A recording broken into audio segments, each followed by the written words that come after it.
as you're sailing along, a tiny little ship the size of a rowboat, suspended by 3 enormous red balloons, comes up beside you, and out steps a bizarre little green man in a green jumpsuit with a weird mustache. And he says he has so many free magic stillstones to give away to just anyone, but they have to be Aarakocra. He'll only give them to Aarakocra. Well, Vasu's only half, so. And he has to hear their voice. And disappointed, he leaves. Anyway, we can probably get going. Folks will join when they can join. I'm gonna go dig up inspiration real quick and use that as a cover to secretly roll some stats and prepare a sheet I forgot to do. I believe in you. Let me do it. I'll do it shitty. Perfect.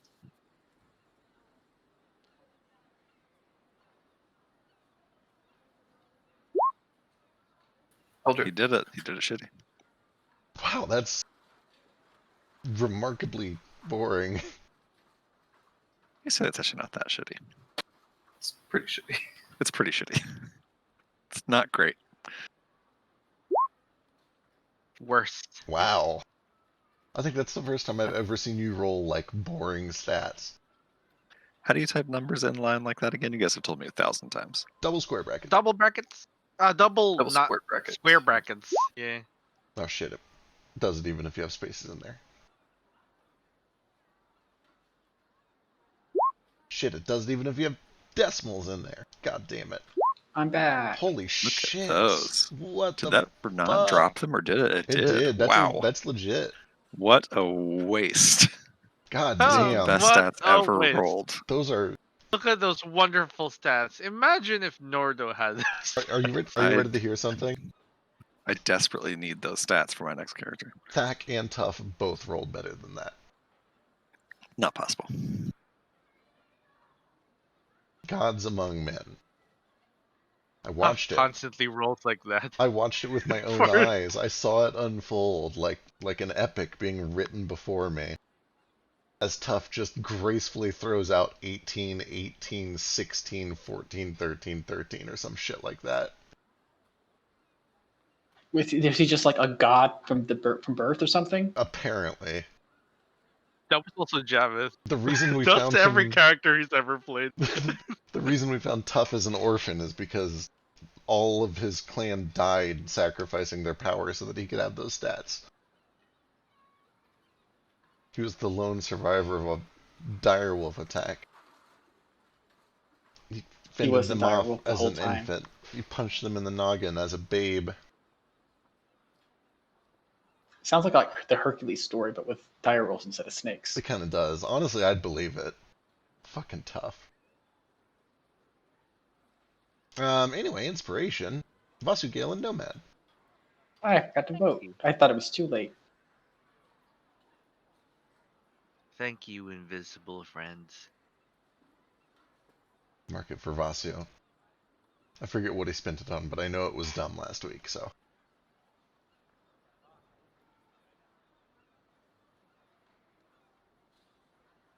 Speaking of last week, I should probably change this sound over to the appropriate background noise. Here we go.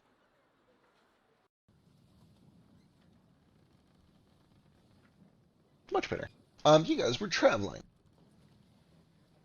Specifically, you were traveling south, kind of past Salt Bowl, down towards Valdelance, and then you were planning on making your way up along the coast of Willingquet, into, for lack of a better term, civilization, or at least human and elf and dwarf and halfling civilization, as most of you guys know it, into one of the larger empires. And you were specifically headed towards Seatoll, which is where Flick is from, to check in on his family and on some reports that there's been some bizarre ecological activity, and some sort of geological disturbances, probably related to all this shit that's been going down. You made it to about a little bit north of Greencastle when you had a pirate ghost ship of some sort come astride and try to board you. You guys were able to fend off a couple of pirate ghost captains who were cursed to become these weird skeletal visages. You recovered a little bit of treasure, some of which is very, very cursed, and we're continuing on your way down towards the south. A few more hours go by, and by the time night falls, you can see just a tiny little settlement, just kind of this basic stone adobe walls, and a handful of buildings scattered about inside this little fort city. You recognize it as Green Castle. Gale, you had passed through here once before with Vasu. Vasu's seen it a few times. Flake might be a little bit aware of it just from sailing, but it's not too common for him to come up this far north. But it is technically owned and controlled by Eisenmar. It's kind of the last bastion before you get deep into Ajibata territory. It is friendly if you guys wanted to stop, or you guys can kind of just keep sailing if you want to take all 3 shifts, and keep flying through the night. Didn't Joker say he was in Green Castle? Yeah. He did when you contacted him. I think it was this morning. It was, I think, yesterday. Yesterday or this morning. I told him that, and I told him to message me when he left. Gotcha. Yep, that's correct. Reckon we should stop by and see your pops. Only if Stock on we, supplies or something. yeah, if we feel it's necessary to stop, maybe to buy time for Flick to stop being whatever he's doing in that corner over there. If we got the time for it, I wouldn't mind to take a look for this last steel stone on the list Gale gave me, see if they got some down there. I don't know if it's a steel stone sort of place. Can we just make it so whenever Flick's not here, he's just busy being a puddle in the corner? I like it. He's kind of He like, melts. he's not entirely in control of the weird new water thing, so sometimes he just turns into a puddle. I'm into it. But he doesn't want to help, so he won't let us put him in the bucket or anything. He's a strong, independent man. He's afraid of buckets, but only when he's water. I'm here. It's Philo. Hello. Hey, you got a whole bunch of free still stones while you were gone. None of that was canon. You missed Tingle. Tingle, the magical free stillstone fairy who only gives free stillstones to Eric Coker who talked to him. Oh, I could have used my disguise self and acted like an It's too late. More about Tingle. There is no Tingle. It's all a lie. Hate effect. I know, I'm so sorry. With that said, on the topic of stillstones, that was one excuse that Nordo was using to rationalize stopping in Green Castle, is to shop for some stillstones while he's there. He's still looking for one. I say excuse. I don't know why I said It's excuse. not entirely excuse. I do desperately want this stone. I was going to say I don't even know why I said excuse. Just motive, just reason. There's It was no... partly an excuse too, though, because we Yeah. want to bide time for Flick to get here. But also, I do want the steel stone. But yeah, it's up to you guys if you want to stop in Green Castle, stay the night, or fly through the night, taking all 3 shifts. I leave the Job decision too, to you. because I kind of want to look for some still stones too. I wouldn't mind to pick up some supplies, make us a nice supper for the evening anyway. Maybe just drop in for an hour or 2 and then keep on going. Okay. I'll look for Joker while we're here. Shouldn't be too hard to find him. He seems to make a scene wherever he goes. Yeah, just look for the exploded warehouse And 69 kobolds. and 69 kobolds. I will look around for a compact 3C redstone. Excellent. You guys start to make your way down. The sun has just set. There's still a little bit of blue. Stars are out in full force, possibly. Let's check the weather. I might be lying to you.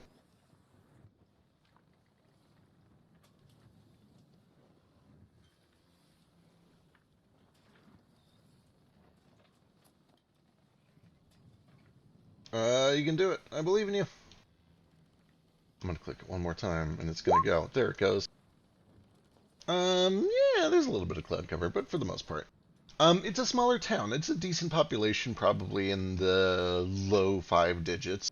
But all the same, they don't really get a lot of airship travel, because most of the travel that they get is either from Salt Bowl, where they don't really have a whole lot of airships, or from Eisenmar, where they typically just fly. But they have a few, and they do have a little tower that's set up just outside of the walls, where you guys are able to make port, kind of tie off, anchor down, and take the rope ladder down into this just quiet little settlement. You get weird looks from all sorts of people as you come in. There are a bunch of Aarakocra, as well as a lot of Tabaxi, mostly of kind of Gyaran influence.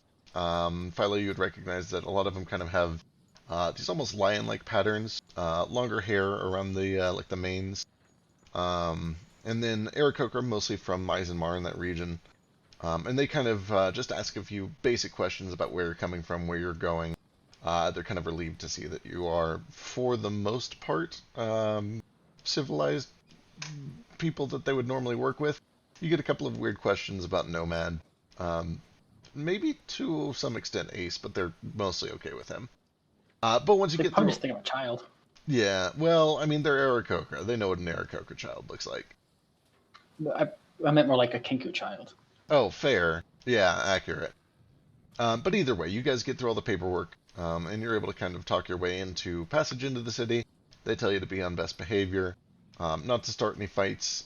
For those of you that are new, they kind of warn you that this is kind of the front lines to Salt Bowl, and if you start some shit, it could have political repercussions, so, you know, real talk, don't start any shit. Ace, what's up? I'm gonna look for the tracks of 69 kobolds and see where they all went. Oh, sorry, 70, because my dad's part of it. Perfect. Let me get to Nordo first, because I think he was the first one Sure. to say something. Oh, mine's just really quick. Just looking for 3C, 4V redstone if they have one. Perfect. It is a little late for all of the shops to be open, but you do find that the kind of open air bazaar stays open a little bit later. A lot of the shops are kind of closing down, but they still have their wares just in various stages of being put away. I guess give me a luck check.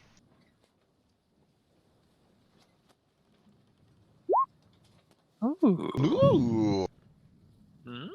Doesn't get a whole lot luckier than that.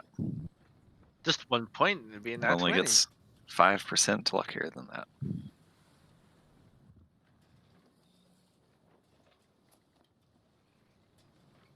As you're kind of making your way up and down these stalls, a lot of it is just very mundane trade goods. There is a lot of fruit that has been brought in from the north. Unsurprisingly, there are large blocks of salt that have been brought in from the southeast. They don't go for a whole lot, but they go for a little. There are lots of precious ores and minerals that have been mined out from Salt Bowl and from the Dwarf Giant Hills. Water from the northwest is sold for way more than it's actually worth, but it seems to still move. People seem to pay for it, even though you're pretty close to the ocean here. But as you're kind of eyeing through all of this stuff, trying to find something, you hear a tiny little voice that calls out from this goblin-sized stall, where there is just buried under a turban and several heavy, kind of very ornate cloaks and articles of clothing. A little kind of red or clay-colored goblin says, "You look for the shinies, yes?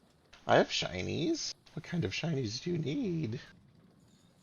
Nordo sort of gets down on one knee so you can look this guy in the eyes, sort of see underneath the top of the stall. And he'll ruffle around in his pocket for a second and pull out his sort of crumpled up piece of paper that Gale wrote down stillstones on. He says, looking for this here, and he points to his list where it shows the stillstone he's looking for. Well, it seems you've already found it. It's in your hands. Sorry to clarify. I'm looking for I the jokes, stone I that's jokes, I written. jokes. Hand it to me. Can I make an insight check? Sure.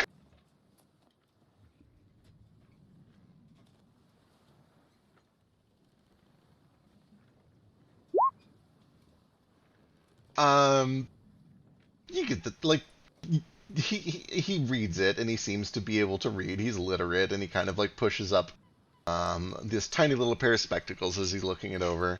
And he kind of repeats it back, "Oh, okay, yes, 3. What kind of stone did you need?" 3C, 4V, red, if he's got it. Okay, yes. He starts to kind of rattle off some details that make you think he knows what you need, and he was just joking with you.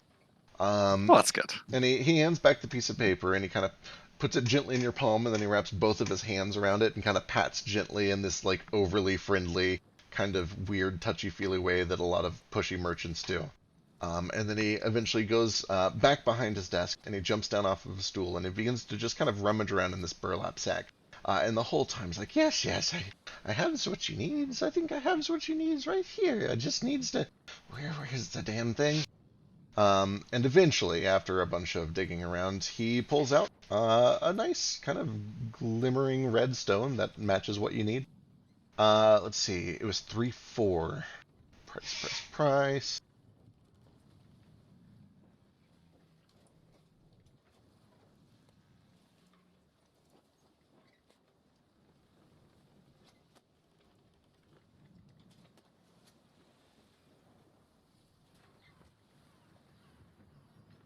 He kind of looks it over and he kind of peeks at it through his monocle, and then he looks up to you and says, okay, so how many golds do you have?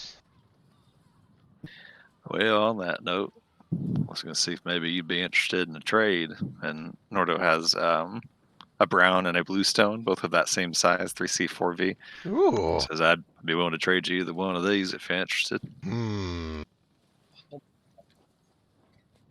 Just kind of in character.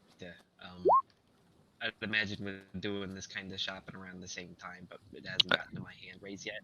Sure. Just real quick, my big thing is that I would like to upgrade either the Braces of Protection or the Firebark Circle braces to be non-attunement. I don't know why I'm saying all of this. So committed. I'd imagine the Firebark Circles would be a lot harder to do because they're like they're like different kinds and different colors of stones. I think if I remember right, to make it non-attunement, you got to cram a couple of the same color in there, right? So basically, the deciding factor in whether or not something is attunement is how many stones are in it total, like how powerful all the stones combined are. And there's a certain threshold where once you've got enough power into the item, it's just always going to require attunement. And then there's a threshold where it depends on the roll. And I have a chart for it. It's not a hard chart. It comes down to DM discretion, but as a rough guideline, where the fuck did I put it? The true answer is I don't know. It depends. Gotcha. I was going to ask the same question, so.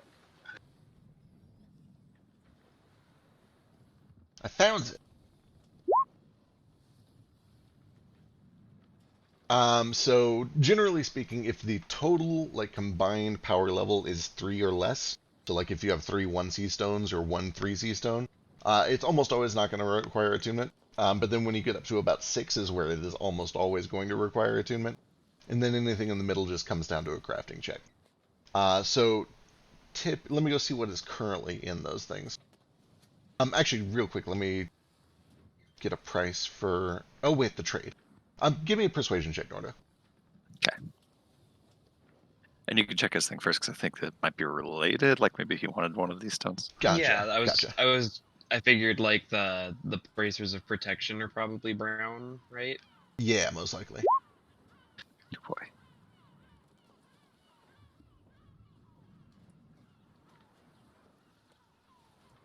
Gotcha, yeah. So the wrappings currently have 12 total points of power in them, so it would be pretty much impossible to make those non-attunement, unless you were to pull some of the stones out and just make it a weaker item all around. Which you could do if you wanted. It would be a 4 elements. Exactly. I figured that one would be a lot harder because it's a really powerful thing. Yeah. What you could do is downgrade them all from 3Cs to 1Vs, or 1Cs. And then the effects would be weaker, but you'd still have all 4 elements, and it could potentially be non-attunement. But that would dramatically weaken the magic item, yeah. I'll keep the effects the way they are. Cool. They're really good. And then what was the other thing you were considering? The Bracers of Protection. That's right. Those are just rules as written ones I bought in the town a couple of sessions ago. I think I bought Nordo the same. Yes, I'm wearing the same ones, I think, so I'd be curious about the same thing, so I'm using a slot on those. Okay, it looks like those are doing 4 level 2 browns, which puts it at a total of 8. What you could potentially do is pull that, basically chop half of the stones out of it, And then it would have to be an activated effect. You'd get it twice a week, but it could potentially be non-attunement if you rolled well. How about instead we just put more stones in it, then you get the bang for your buck. I mean, that works too. If I can, if it stays attunement, but I get like +3 AC from them, now we're talking. Yep, that's I mean that's certainly an option. You'd need some very powerful stones for that, but you could like that is definitely an option. Cool.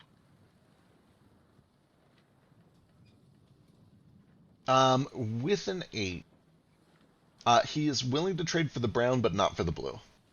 Okay, I will, unless Vasu tells me he wants the brown. I've got the gold to just pay for it if he does. But unless Vasu tells me otherwise. Would that one work? I forget which level you said we're already in the bracers. Uh, I don't have an item thing for them. The bracers are currently using level 2 browns. So this would actually be even stronger than those. I like that. And I'd actually, pay you for it, of course. let me copy this Oh, over. that's so quite that all right, I can Vasudeva. You can have it. King just gave me all my money back, and you bought me these bracers to begin with, so fair's fair. I will pass the brown stone over to Vasudeva and to this little goblin fella. I'll just say, how about what would it just cost me in terms of gold pieces? Well, how many golds do you have? I don't think that's how bartering works, buddy. I've bought a couple of these in other towns, and I remember their approximate value, which I think was like 150. Let me check. That's about right, yeah. Okay. I'll try to act shrewd, even though Nordo is not at all, and be like, I got about 150.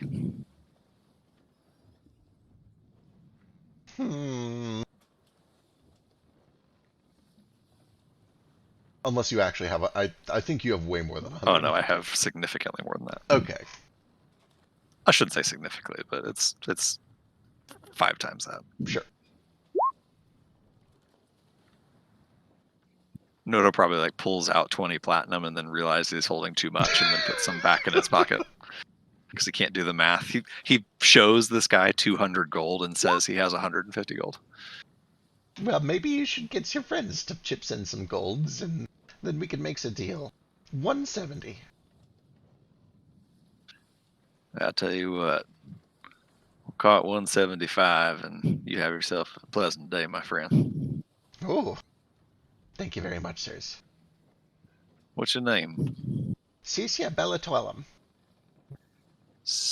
you spell that? C. Bella Twellum. Well, I'm much obliged. You spelled that so fast. It's because he has a name. I was certain this was made up on the spot. Well, This character seems way too thought out. CC I like Bella him. Twellum. I was about shall to add wander this on this character here, to my inventory. Please never visit this character again because I have no notes for him, and he was made up on the spot. I was about to wander around town here and pick up something for supper. Anything you recommend? I like the Yeah, shrimp Cece, what's spice. your favorite restaurant in town? Oh. Tell us everything about you. Well, What do you like to do on your days off? my sister runs a seafoods place by the docks there. Cece's Shrimps and Pizza, or sometimes just Cece's Pizza for short. God damn it. CC's Pizza, alright. I ain't never heard of that, but I'll check it out. We'll maybe have We Oh, that must set kill on him. back. He's one of the bad guys. It sounds like some new society staples property. Alright, I'll Do bid you him know farewell. King? And I will actually wander around town and pick up some like ingredients to restock the kitchen, and I will definitely go over to CC's Pizza and have a slice. Perfect, excellent. They have a gross cold macaroni and cheese There. pizza just like laying out on a table, and you can just walk in and grab it. I'm imagining how There- like a buffet style food place works when you don't have like heating tables and shit like that in like a medieval society. It's Shortly, magic.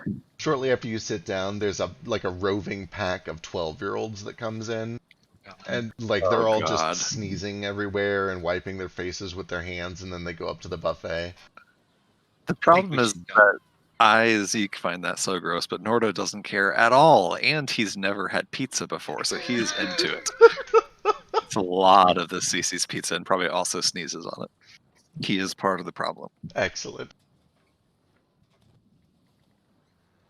My apologies to Drake for that entire experience. Wait, what? Okay, thank God. I don't know. I feel like next time we should go to Chucky's. They got like video games and stuff too. Wait, did you take me to a CC's Pizza or something? I just like blocked We that did. out of. Have I repressed that memory? Was it so traumatizing? Already? It was just now. I think it was more the pack of 12-year-olds sneezing all over themselves and touching the buffet. Okay, you meant like okay. I thought that whole Like thing was normal. like a reference to me visiting at some point, and I was just Oh. like, what? No, God, no. I would never, ever subject you to a CC's pizza.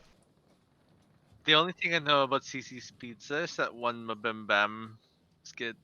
Yeah. How many CC's is too many before they kick you out?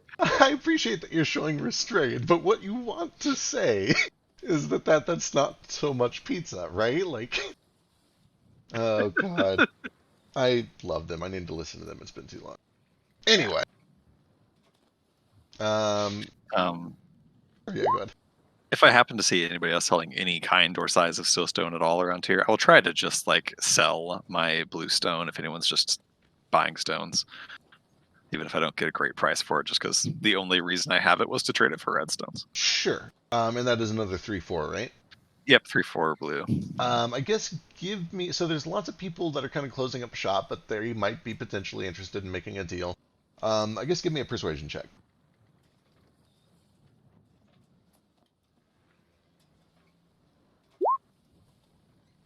Nobody really is willing to give you time of day. They're all ready to go Okay. home, and by the time you finish bartering, it's getting kind of late. That's all good. I'll just add it to the party loot. Yep, you have a bunch of people that say if you want to check back in the morning, they might be interested, but it's just, they're busy. Cool. Nora doesn't have the energy to bargain anyway. He's full of CC's pizza. Fair. They have a shrimp pizza, and I don't know what that's like, and I don't want to think about it, but they have it. Nora loves it. Japan has like a shit ton of like seafood pizzas, and they look absolutely amazing. Sounds So, disgusting. I don't know. But I like seafood. I'm just saying that like I've seen commercials for their Domino's pizza, and it makes our Domino's pizza look like the garbage that it is. But like theirs looks like actual high quality pizza. Like I can't even explain it. Is it like the first rule of seafood to never mix it with cheese? Right? I feel like, yeah. Isn't there like a whole dish that is literally just seafood with cheese? It's just an R. Yeah, but it sounds awful. Speaking of Domino's being better in other countries, a couple of you didn't get to experience Ireland Domino's. Ireland Domino's is like legit. It's actually pretty good. I was surprised. I thought Domino's is bad because Dash complains about it. I'm like, have you tried Domino's? Yeah, it's pretty okay. okay over there. If Oh, I America. if I try to make some sort of bullshit excuse about my career, next time you guys are planning an Ireland get together, just fucking come kidnap. We'll murder your We'll do it. employers, of course. Yeah. Probably not murder. No, But- we're going straight to that. I am up. Wait, did They're you just say you're gonna murder you my and bring boss? you over. No, we're gonna murder your employers. No, don't. I actually like the people I work for now. Okay, all right, we won't do that. Okay. They're just gonna kidnap you. It's different. Yeah. It's fine. They won't tell you though. They're just gonna surprise you by kidnapping you. You don't even get to Show plan up for the at- trip. Show up at my house with a burlap sack. You won't. They won't. Is this your fetish? Should I add it to the notes? Cool, added. That Thanks. does have to be burlap though. All right, you guys are able to get a good night's sleep. Wait. Oh right, no, Ace had There's a thing. so much stuff to Oh do. my God, there's so much stuff to do. Ace is looking for. I actually have 69 a kobolds. few questions. Sure, go for it. Before I do that, I still have that Displacer Beast leather.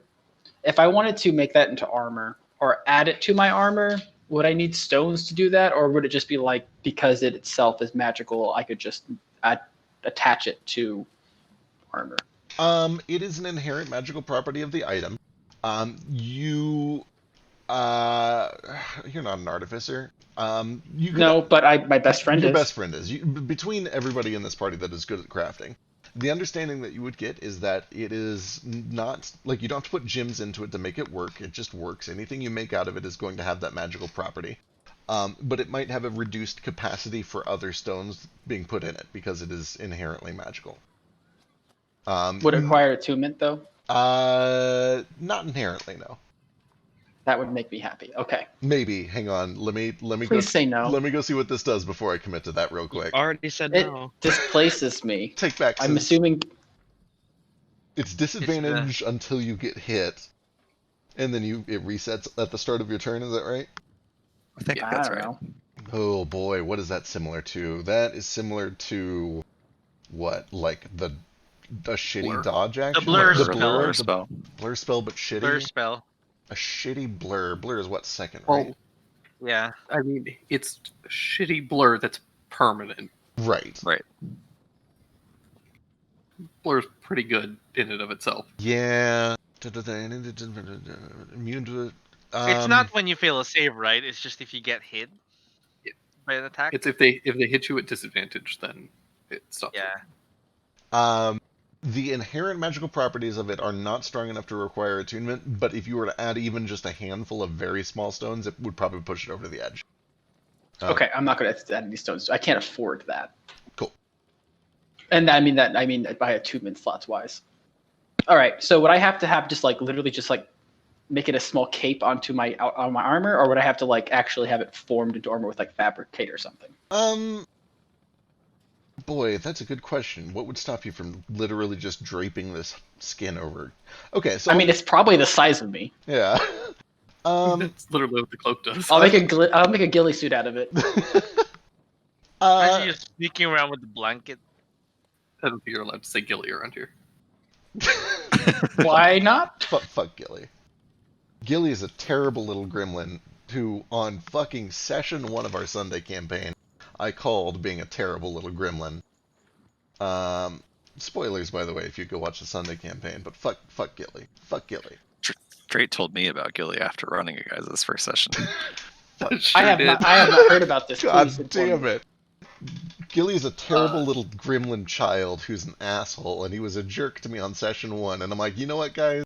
Gilly's like the big bad. I'm calling it right now. He's a piece of shit, and I'm gonna kill him before this campaign is over. And I was right. Did you kill him? No. That's basically the story. So what you're saying is that you found out the Still big around. bad, you told the entire party, I'm going to kill this guy, and then you did not kill him. We tried. Yeah. Didn't follow So through. you tried. I We can't say killed, I can't say more without killed spoiling. several, like, Well, no, yeah, I can't say more without spoiling a really, really, really cool reveal that I don't want to spoil, just in case anybody doesn't Yeah, go it was- watch that. I was about to, Yeah, because I'm dumb. it's okay, it's okay. Thank you for cutting me off. Well, If you want, you can spoil it in our Telegram chat because I'm probably not going to watch it. All So I'm already too far behind. It's like the Critical Role thing. It's too late for me. yeah. Yeah. But obviously, you're a better DM. Of course, everybody is. I'm sorry, that's mean. I love Matt Mercer. He's not perfect, but he's a good dude, and I love him. But also, I disagree with a lot of his DMing decisions, and I don't think you need to be adversarial to be a good DM. Anyway, He let's seems play like our a game. cool dude, but kind of a shithead DM, and that's my whole opinion. on I him. don't even know if I would call him a shithead. I just think he's very adversarial when he doesn't need to be. Anyway, before this becomes a shitting on Critical Role episode, let's go back to it being a Yeah. crafting episode. Oh, wait, no, it's an Ace episode. Ace, what are you doing? We can do crafting too. You didn't answer my question. So you didn't answer the question fully. Can I just attach it as a cape, or do I need to actually turn it into armor? Oh, right, I was deciding what the difference... Okay, so I will say that in its current state, with 5 minutes of casual, novice work, you could make it function as effectively hide armor, because that's basically what it is. If you want it to have the ease of movement and the flexibility that leather armor would have, you would need to take it to a proper leather worker. So if I already have studded leather armor, and I wanted to combine their powers together, So the could way... I just be like, hey, Nomad, I need you to fabricate these two things together? Yeah, so if you take it to a skilled worker, easy peasy, for sure. They can definitely do that. If you try to Easy do it peasy yourself, being how long? well, for Nomad, if it's fabricated, it's 10 minutes because it's fucking magic. If it was an actual leather worker, you'd have to talk to him to find out, but probably a day, maybe 2 days.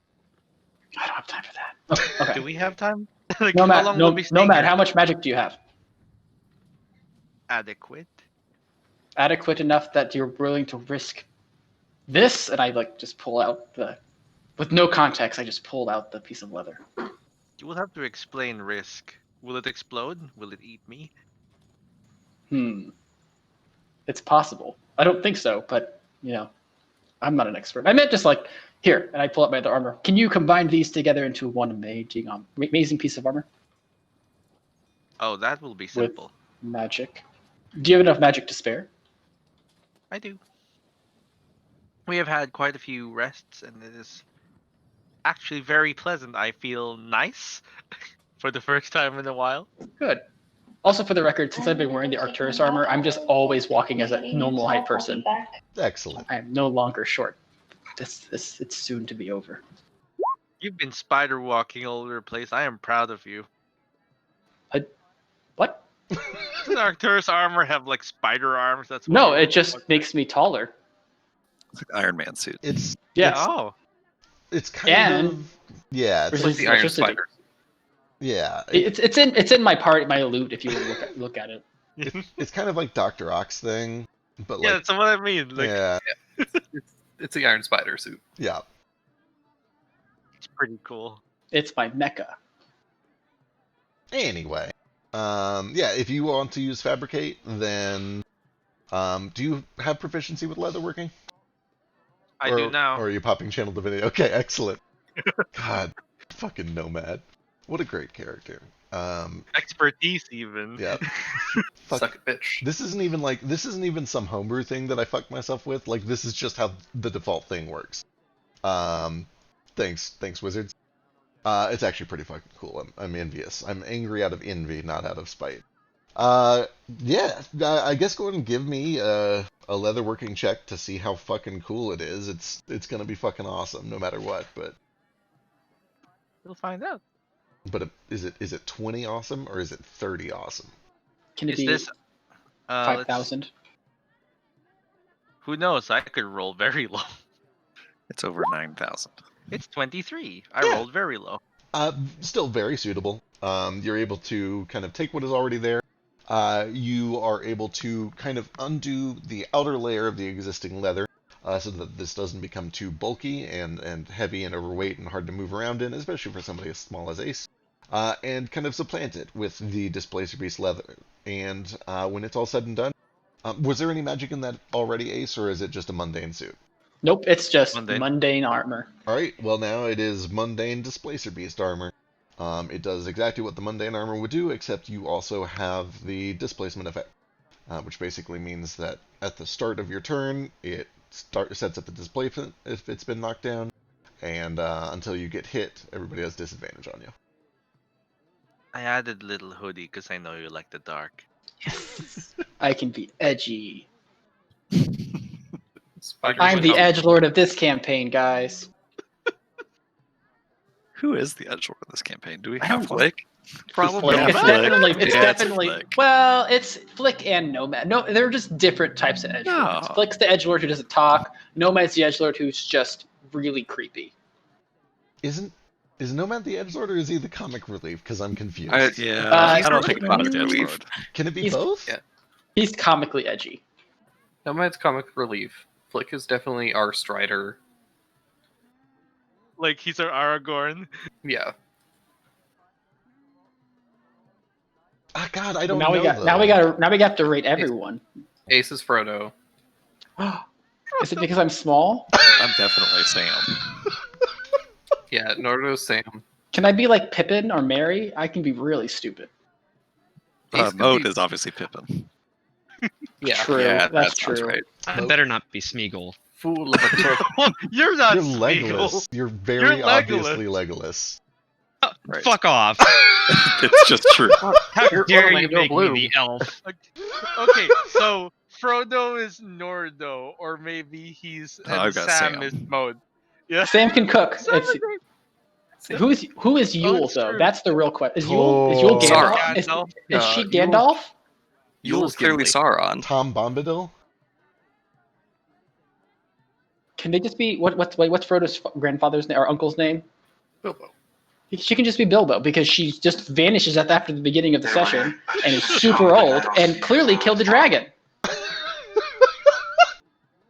Oh, it fits better than it Bilbo should. never killed a dragon. He was there. helped, Helped and again. that means Patches is Gollum. He Did, loves candles; they're his precious. did Bombadil have any kids? Maybe. Okay, never mind. Anyway, you get your leather armor made. Are there any extra pieces left over since I'm so small? How much did you harvest? I bought it. How much did you buy? I have written down Displacer Beast leather. Was there That's all I weight? wrote down. I feel like And no, there's weight. I think I bought it. Someone else bought it too. We bought the same amount. I think it was Flick. God damn it. It was the same place we got Tuxedo Cat. Yeah. Big Smoke. Hopefully not too much the same plate. Anyway, you had exactly enough for that suit of armor. It's the darndest thing. Okay. Also, I can give my Arcturus mobility apparatus back to Gale. Merry Christmas. Except it's more like Merry Christmas because I can't pick it up because it's too heavy. All right, now I can go after the kobolds. Unless you guys want to jump to other people, since I kind of just did a thing, I can wait. Is Nordo San? See, the more I think about it, the more I think Nordo's Aragorn. Might be Aragorn.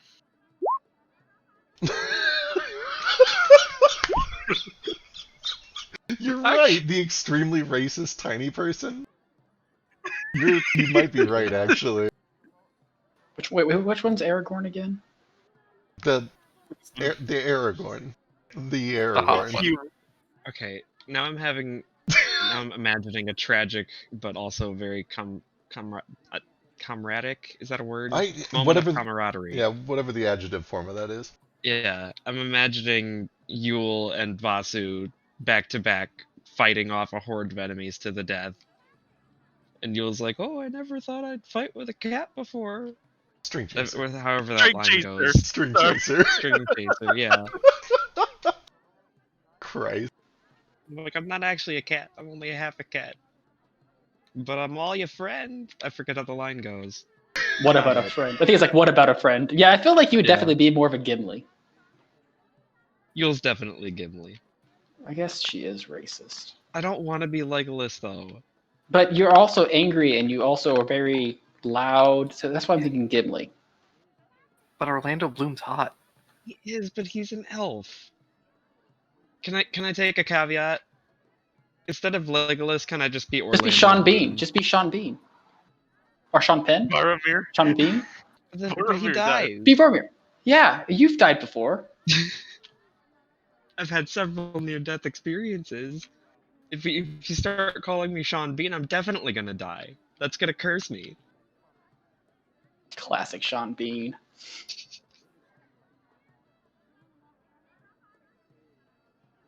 Okay. Ace, what else are you doing? I know you got a handful of things. Yeah, I can hang back if some other people had some stuff to do before I go track down people. Sure. If they had other, so I can wait. Yeah, we'll rotate back to you then. Vasu, did you have anything else? Aside from the brownstone and trying to cram that in later, I wanted to try and buy some more white stones to upgrade my cloak, but it looks like we already have several of those same kind in our inventory already, so I probably really don't need to do any more shopping, just some crafting whenever we get around to that. Sure. Also, I wasn't here for the beginning, so how many rests did we get, and who got inspiration? You got inspiration, and I already marked it for you. And there have Okay. not been any rests since the fight last We're week. about to go Gotcha, into gotcha. a rest. And everyone started shopping. Yeah, we do that. We have a tendency to. I'm Alright, already that's all of me for now then, probably. Just some crafting later. Vic needs to stop giving us money for this shit. That's the problem. Every Like, he made this whole cool crafting system. I feel like You we guys spent never go- 50%. Every session. never- Go ahead. Sorry, you guys never go shopping in my campaign because you never have money. It's great. I was gonna say we're always broke. Some of No. you are always broke. I don't know how you guys have money all the goddamn time. Like, I know I spend a lot on Diamond Dust, but I don't spend that much on Diamond Dust. It's that goddamn table. It's the table in the Rickety Cricket that I spent like 200 What? gold No, on. I have Yeah. no money. Oh yeah, well you're a wizard. Wizards never have money. This is true. Anyway, every session that accidentally turns into a crafting session is another week that I don't have to prep, and I always love it. I mean, you have to prep for next week. Not if we don't get to any of the content I prepped this week. Oh, Oh, we also, will. You Don't just worry. prove them. speaking of next week, I'm glad you brought that up. Let me check the calendar to make sure this is accurate. It is.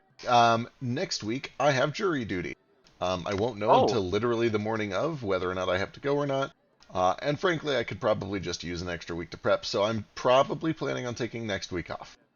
Boo. Yeah, I know. I mean, also serve your country, but like also boo. Yeah, like, I hope I can not do it, but at the same time, it is the whole, backbone of the judicial system.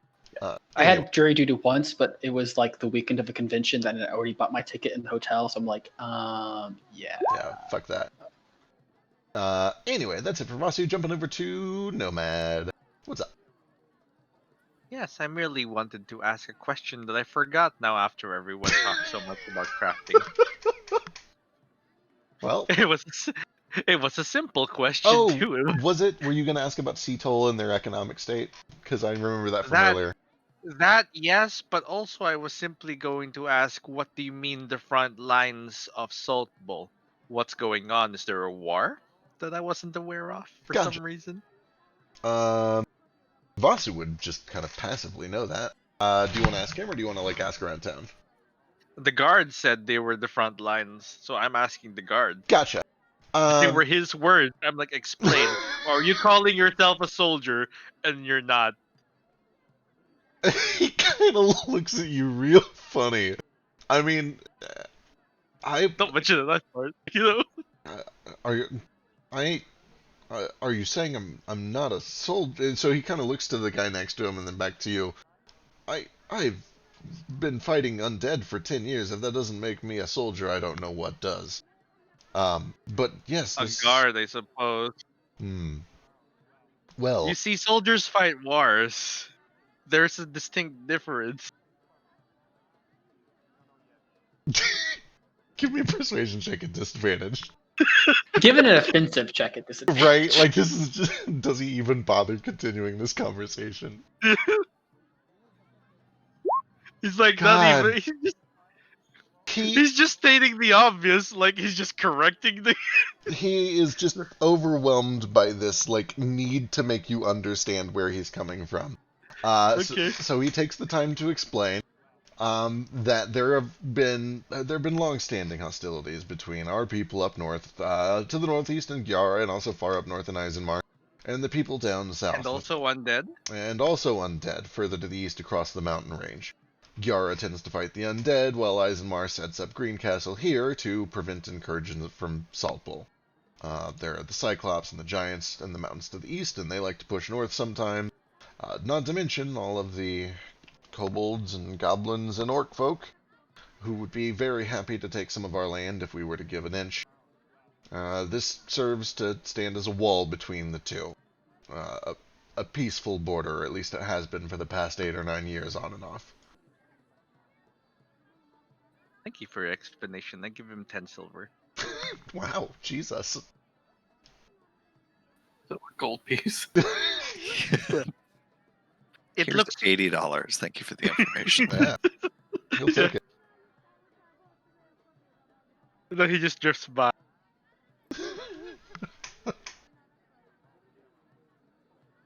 Let's see, anything else, Nomad? Yeah. The question to Flick, who is not here, and Vasu and Moat. Like, what's the economy here like? I also, if not, they don't know the guard I just gave money to will explain. Sure. Flick knows the answer to this, and there's a good chance that Moat might too. I'd say he probably knows something if he gets like a 12 or a 13 on history. Seattle is a very plutocratic city. They have a very weak government. It is What is mostly plutocracy? plutocracy is ruled by wealth. They have a very weak government, but the people who really have all the power are a variety of cabals and guilds. It is very much it's kind of a libertarian paradise. If you want somebody to come put your fire out when your house catches on fire, you'd better be ready to pay the fireman's guild. They have guilds for everything. It is very, it's kind of an open port for a lot of trade. They have a pretty strong navy, which is how they're able to kind of protect sea lanes between them and Eisenmar. And then they also have a pretty decent river trade route that connects them to Belmoral, which is the heart of the capital of the Empire. So they just have a lot of good trade, and it is very much driven by money, and especially by the guilds that operate within the city. This is just Salt Ball, but with money. Kinda, sorta. The big difference It is is that literally the same, but with money it's also Hey, instead of crime. it's a little they bit more got diverse. Cece's Pizza too. Yeah. To be clear, this is Seattle, not Greencastle. Salt Ball. Oh, we're talking about Seattle. Seattle, yeah. You know. And the big difference is that Salt Bowl is run by the gangs, but all of the gangs ultimately answer to one that is the strongest and in charge, which is the Whitewater Gang, which is pretty openly known to be associated with the Emerald Company. There it's like power, here it's money. Who is the richest? Here I'm pretty sure they're in charge. Yeah, the big difference is that there are multiple guilds that are all very wealthy, and they each kind of control different aspects of the city. So it's, Excellent. a little bit more diverse than just having one ruling gang. There are 9 ruling gangs, or 10, or 11. How susceptible are these gangs to like dying? Very. Easy way to find out. I just want to compare whether these gangs are richer or also more powerful than the people back in Salt Bowl with a literal dragon running the show. Flick would know, and actually I think with Moat's background feature, he would probably know this as well. I keep forgetting his background feature, but it's very applicable here.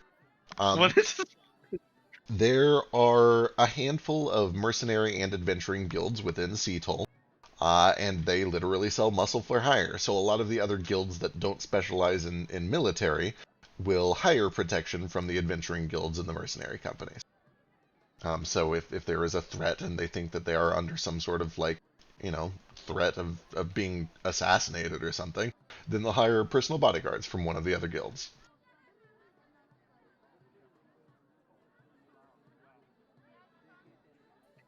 Okay, cool. Do they have dragons? That one would need a history check.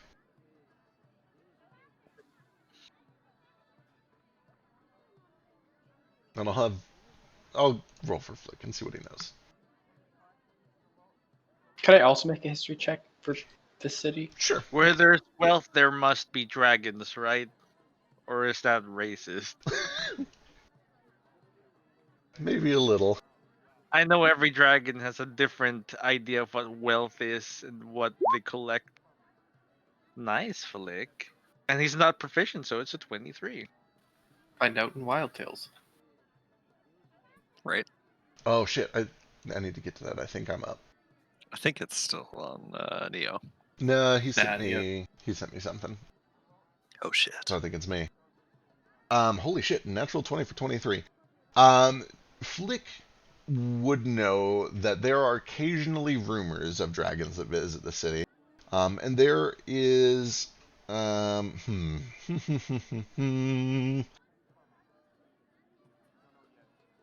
to the best of Flick's knowledge, there was a dragon that was found about, I don't know, maybe 8 or 9 years ago, that was found out to be a dragon who had kind of wormed his way into one of the banking guilds.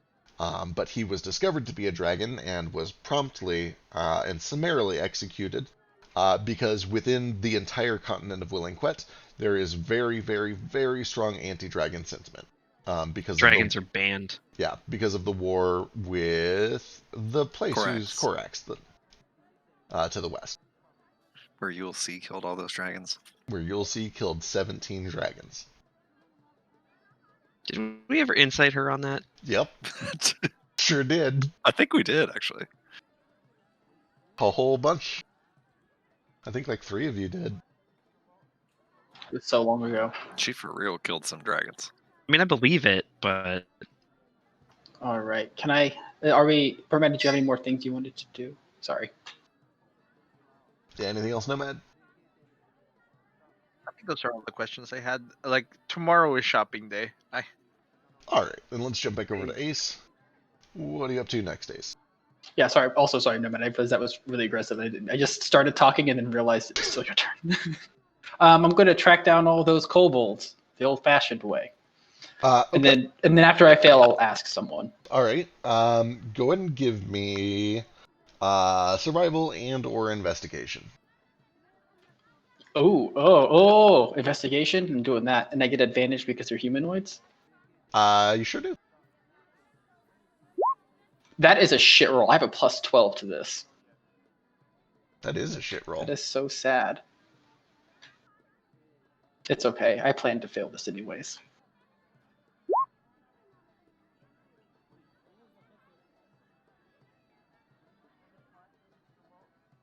You If I find the wrong kobolds. You spend a lot of time by both of the major gates into the city. There's one to the south and one to the east, and then there's one that kind of goes up to the northwest, but that one leads out towards Eisenmar. There's very little traffic that comes from that way except for Eisenmar. You see tons of signs of traffic, foot traffic and wagon traffic, sled traffic. You don't see anything resembling a large group of kobolds coming through. You find maybe, a couple groups here and there for sure. You do see lots of kobolds in the city. But after a long and exhausting search for probably about 2 hours, not only looking for footprints, but also looking for evidence of shady movement, any signs of kind of smuggling activity or anything that could give you a hint to where they might be located, you turn up nothing. The place is bone dry.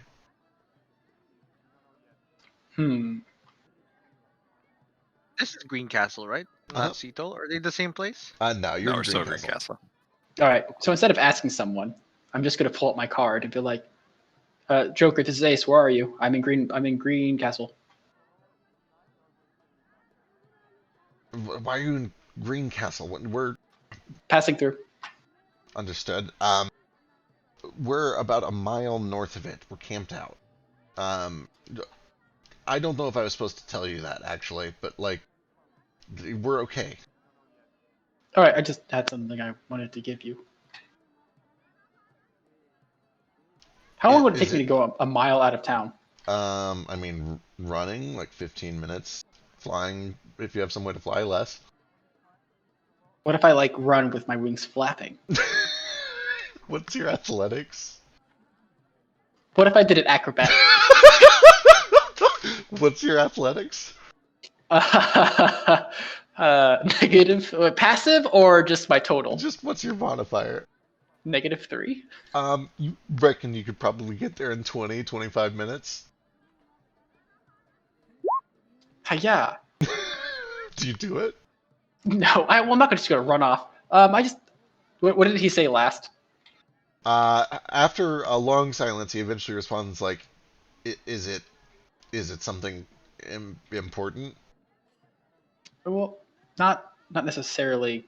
I guess like die or anything. Just a gift, I guess. Well, I'm not in Saltpool anymore. You should be able to mail it to me. They've got those the things up in Eisenmar, right? Yeah, they do. I guess I could send it through that. Hey, give that a shot. I mean, Okay. unless it's like a weird personal thing or something, then It's just something I guess I made for you. sure. Well, take good care. Take good luck. I'll see you soon, sometime. Okay. I guess I'll talk to you later. All right, call me any time. You've got the card, right? Yeah, of course you do. You're talking to me on it right now. Okay. All right, I'm gonna go before they find out I revealed our position. Wait, does this reveal your position? I don't know, but these guys are really. Oh, they're coming. Hang on. Bye. Okay. Wait, who is they? You don't get a response. Ugh. Hold on a second. I gotta find something real quick.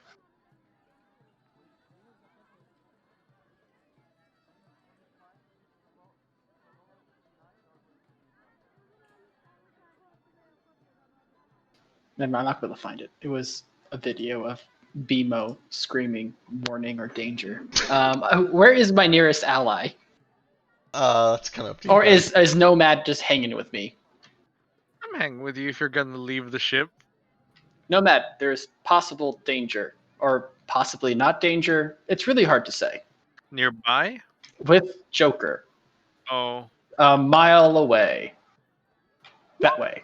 exactly 1 mile? Yeah. And as the moment the connection drops, I instantly start to ping for humanoids to see if I can see where their position is. Sure. I'm kind of concerned about him, I guess. He says someone was looking for him and that they were fine. It sounded like they found him. He is I don't want to competent. derail what we're doing, but I'm concerned. Do you wish to find him? I would like that. I need a mirror worth 1,000 gold. I meant, Immediately. okay. I meant like physically go to where he's at. We can do this too. It is far cheaper. Yeah, that is true. Also, I mean, if you need something that expensive, I could probably help. But like, yeah. Oh yeah, does it? I know I have it on me. Is the spyglass worth 1,000? No, I think Well, he meant I can spec- see. Yeah. Okay, I is there think any? Sorry. About this time, you get your minute of concentration done. You kind of attune with the earth, and you feel the air rustle through your feathers, and you're down. And you get this otherworldly sense of the creatures around you.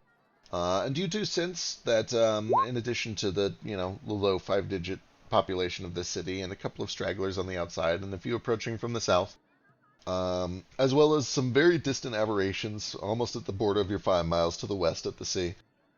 You do sense that about a mile north of the city, there are 3 humanoids that are just kind of not moving.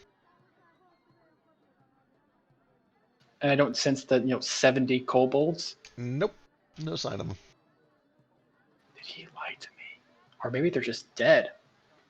Terrain question. Uh-huh. Is this hilly, mountainous, plains, forest? What is surrounding us? High elevation Arizona. So, are we on one of the high elevations or are we in the low elevation? You're like a third of the way up foothills of a large mountain. Could I find a quick place where I could see possibly the direction where I see those things? Very possibly. And look in that direction? Give me a survival check. Okay.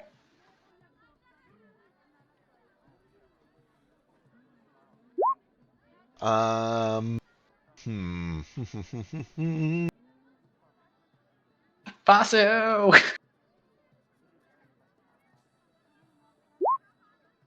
You kind of look up in that direction, but you are disappointed to find out that there is a very large ridge that comes down from one of the mountains that almost immediately blocks the view of the road as it kind of stretches up to the north, and it kind of wraps around the side of that mountain. And there's pretty heavy forest cover that really blocks any sort of direct line of sight that way. All right, I'm going to ping for friends. All right. I'm just kidding. Danger. Danger. Shit. Nomad, do you know where everyone else is? Do you know where Vasu is? Back at the ship last time we crawled. Hmm. Say Nordo and Vasu are walking around together shopping, and Nordo has Yeah, returned I to the ship. don't know if we know that though. Yeah. All right, let's hurry back to the ship. Come on, and he just Yeah. takes off sprinting, which isn't Last last I very long heard- because I have tiny lungs and tiny legs. But Nomad just picks him up and continues walking. I keep running in the air. Yeah. And Noma's just like, last I heard, he was going to look for still stones at this time of night because he could not wait. Could you try reaching out to him as we're going? I could. I'll just keep a mind open and try to connect to like Vasu if he may be within 120 feet.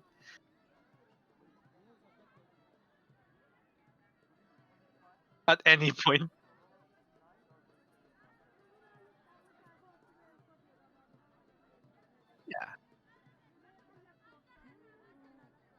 Yeah, I'm probably still hanging out with Nordo. Vasu. What? I need your help really, really bad. I think my dad's in danger. Oh God! Lead the way. Tell me what to do. Okay, well, the terrain is high and I can't see over it. So could you like fly me up so I could use a telescope? I don't even wait for him to finish speaking. I pick him up. I tie my cloak around him to hold him to my chest like a papoose, and I fly up in the air. All right, you soar and soar and soar up into the air.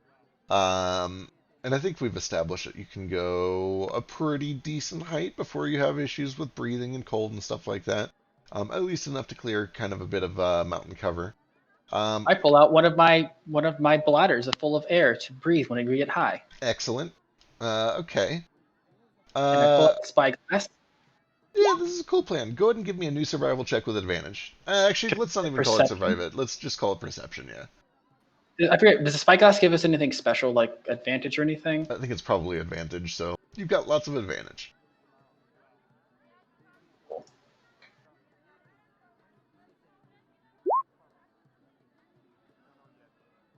I think I'm the best for perception now. My perception's plus 13. 30 is real good. With a 30, looking through the spyglass, it's a little bit shaky and bumpy just because you're being carried, but also it is magical and you have a high vantage point. Looking that way, you're eventually able to see over the tree cover. And you can see what appears to be a little campfire that is lit, and you can see that there are 3 people seated around the campfire. They all appear to be, it's kind of hard to make out their exact species from here, but they're all about medium size.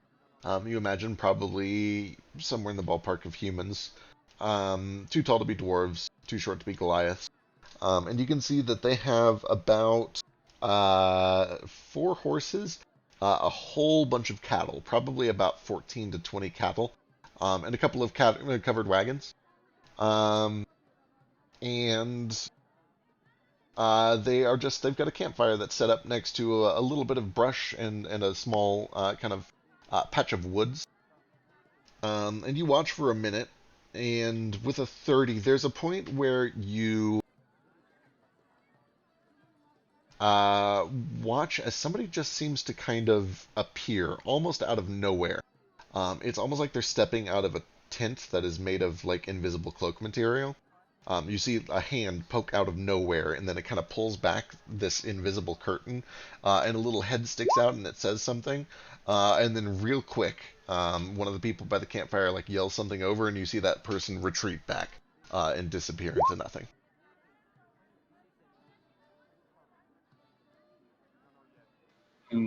Okay, Vasu. I see 3 people. Maybe an invisible shelter?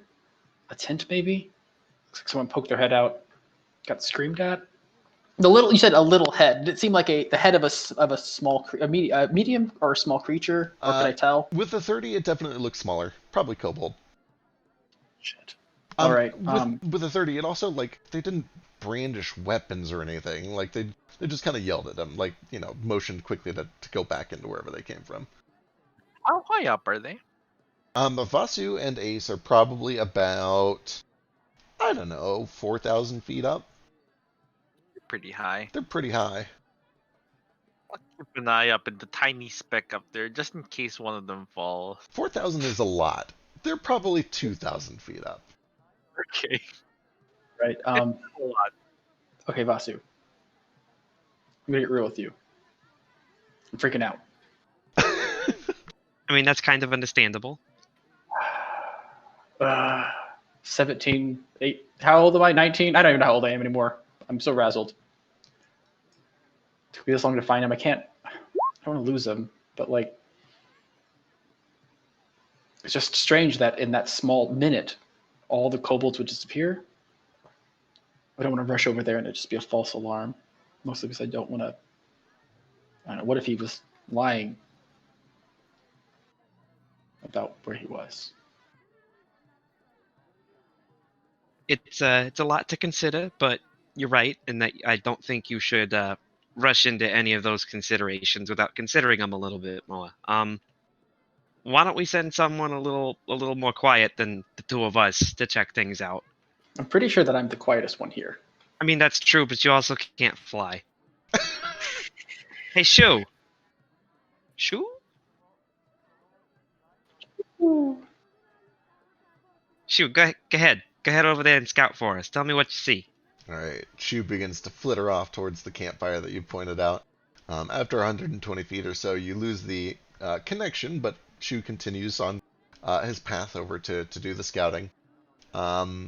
And I guess give me a perception check for Shu.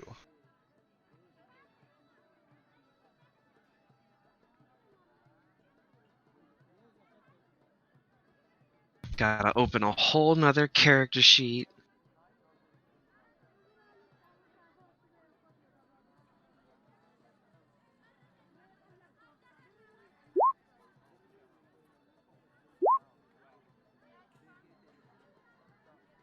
Could be better. Eventually, after a pretty good flight, let's see, it would be about 10 there, another 10 or 11, 10 back. About half an hour later, you guys have probably touched down. It's hard to maintain an entire half hour of flight while carrying another person. But Shu does eventually flitter back, and you feel the reconnection as she kind I of... mean, I could give myself the hover trait, but it's also probably real cold up there, so we probably touch down. Yeah, I'm assuming That's we fair. probably go down after a while. Eventually, Shu does come back and is able to kind of convey. You get telepathy. Yeah, you do get telepathy. Wait, maybe. Either way. Familiars get telepathy. Yeah, so she was able to kind of telepathically convey that there is just kind of a camp scene. There's a fire. It looks like a bunch of farmers. It looks like it was 3 pretty large rat folk. And they were just kind of chilling out, cooking food over the fire. It looked like pretty standard farmers with a bunch of livestock that they're transporting. Do you see any, like, I don't know, the signs of a giant group of people, 70 people walking through an area would clearly leave some dead grass being trampled. Did he happen to see any of that, Vasu?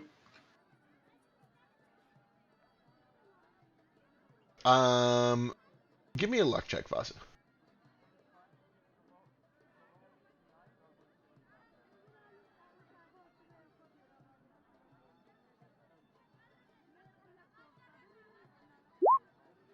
That's pretty lucky.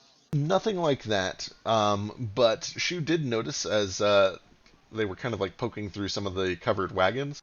One of the wagons had a bunch of like wooden crates that smelled strongly of oil and just a bunch of other really strong and unnatural like chemical smells.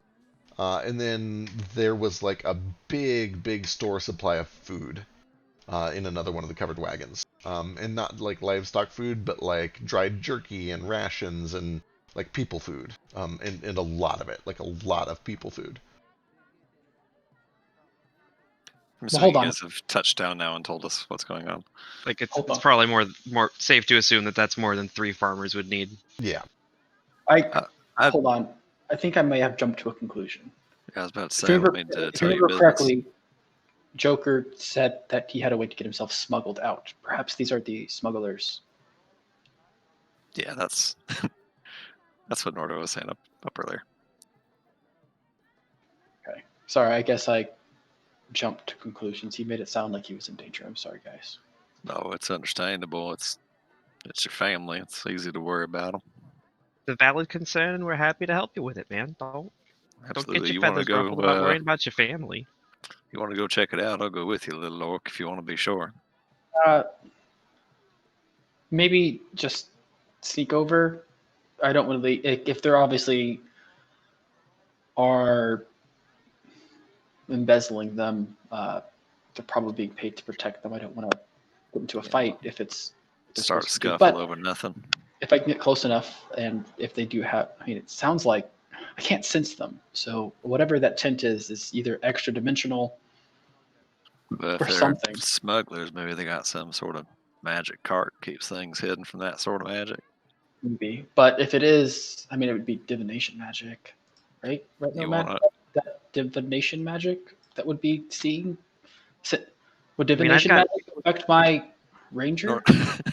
Nordo kind of nervously looks at Shu on Vasu's shoulder for a second, and then he kind of leans a little closer to Ace, and he's like, "No offense to Shu or nothing, but my magic lets me see through animals all the way that far. You want me to send something over that way?" You realize we're speaking Orcish. You can't understand us, right? Oh yeah, Orcish, perfect.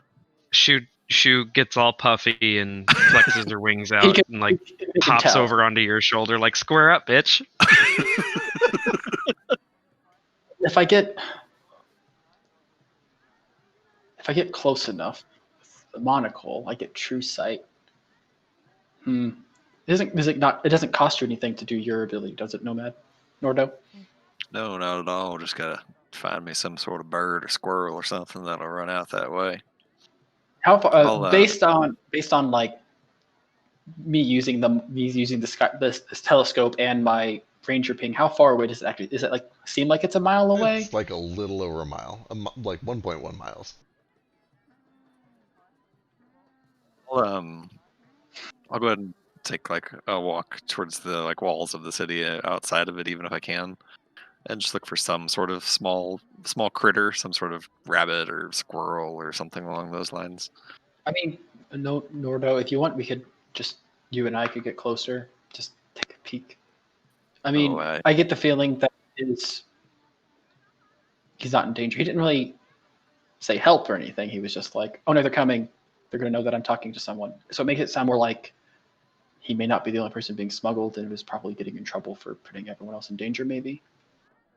Well, So if we guess one, you want me to come along, he'll see me coming a mile away, but I could true, come I mean, right on your shoulder as some sort of beast, so I can see if you get into any trouble. yeah. What time of day is it? Late 10:30, 11. Like, and I just like vanish. I mean, I hate to impose or whatever, but I can still fly and I'm good at stealth and I can see magic. Oh, we've gone. Where'd he go? I'm right. I'm really far away. Actually, with detect magic, can I see Ace when he's You cannot. spooky darkness If- invisible? So if he is the only like thing emanating magic within 30 feet of you, then you would feel that there is a magical presence, but you cannot see or locate him. I mean, I would appreciate that, Vasu. I'm sorry.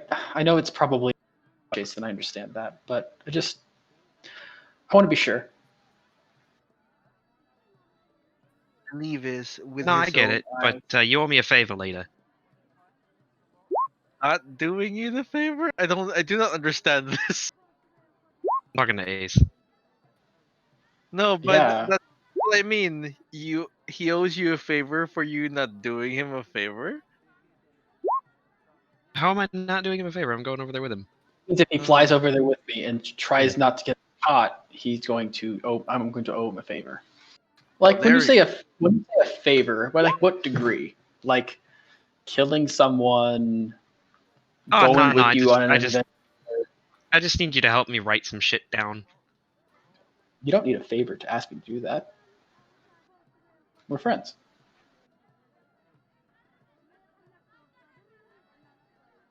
But I accept that I owe you a favor.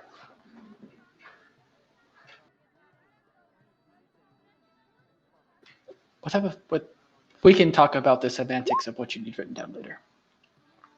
But yeah, perhaps you could fly us a little closer, just to save. I don't have the best. I'm not a good sprint. I'm not a marathon runner. That's for sure.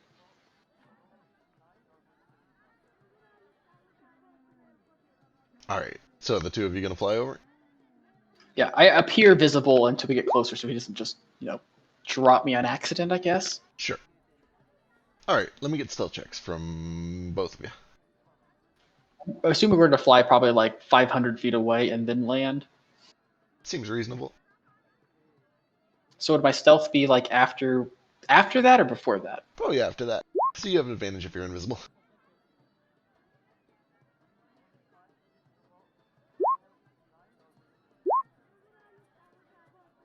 Alright, you guys kind of take a short flight out, and then when you get close, you touch down, and you begin to creep up, kind of along the tree line towards the campsite. And eventually you're able to get to close enough to start making out figures, and you can hear some speech. You can even make out some of the conversation here and there. You can hear the cattle and smell all of the terrible things that come with that. And you can see all these wagons that are lined up kind of in a circle to just kind of prevent or to create a pseudo barrier from the woods. And yeah, looking it over, it just looks like 3 ratfolk dudes that are dressed kind of like farmers. One of them is a little bit more heavily armed, kind of like a rancher or a cowboy or something like that. You can see that he has a long rifle strapped to his back, a bow and a quiver, and just some, hide armor. The other 2 just look like they're plainly dressed like farmers, and they're just kind of shooting the shit, eating dinner, drinking. One of them looks real sleepy, like he's kind of starting to nod off. What does my lens of truth see? What a delightful question. That is true sight, right? For 120 feet? It is true sight for 120 feet, yes. All right. You begin to kind of scan the area to see if anything is amiss. And you have to do a little bit of a kind of like a perimeter motion until you get around to the back side of them. But then you can see that a little bit deeper into the woods, maybe 30 or 40 feet, cubed, kind of right beside the campfire, there's just this thin film that seems to create almost like a magical cube. And inside of this thin film, you can see these magical projections, these shimmering illusions of creatures that are obscured by some sort of magic. They all look very tiny. Many of them are asleep. They've kind of just like formed a bunch of piles. And you can see that there are 4 or 5 larger figures. There are a couple more that look rat folk, one that looks lizard folk, and one that looks like an orc. And they're just kind of seated at the corners of this thing or watching out over the whole thing. There's not a lot of activity in there. You can see a couple of them are just casually eating. Yeah, kind of light activity. Most of them are settling into sleep. The people sitting on the fire, do I see like any like sigils or emblems on them, or anything, or even anything thieves canty? Sure. Give me a perception check. Is this spyglass applicable since they're kind of ish far away, or no? Nah, it'd be like they'd be blown way too far up to use the spyglass at this range. No obvious outward signs of thieves' cant or any like mercenary logos or anything like that. They just look like dudes. The only real symbols that you recognize just looks like a ranching symbol that's on a lot of the crates and is also branded onto some of the cattle. Have I ever heard of because he mentioned someone who could smuggle them out. Have I ever heard of a group, and my thieves background, that would oppose as ranchers and smuggle people? Do you have the actual criminal background? Know what? I'm a thief, and I'm proficient in humanoids Give me a history check. with advantage. Yeah. You haven't heard of any like faction that specifically, looks like farmers when they do all their jobs or anything like that. But it certainly seems like a decent enough cover to make some long distance travel without too many questions. In other words, you don't like recognize this exact group or anything like that, but it seems to fit the bill for smugglers. All right, and we're like within 120 feet of that weird tent thing, right? Yep. Hey, Vasu, do you think you could get a message to Joker just to make sure he's okay? I mean, maybe we shouldn't.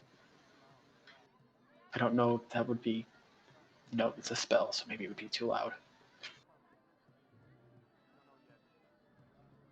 I could try it, but I think that's up to you if you want to risk it or not. What's the range on it? I'm checking it right now because it's an evolving cantrip, and I can't remember how long it is at the moment. I think it goes up to 300, but either way, the default is like 120, so Yeah. you're good. It bumps up to 300 at 5th level, and now that we're 11th level as well, I can ignore the somatic and material components of the spell too. So you only have to do the vocal though. I mostly want to make sure that when we cast this, it's not going to alert the guards. So if we can get far enough away that you can cast it. I'll try it from like 300 feet away. All right, you back up and you cast the spell. Hey, Joker, this is your son's friend. Do not be alarmed. Christ. The spell goes off, and you can feel it kind of float off in that direction. Give me a wisdom check.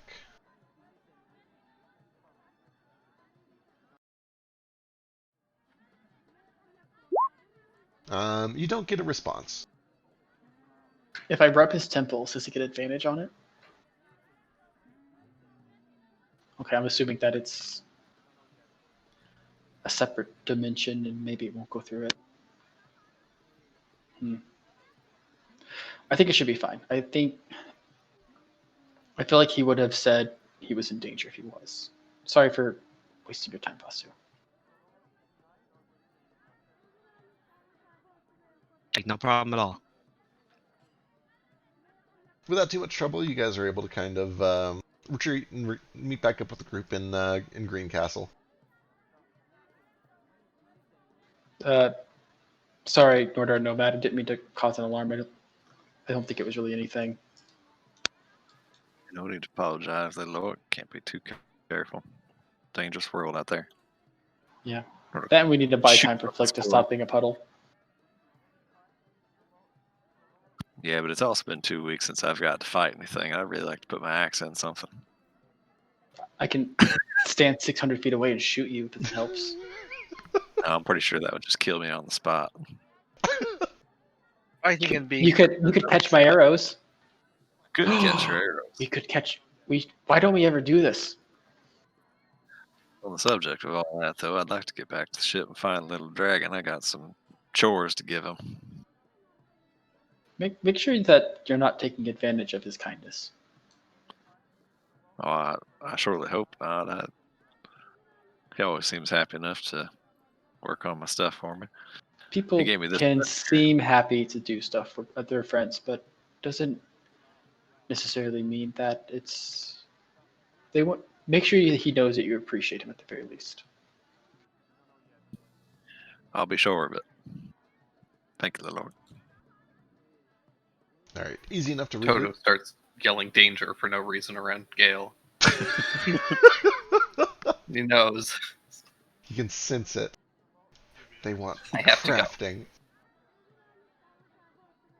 All right, jumping back through here. Ace, did you have anything else for the night?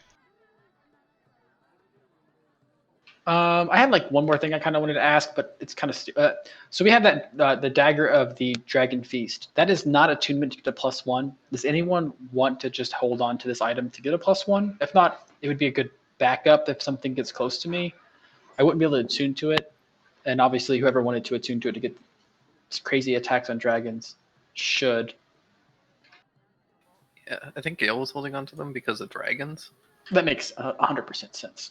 Also, I did tell you, the longbow of poison, it has like 4 stones in it. If you want to just like, you could probably just dismantle that for stones.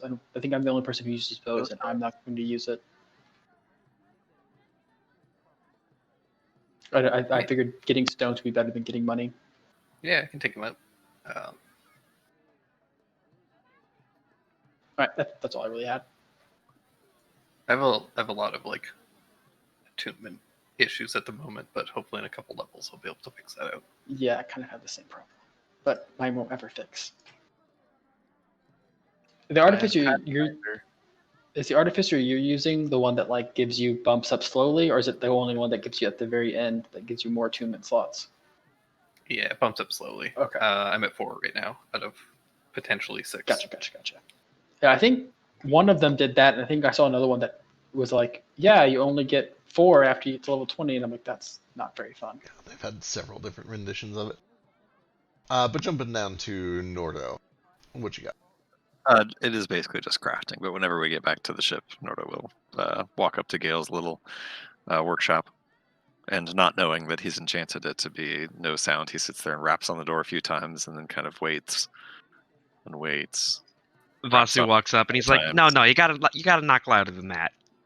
Well, he'll kind of like pound on the door a little bit. Then he's like, "Why? Do you working in there? I don't hear him working."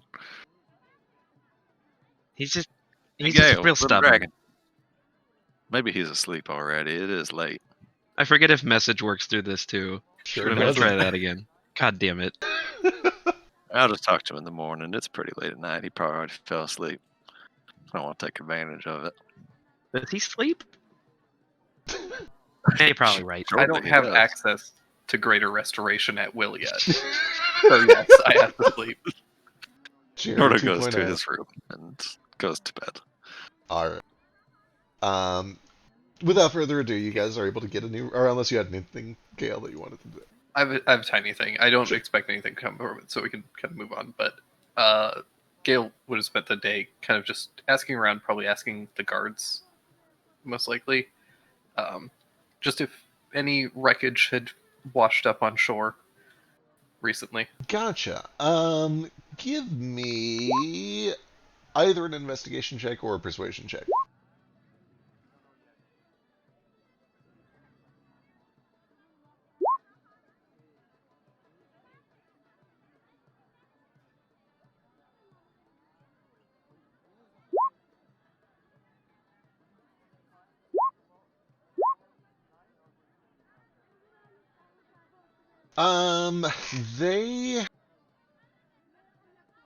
There's been a decent amount of wreckage over the past week or so. They mentioned that there have been a number of shipwrecks, as well as an increase in monster attacks. They've had a little bit of just flotsam coming in with all the storms that were kind of passing through. Going a little farther back into the 1 month, 2 month range, with a 25. Nope, they don't really have any recollection of stuff washing up onto the shore. No signs of a shipwreck or a submarine wreck or anything like that. Okay.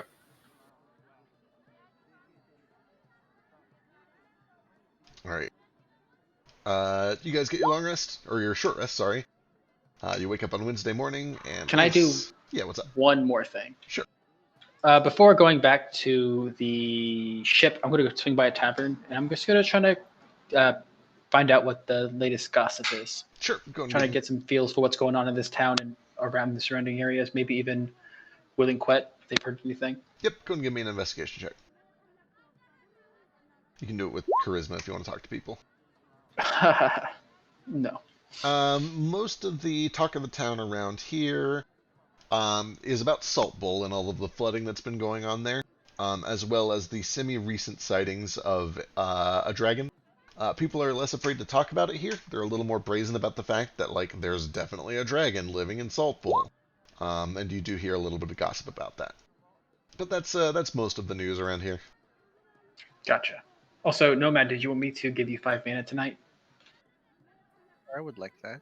All right, I'm going to use Never the say no to friendship bracelet to give you 5 mana. That's all. All right. Passing through for the next. Let's see. Can I do so? Right before in the morning we leave, I'm going to like ping to see if I see that group moving, if I see it grow throughout the morning. Yep, you kind of check in the morning and maybe a couple times overnight. And by 6 in the morning or so, that group is gone. Did I ever notice that it grew to like be more than just 3 people? Nope. Interesting. Norda, what's up? Just as we're flying in the morning, Norda will once again go to Gale's workshop and rap on the door a few times, and then remember what Vasu said and sort of pound on it pretty good. Once he feels that it's an appropriate hour, that Gale would be awake. Boy, he must really be sleeping in today. Norda is carrying a tray of one of his homemade donut nuts that he made and a cup of coffee. But I don't know if It doesn't block smell. I was going to say, I don't so know if it blocks smell. Sure doesn't. So I smell donut nuts and come out. Hell yeah. Oh, hey. Oh. Morning, little dragon. Should Morning. sleep pretty heavy. Were you knocking? Yeah, I was knocking pretty good. If I figured you must have fallen asleep pretty hard. Oh, this. I thought I told you guys it's enchanted. I can't hear anything out there. Oh, that I can explains smell it though. That smells really good.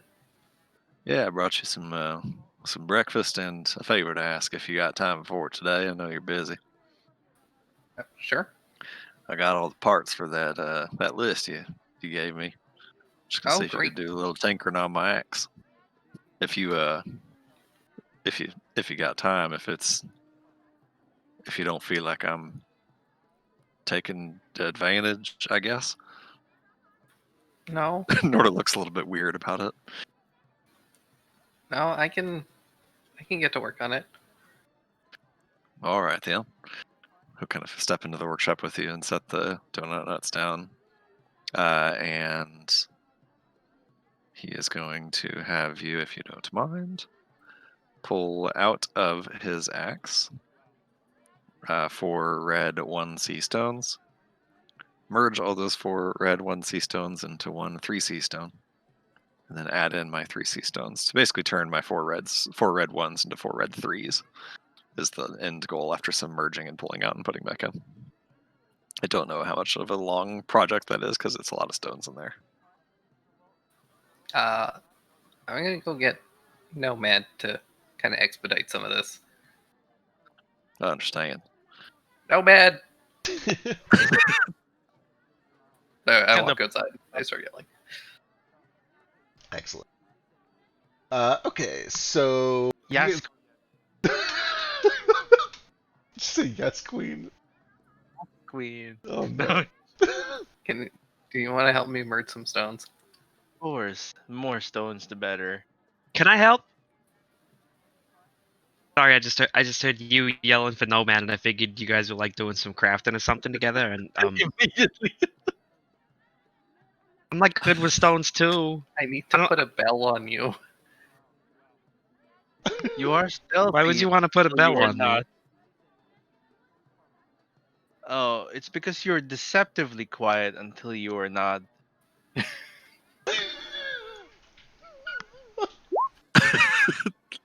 Christ. See? Where did he go? Alright, you guys Oh, are yeah, all that's able better to than my passive perception. you're all able to group up and get prepared for this crafting and merging session. Woo! Crafting day! Alright, so tell me again what you're starting to merge. So the Crimson Dead axe that's in my inventory has 4 1C red stones in it. Are those 2B? One of which, let me check. Is there a way for me to like post this to the thing? It's I'll go pull it's it up. 4 red 1Cs. All of them are 2V except one is 1V. Excellent, okay. And essentially doing 2 merges there, or 3 merges total to turn that into a 3C stone. So make 2 2Vs and then make one, or make 2 2Cs and then make 1 3C out of those 2 3C or 2Cs. Okay, excellent. You know. And I think we'll have to also pull all the greens out in order to re-enchant this at some point. Yep. If I understand the process correctly. Correct. Alright. We'll assume Nomad does one, Gale does the other over the first 10 minutes. Who wants left?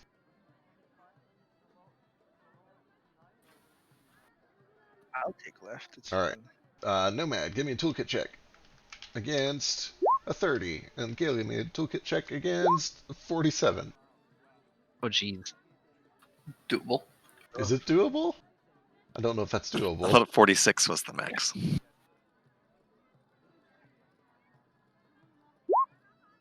Ooh, Jesus. You were close. No, not even close for me, unfortunately. I rolled a 3. Alright, the merges go off fine. Neither of them are lucky, but it still goes just as planned. So this becomes a 2-3, and this becomes a 2-4. And then just merging those together into a 3. Alright, whoever wants the honors, give me a check against 32. Do it, Gale. You can do it. Okay. You have advantage on this, right? Thank you. I'll call it. We'll call it If a Nomad's crafting check. helping me. Oh, I will help you. Hey, nice. Oh, you didn't need. So this one becomes lucky. So that becomes a 3/6. And to that 3/6 stone, I will remove from my own inventory 3 3C4 stones. So we now have 4 3C stones. Adding those back into Crimson Debt along with the 4 greens that are already in there for a total of 8 stones. So I think that takes forever and ever and ever. And we had talked about that, increasing the wound damage and also making it an action to remove the wounds instead of it automatically happening on their turn. Absolutely. All right. This is a pretty long process. It is an 8-hour process, but it puts the capacity at 22, which is well within Gale's limit, especially with Nomad's help. So one of you guys give me a crafting check. Nomad, do it. And for what it's worth, Nordo spends those 8 hours like bringing in food and drinks, and would also like to make an insight check to see if Gale feels burdened or taken advantage of. Excellent.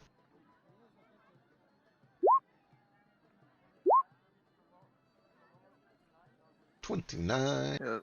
With advantage, it's 31. Oh yeah, that's If I right. have advantage. Yeah. Which makes So it 36. Woo, good shit. Much better than expected. Heck yes. Burrow.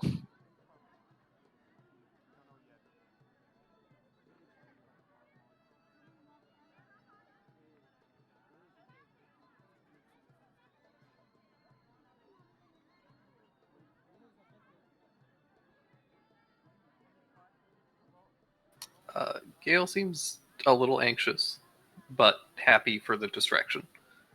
Does not Okay. seem like he feels like he's being taken advantage of, and deeply appreciates the donut nuts. Gotcha.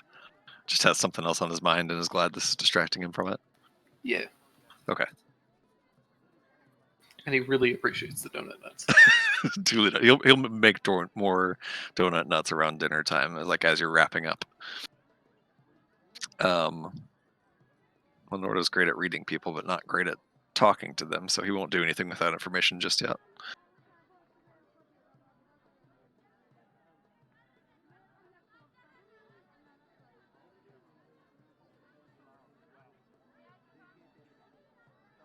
Right when the talker can't read people, and the person that can read people can't talk to them. Exactly. Nothing like 9 insight and 1 charisma. Or no, 0 charisma. Probably as you're finishing up the axe, whatever it ends up being, he'll take it back and sort of heft it in his hand a little bit and swing it a few times in the air. Say, it feels pretty good, little dragon. Excellent work.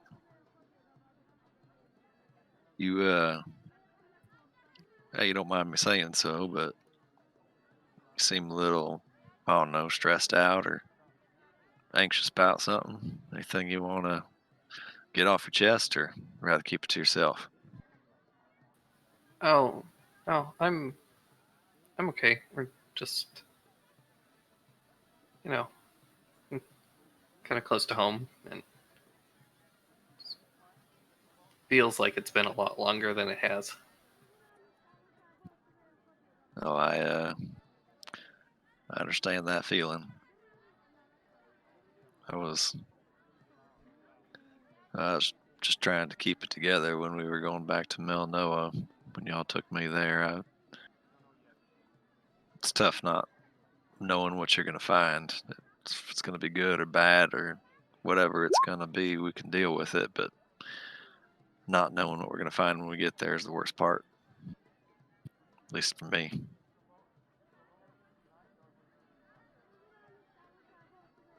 But whatever it is, we'll set it all right before it's all said and done. I hope so. I'm sure of it, especially with this here axe. Ain't a whole lot of problems I couldn't solve with this.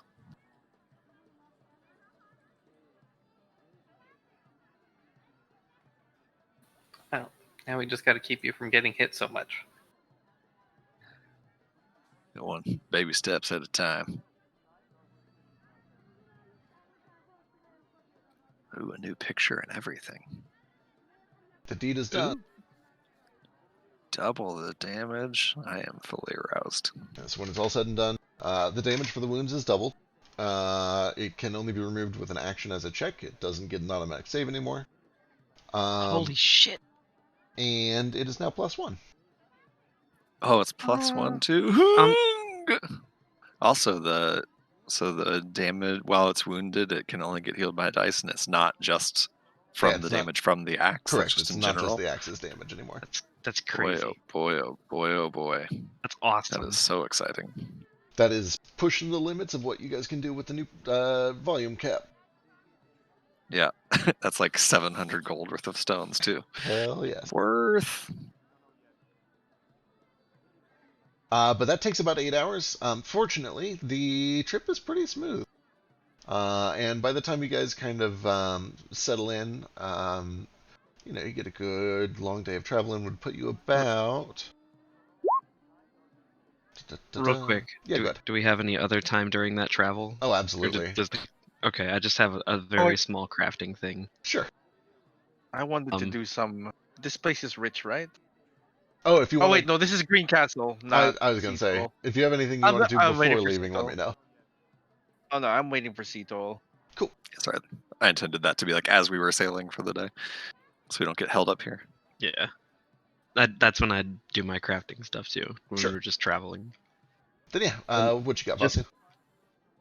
So I've got this cloak of dashing wind. I believe right now it has 1C, 2V white stones in it, and it looks like we have several more of those same exact kind of stones in our stash. I just kind of want to plug another one or two in there, and like right now it's not attunement, but I only get 2 of those dashes per long rest. I just want to kind of see what more I can I was get out gonna of say, it without having it require attunement. Yeah, if you throw in 2 more level 1 white stones, you could potentially make it like a permanent thing, like you can just dash at will, and it that's hot. might not require attunement depending on the crafting check. So let me go see. Let's start with 1 maybe, but Cool. Adding 1 will make it so you can do 4 dashes per rest, and it will definitely not require attunement. what's our max capacity at the moment again? 25 if no man is helping, and then advantage on the check with a minimum 10 if Gale is doing the crafting.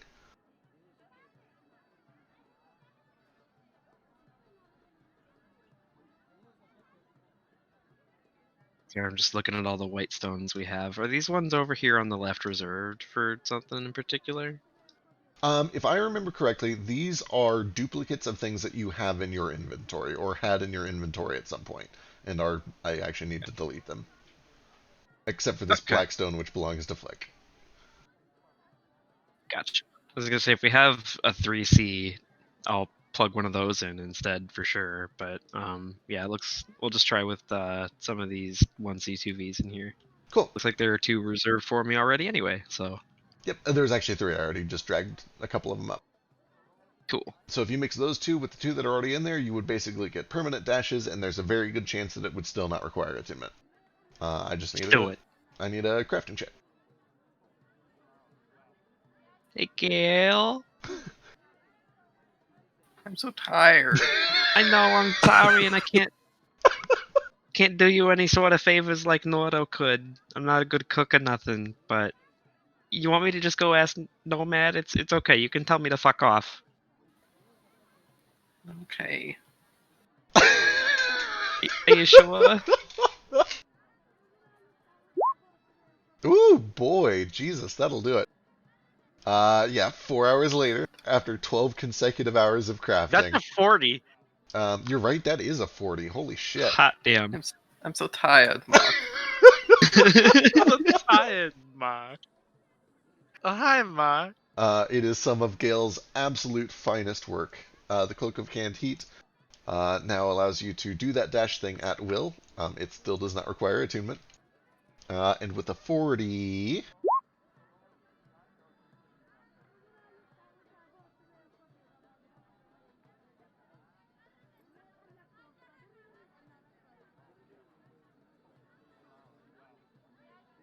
with a 40, the movement can be broken up into 2 separate dashes. So you could do like a 30-foot dash one way and then a 30-foot dash another way. Yo, that's cool as fuck. Okay, I'm excited.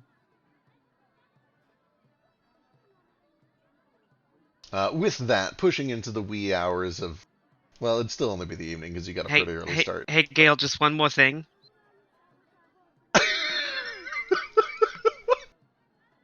I just pick him up and I hug him and I say, thank you. I put him down before it gets too embarrassing. You're welcome. Can I sleep now? Absolutely. Would you like me to play you to sleep? Pull up my Huobosi. Okay, but only if you roll a 10 plus. Oh, that's no problem at all. A real pretty cloak.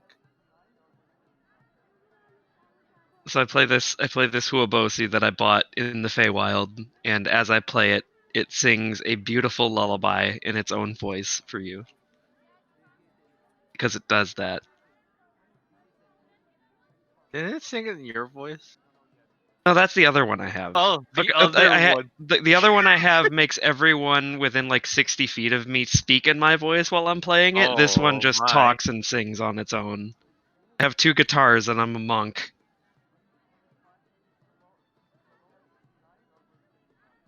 I'll never play a bard. Never, ever. Do it, man. It's so much fun. All right. The rest of the day, unless anybody had anything else, goes uneventfully. The weather gets a little bit drier and a little hotter as you push your way past Salt Bowl and then over the mountain range and off in the distance to the east. You probably can't see it, but you know that you're passing by Thorngrove as you approach the coast. And then you begin to make the first dangerous jump of the journey over the Deltana towards Valdaland. And I will need a I can make a perception check. piloting. I'd like to keep lookout as well. Excellent. So the 2 of you will be on lookout. Let me go ahead and get a vehicles check from somebody. Whoever wants to be piloting across the Deltana. Hey, it's Flick. Hey, Flick's here. You're just in time, sort of. You're not a puddle anymore. Oh, hey, cool guy. It's cool, guys. Flick has sailed this route hundreds of times, and he knows the very can't safest hear him. routes. Did you say anything? Oh, is he saying anything?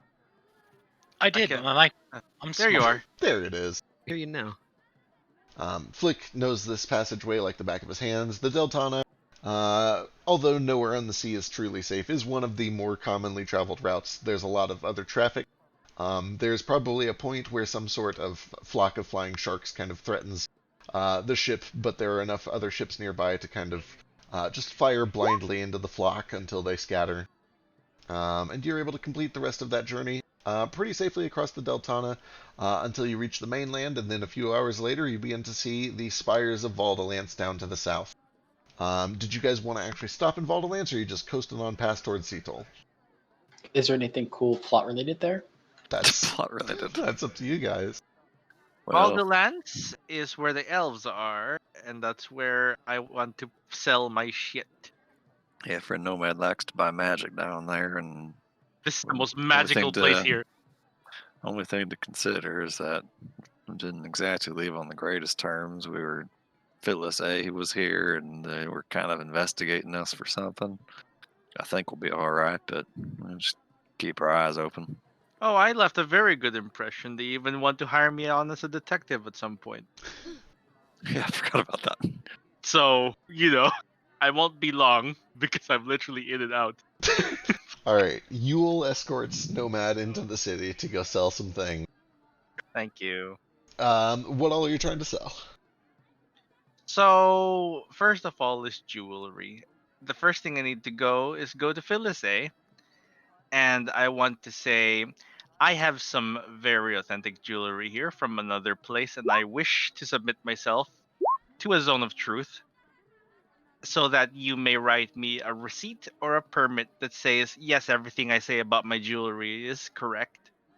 This is from the moon, and Okay. this is from the Feywild. So I want to be clear here. You started this with saying that you're going to Phyllis A for all of this. Is that true? Is that the true? If she's the one I go to for a Surely you meant Zone the of guy truth. at the magic shop. Whoever can cast Zone of Truth, because that's, from what I recollect, how you prove shit in the marketplace.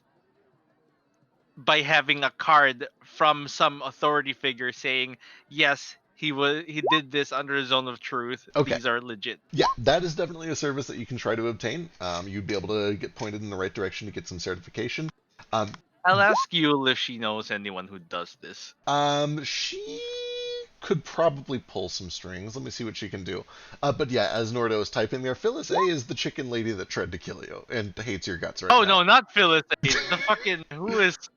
But What's we her name? also Investigator Wendy was the one who was working with us, but we That's also the saw one. her on the ship with the villains that had Yules's daughter. So Oh. she doesn't know that we know that, but she is in with the baddies. Oh. Anyway, I'll go to Wendy. Right. That's the one I was talking. Okay. All right.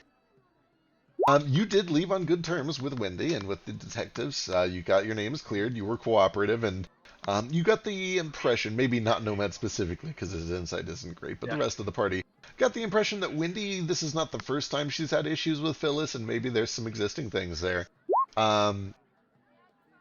So she is able to point you in the direction of kind of the merchant's circle. And that is eventually able to get you pointed in the correct direction with a little help from Yule towards a certification agency. They can do it actually at one of their government offices. You basically go to the courthouse to get something verified. There is a fee. It costs 22 gold to have a statement basically vouched for by the government of Valdalance. Magically certified to be truthful to the best of your knowledge. Is it your item or? You basically get a statement certified.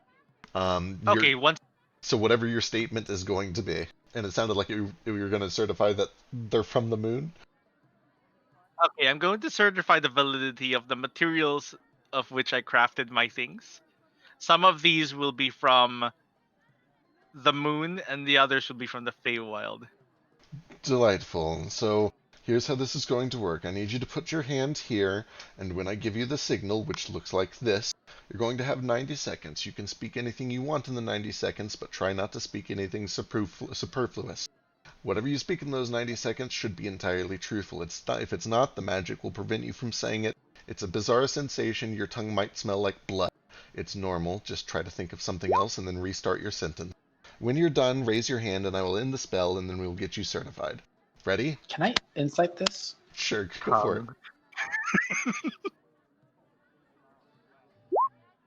it. He seems very bored. He seems like this is very routine. And with a 27, you kind of get the feeling that maybe he doesn't believe Nomad's story at first and is expecting the spell to prevent him from saying what he says he's about to say. So his face will be comical after this. Possibly. But anyway, he gets you all situated. He has you place your hand on this kind of reddish wooden box. He begins to incant a spell. You feel a tingly sensation that starts at your toes and works its way up to your tongue until there's just this faint vibration that lasts for about 3 seconds, and then there's a click that comes from behind your teeth, or where your teeth would be if you were a normal creature. And then he gives you the signal, and you have 90 seconds to say your statement. Go. All the merchandise I will be selling are as I described them. True to my word.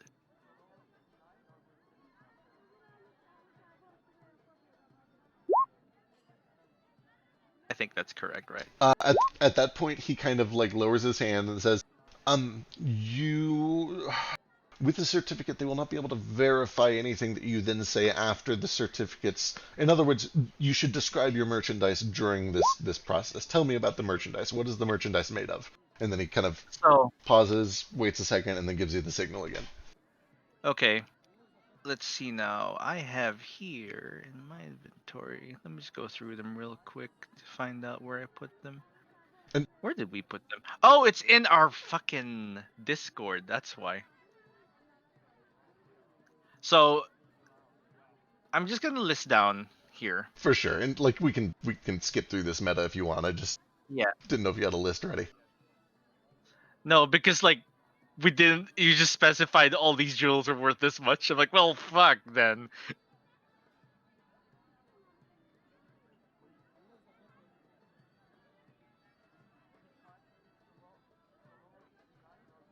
Oh, none of them are mundane. None of them are mundane. They are all exquisitely made, That's beyond true. mastercraft You're right. beauty. Like ungodly proportions of like Literally crafted amazingness. with magic. You're not wrong. Yeah, And then you get to the they're part also. where I some also of it, rolled a 33. So yeah. And then you get to the part where you mentioned that some of it is literally made with rocks from the moon, and the spell goes off and lets you say it, and he gives you a pretty weird look at that part.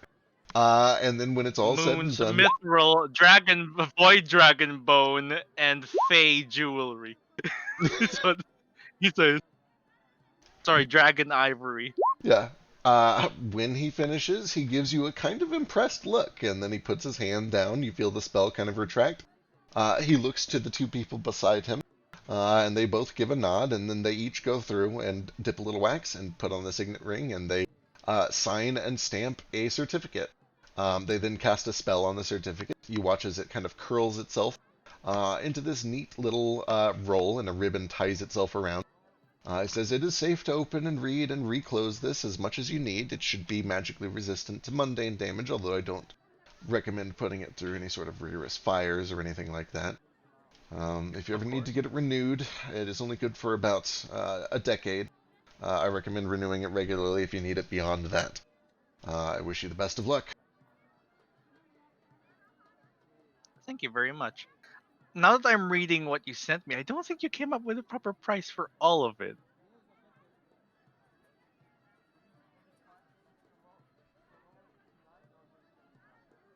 Gotcha. Cool. Sweet. I wish to go to an auction house. Excellent. All right.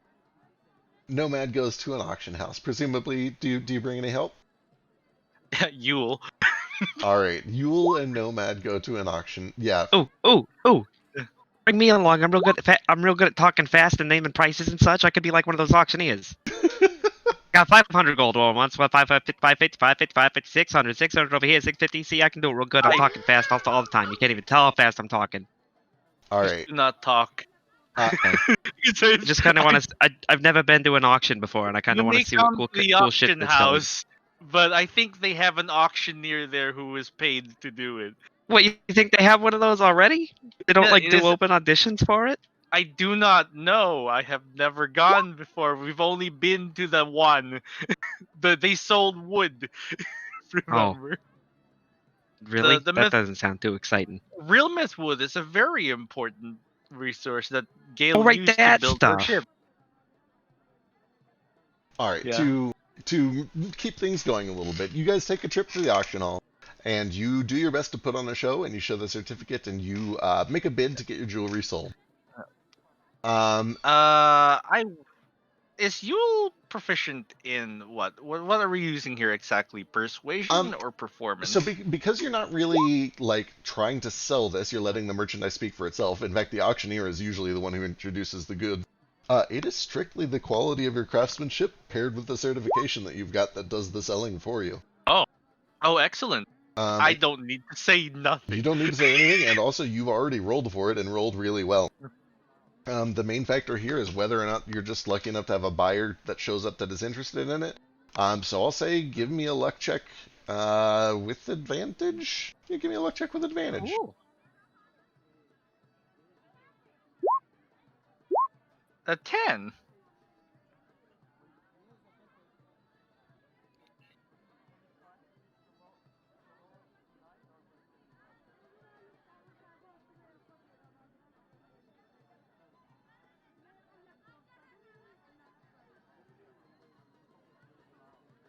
Ooh. All the non-Moonstone jewelry has a baseline value of 995, and I have several of those. Hot damn.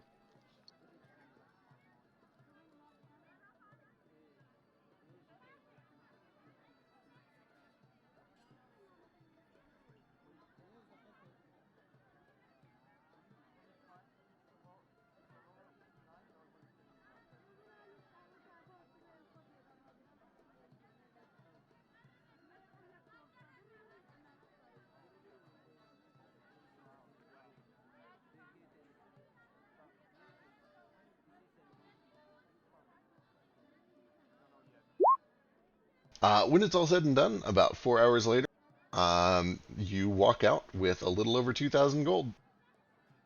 And that is for Excellent. all of the jewelry you crafted, including the moonstone jewelry. Ooh, including the moonstone jewelry. Okay, okay. I am satisfied with this. Excellent. All right. With that, unless you guys had any other business in Valdelance, you can continue on your way. Yeah, let's be gone. The rest Do I'm we- going to sell in Seattle. The scrying stuff, Nomad, just meta talk. Do you already have scrying, and or do you already have the mirror for it? I have scrying. I don't have the mirror or material focus for it. It's 1,000. Okay. Me and Vasu would be willing, it looks like, to chip in on that. I've got 500, and he's got like 1,000, if we want to do that while we're here. Oh, sure. Presumably. While we're here, actually, can I buy scrolls?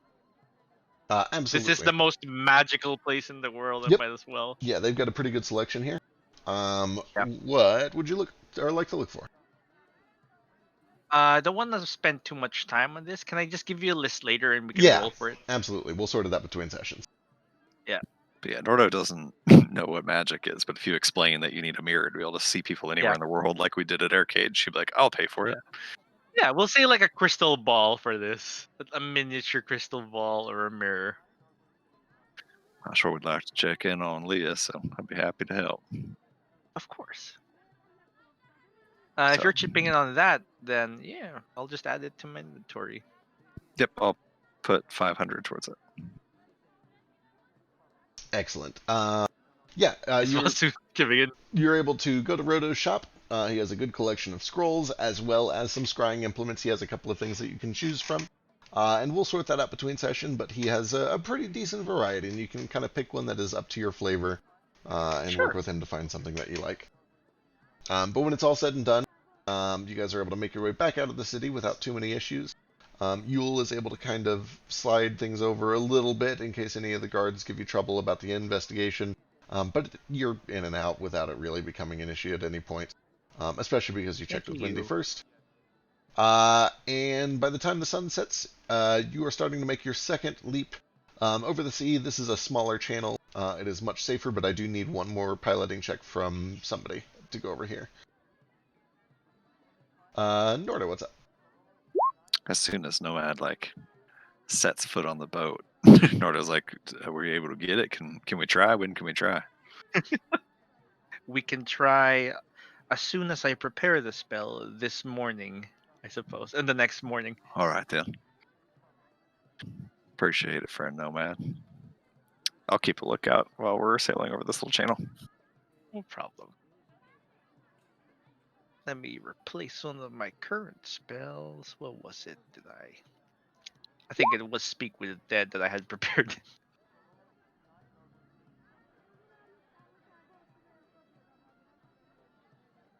Goodbye, Speak with Dead.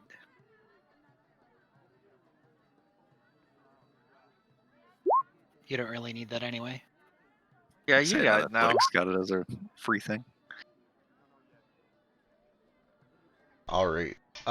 It gets a little warmer and blustier over the evening and overnight as Flick kind of guides it over the Valdelance channel.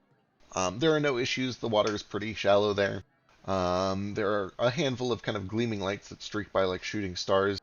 You recognize as glass minnows that sometimes like to fly through the air like flying fish and light up in the night. Totally harmless, but they do tend to attack large predators, so you steer clear of them just in case. You eventually make landfall on the eastern shores of Willingquet and begin to kind of go along these forests, eventually meeting up with a pretty well-traveled highway that connects Willingquet to Belmoral and some of the other cities in the inland continent.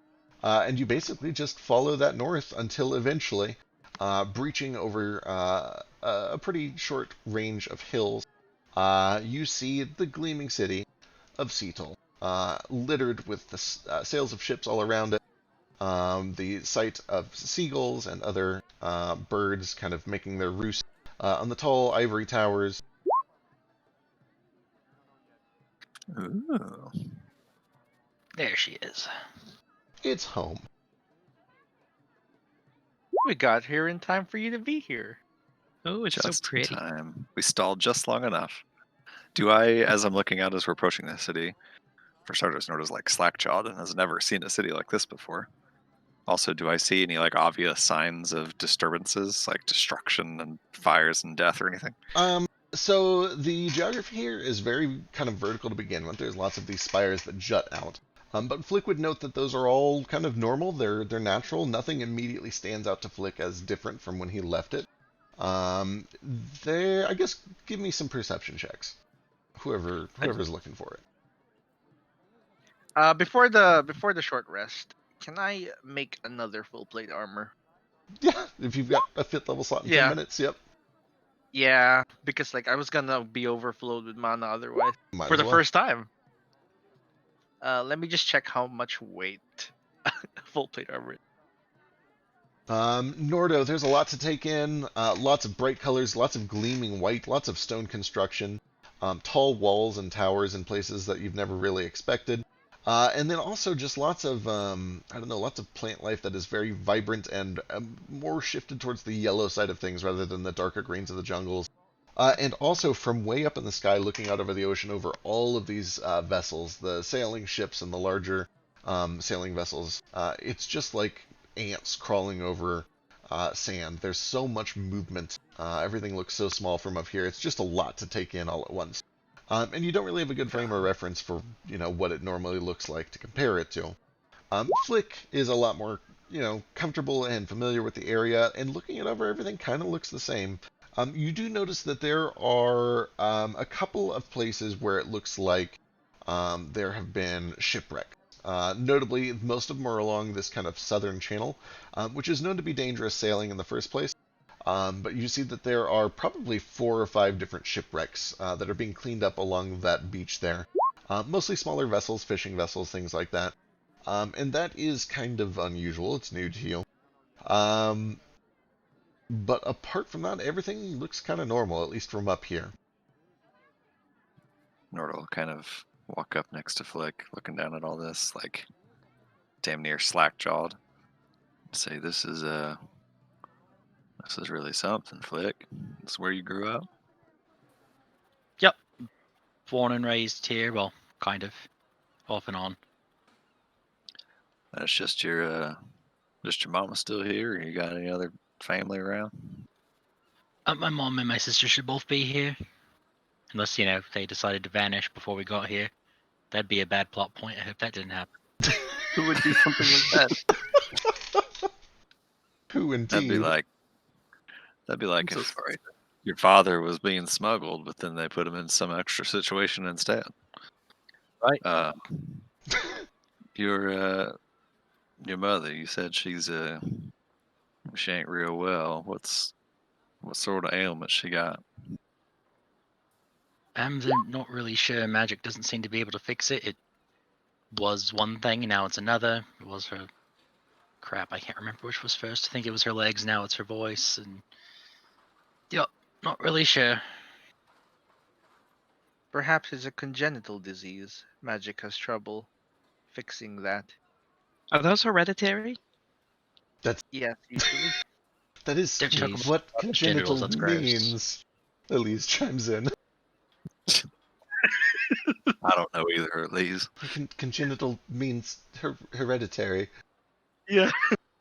We learned this yesterday in the dictionary. I don't like guess that it- Elise knows a word that I don't know as a person. Same. I guess, okay, so technically it's not exactly the same, but it's close. Yeah. It's not completely the same, but I had to Google it.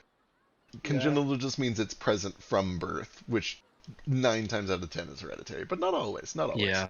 Yeah, not always. Because otherwise, Flick might have it in his blood or his, siblings. Well, or... he's a new body, so it's completely different, right? It's I new every don't time. think that's quite how that works, but... You get like Technically, a the head's still the same. reset. Oh yeah, but the rest of the body gets a whole like fresh new reset, right? I don't know. So it's like lagging I don't behind by think like so. how I old still are had- you? Like how old are you? Like 20. God, don't ask me that. I don't remember how old I made this character. 27. Roll for it. Okay. 20. Yeah, so now you have a 27-year-old head on a 1-year-old body. Your body's less than a year old. A Nordo, newborn Right. body. I guess that means that I'll go senile before my body gives out. You could have a ripping bod for a long time. You guys did watch this new bod like age in front of your eyes rapidly as it was yeah, but regrown. also No, it's different. we don't know what the long-term effects of that are going to be. Who possibly could? Nordo starts like counting the ships, and he's like, "This must be more ships than there is anywhere in the world. Let's look at all of them." There must be at How least many- 8 ships here. How many 1, 2, 3, humanoids do 4, I 5, send to the 6, city? 7, 8. You would sense probably somewhere in the ballpark of A ballpark 400, of exactly. 421,216 people. And how many of those are aberrations? Good question, actually. Hello. Mhm. Within a 3-mile radius, there's a couple hundred aberrations, mostly to the northeast, not too far off the shore. None in the city. Like this specific set of islands right there that looks really cool and glowy? They're kind of all over. So I don't have this really set up to scale. I'm guessing this is probably about a quarter mile, which means that would be about 1 mile. And yeah, so starting at about the 1 mile is where you start to sense lots of aberrations. I would say you probably actually do detect about 20 aberrations that are less than a mile away from you as you sail over the city towards the harbor. That sounds about right. Maybe. Do they seem like further down? I mean, they seem like they're in the ocean. Oh, okay. So it's not like they're like, downtown right here, just chilling. Give me a wisdom check. Wet ass Providence. Thanks, Vic. With an 18, after a couple of consecutive pings of the radar, you're able to tell that one of these aberrations is actually pretty much right in the city. It's kind of down over here-ish, along the southern border. It seems to be like right at about this cliffside. The rest of them are kind of waiting a little ways offshore.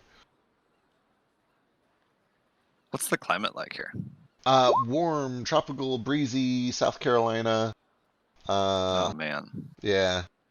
Nordo is so happy. He's just smiling.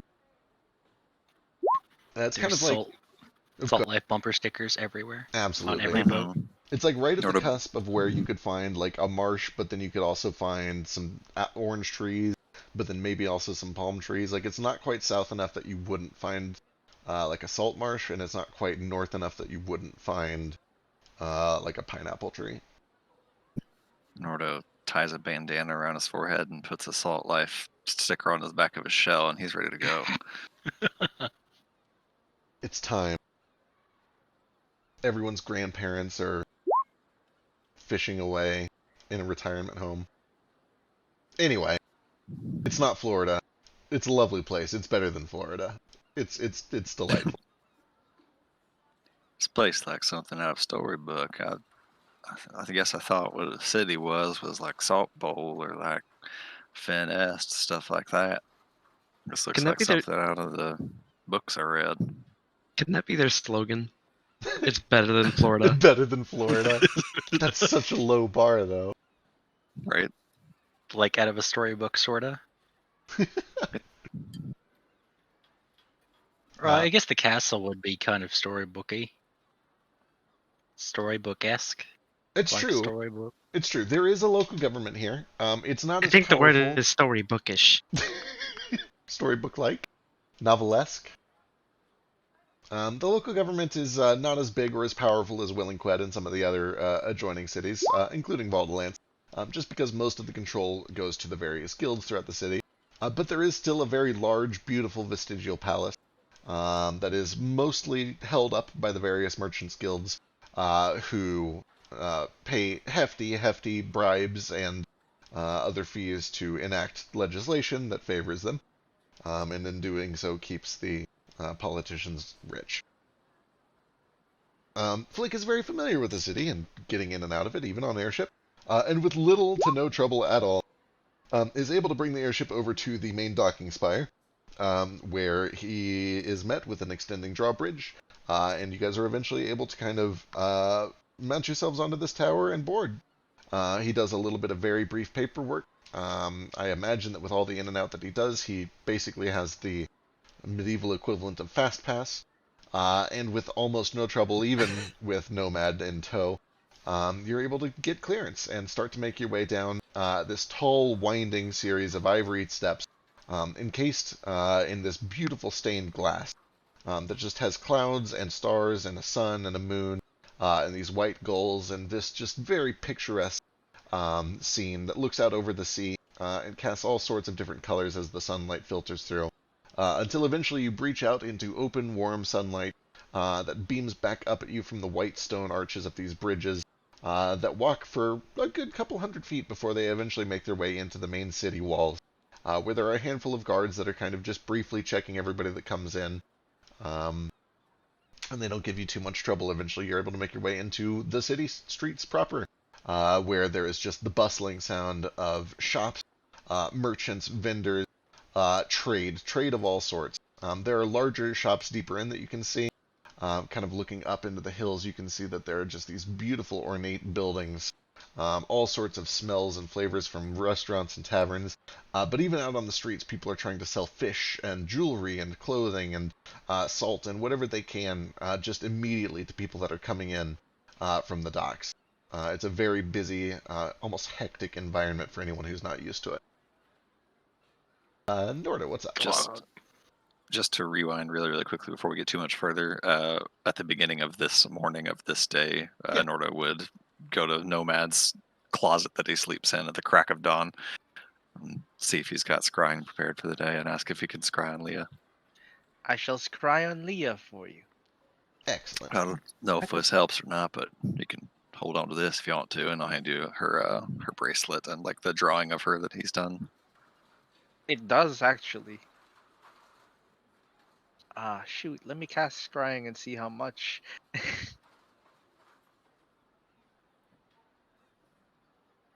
Sorry, whoops, it's not a 6th level spell.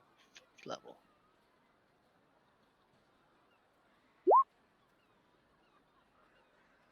So likeness and picture removes gives them a -2. A possession or garment gives them a -4.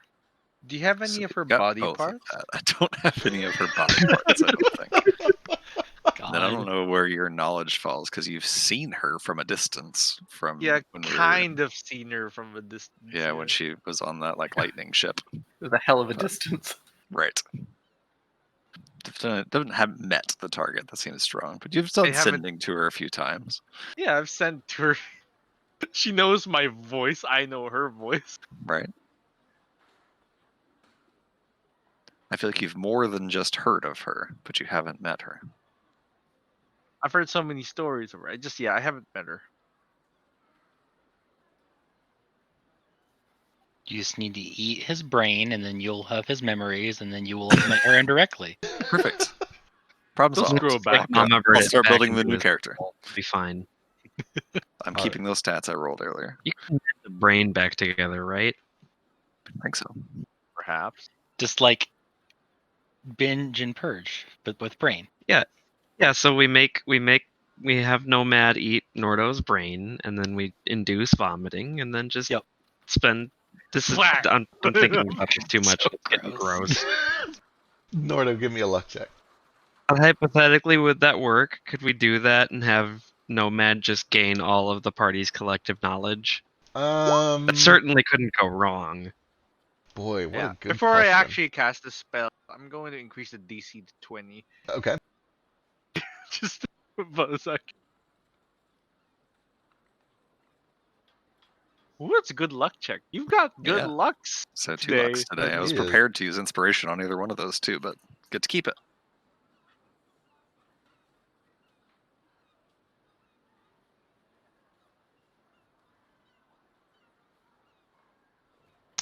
Okay.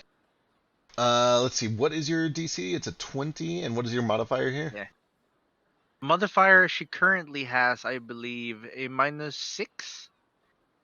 I'm not familiar. I don't know if it's So, cumulative. Yeah, so you have the likeness and you have a possession, right? yeah. Okay, 6. Just no body part, unfortunately. Otherwise, it'd be a minus 16 to their check. Okay.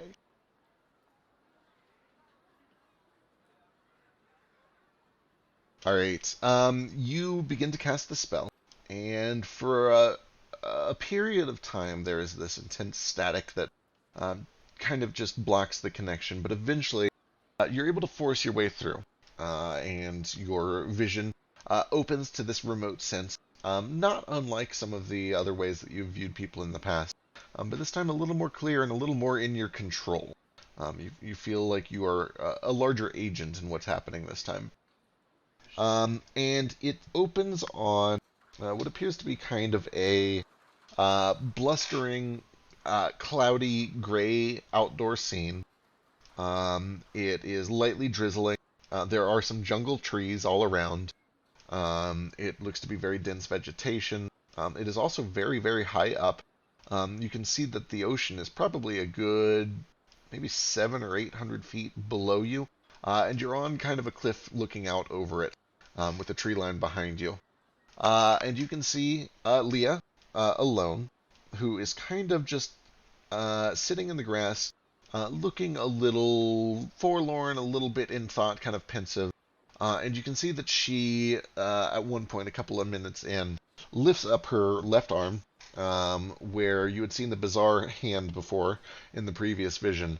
And you can see that there's just kind of a stump. It doesn't look recently injured. It looks long scarred over, an old injury, but it is about halfway down the forearm. And the absence of the bizarre hand that you saw before is noteworthy. There is nothing there now. And she just kind of looks at where the hand would be and just kind of gazes through it almost for a little while. And then she eventually puts it back down. And then you can see that she kind of grabs a bundle of rations from her side and begins to eat. Slowly, not in any sort of a hurry. She looks kind of lost in thought, doesn't say anything. And that just goes on for 9 or 10 minutes, and then the vision fades. I am, while the vision's going on, just sort of giving Nordo a play-by-play telepathically. Okay. I'll respond telepathically. Does the place look like anywhere we've been before? Maybe Larval Fen or Mount Noah, something like that? Does it? What's the surrounding like? Give me a survival check or a nature check. And then she moves the sandwich to her mouth. I can't do a nomad voice, and bites into it. And then she chews 3 times and swallows. She Right. stops. Oh, it's got stuck in her chewing. throat. Yeah. Oh, she got a drink. It's fine. I assume Forgot Nomad the actually food does was in her describe in mouth. that excruciating detail. She looks at her hand, or lack thereof, So and like she is imagining sad. because of Nomad's like monotone, he describes the pertinent details with the exact same voice as the totally irrelevant ones. Yeah. Like the missing hand has the same emphasis as the turkey sandwich. She is consuming a beef and or mutton ration with her hand that isn't missing. It's kind of on the side. What was the roll? Survival or? Survival or nature. Okay, we'll do it nature. 7. You've spent a lot of time traveling through a lot of jungles with Ace. They all kind of blur together. You're not able to pinpoint like which jungle she's in. It's trees. Would you like me to describe the trees to you? Perhaps you can help. Yeah, if there's She's in anything the that stands jungle. out about them, but it seems like a long shot. There's a lot of jungles out there. Just didn't know if maybe it looked like some place we've been before for sure.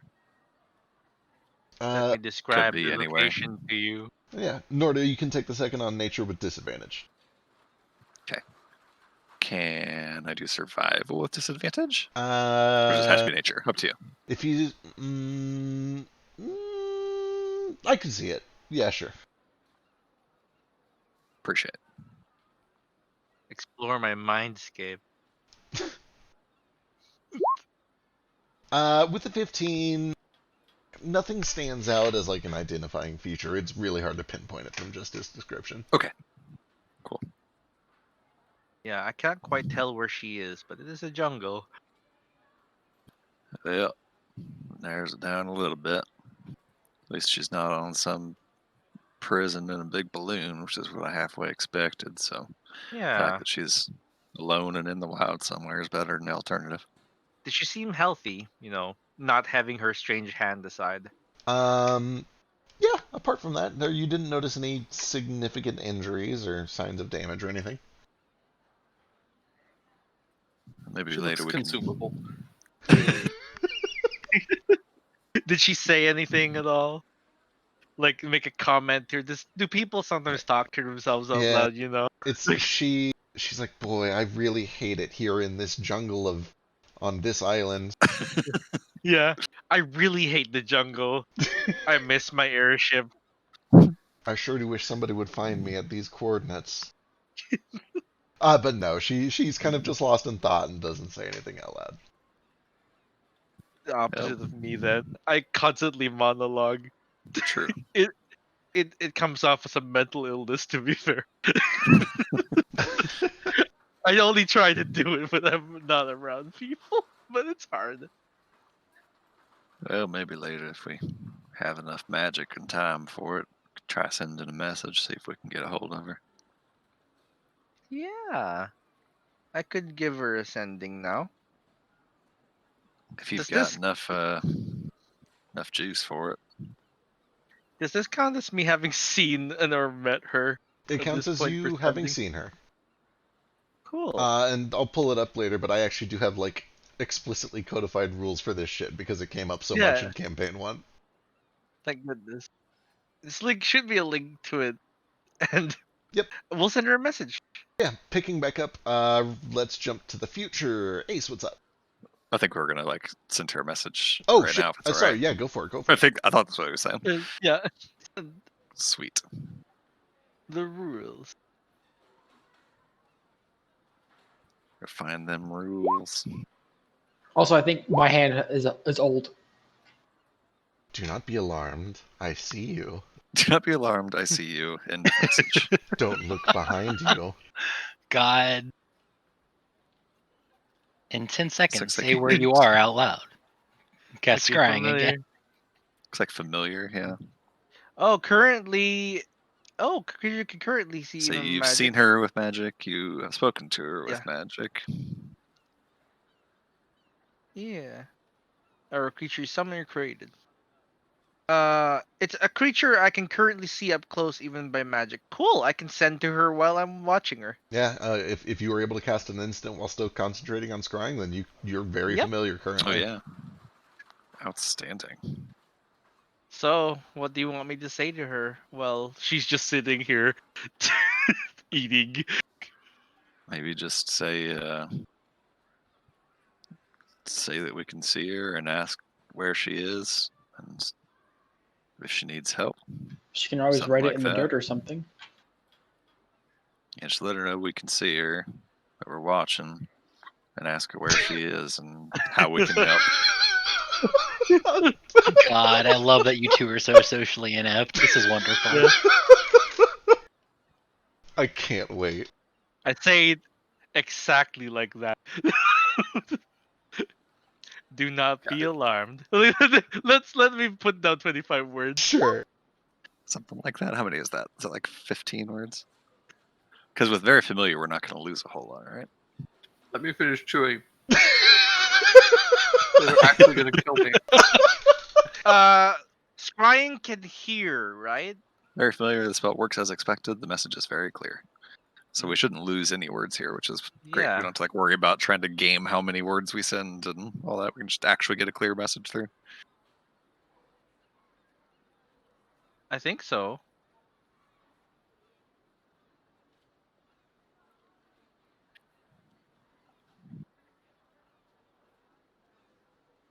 Yeah, let's see. It has to have do not be alarmed. Of course. 1, 2, 3, 4, 5, 6, 7, 8, 9, 10, 11, 12, 13, 14.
Does this sound okay so far? Yeah, that looks perfect.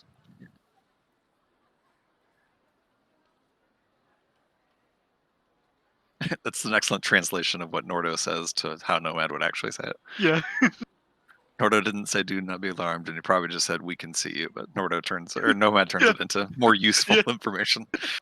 Slightly more. He's used to telling people, "Don't be afraid. I'm not here to start shit. I'm not here to consume your consciousness. I just want to talk. I'm only here to purchase some milk because We just want to my talk. brother would like I some don't- milk." I don't want to eat your personality for food. I do not wish to gain sustenance from you today. I like that today is there. Today. Yeah, it You could never be know. today. But yeah, okay, we're gonna lock in on this. But All it's right. only 18 words if you want to add some more. Boy, I don't know what else to even add. Although I guess we don't have to worry about it being too much. Yeah, there's like we're a whole 6 more words, I think. 7 more words.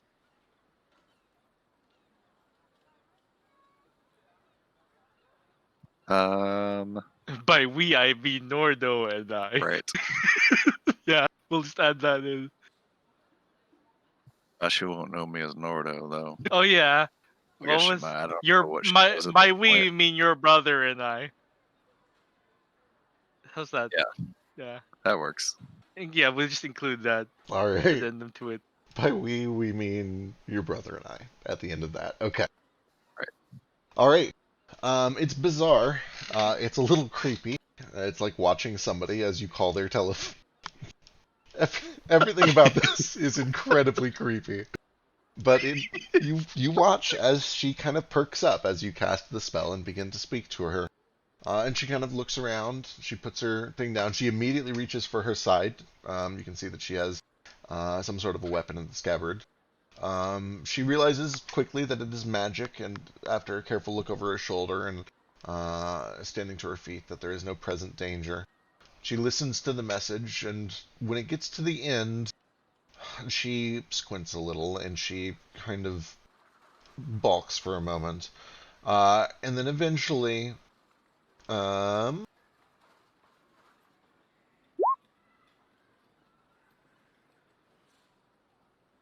begins calling out. Can you hear through scrying?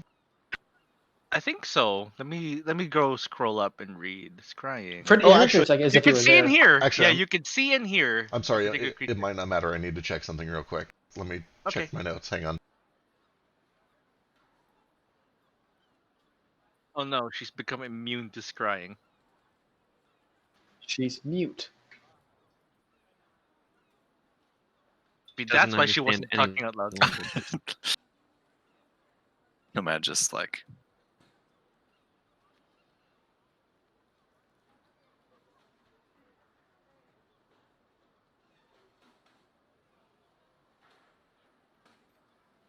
She begins to call out, and you hear this kind of.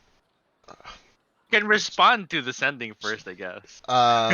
She tries to do so by speaking, and you hear it. Okay. It's weird. You hear it almost twice in an echo. Once through the scrying, and then just a split moment later, magically delivered to you through the response to scrying. And what you hear at first is this kind of confused, like a choke almost, like trying to speak but nothing comes out. And then you can see this very like being reminded of something terrible as she stops trying to speak and she closes her mouth again. And she closes her eyes, and then you hear a response through sending telepathically. The locals call. Oh, they called it something. Oh,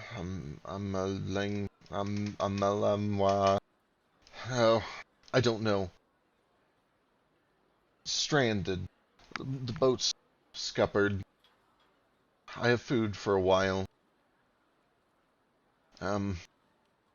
Oh, these bastards. See if. And she kind of runs over, and as she does, the scrying tracks. And she kind of runs a little way back into the jungle. to a little makeshift kind of just site that she's set up. It looks like she's taken down some sails and set them up as a makeshift tent or a lean-to. She's got some supplies that are stacked up with a barrel and a crate. And you can see that a good distance, probably 40 or 50 feet beyond this site, tied up against a couple of trees, are a handful of bodies. They appear to be lizard folk in just very primitive gear, skins and hides, some bizarre decorative pieces that you don't really recognize that look ornamental.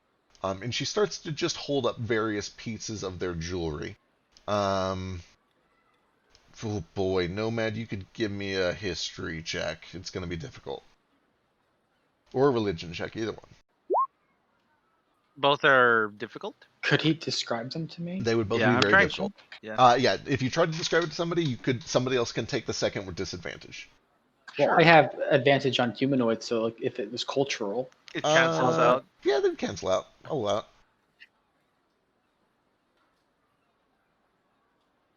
You said I could try history as well? Yeah. Or if you're trying history, I can try religion. Yeah, you do history. Yeah. I'll do history. You do religion. Yeah.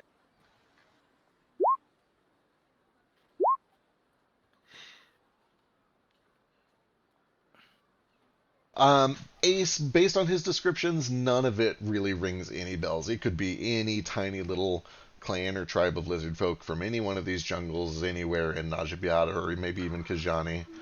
Do I know of like an island that starts with an A that has lizard folk on it? Several. You know of Atuanifos, where you're from. There were lizard folk there. You spend a lot of time traveling with Nomad through Amakabunga Manzi. There's Erebus, where Nomad spent a bunch of time. There's Awasa and Owarka that are sometimes spelled with A's. You know... You picked a very common letter for a lot of your islands. Nomad with a religion check, it doesn't remind you of any of the gods that you've studied in your travels, including the 5 major ones that you've learned spending time with Moat, and even some of the minor ones that you've learned along the way. The only thing that catches your eye is that they all seem to have conch shells as a very recurring theme in a lot of their jewelry, and that feels vaguely familiar to you because you've seen Flick wear a necklace that kind of has that. But really, that's the only even remote connection that you can make, is that they're probably coastal, because they have access to conch shells. Cool. But, you know, islands tend to be coastal, so, you know, who knows how helpful that really is. So after this, I'll give her another sending. And I'll just say, what do you want to say, Nordo? After describing all this to Nordo and to Ace and the rest of the party, does anyone know this place? Island folk. I can ask Flick to try a captain check. Because he's worn a necklace like this. I don't know if it's related. I mean, to be fair, you saw me vomit my necklace out, so. What? Oh, Right. True. That little detail. huh. I mean, I might know more about the island names, you know, the Yeah. singular, but no geography. Vasu might know as well. Ooh. Like that. Okay. Let Vasu... Oh boy. Okay, I need to go pull up your starting map to see what you know. I sent these out at the start and I've forgotten entirely. Yeah. No, that's like, I don't know how far Vasu's been away from home or if he's been here before, so I figured the best way would just be asking you. Could still potentially be somewhere we've all been together too. Right.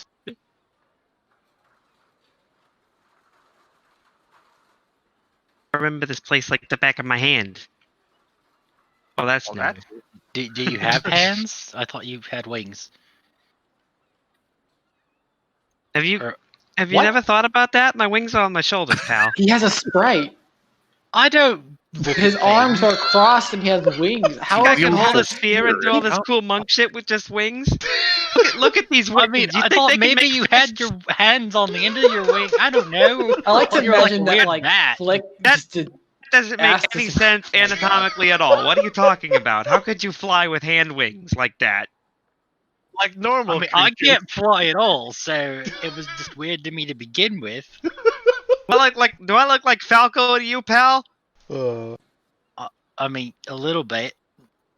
Not that Who's all Falco? birds look the same to me, but all birds look the same Wow. to me. Oh, all birds are the same, huh? You're treading. I mean, treading you're water, half pal. not bird. You're walking a thin line. Is there an Oh, ostrich God. or a Right cobra? over here. Vasu Hold and back. No, hold back. Vasu and I'll Flick. hold it back. Excellent. As you're holding it back, you're also racking your brain to think about maps. Vasu and Flick, give me history checks. Does Ace have like arm wings? Yeah, well, I But don't he have can't wings. fly with them because there's a Oh, weird God. bird. He Vasu's got too enraged. distracted of being funny. I'm so sorry. What am I rolling? History? History, Okay. yeah. Oh boy, I'm good at this. You have a better shot of it than Vasu does, if that helps. Nope. Sure doesn't. 7. It's a 7. It is a 7. Take my inspiration. Which one, me? Yeah, since you got a better shot at it. And since you got your pact. 12? 12. 12 is a step above your baseline knowledge. And your baseline knowledge is that. Okay, give me how many are not here? 1, 2, 3, 4, 5, 6, 7, 8, 9, 10, 11, 12, 13, 14, 15, 16, 17, 18. Give me a D9. Sorry, 2D9.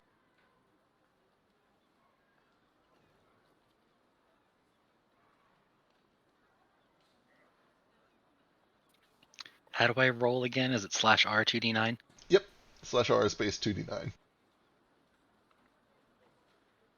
Oh.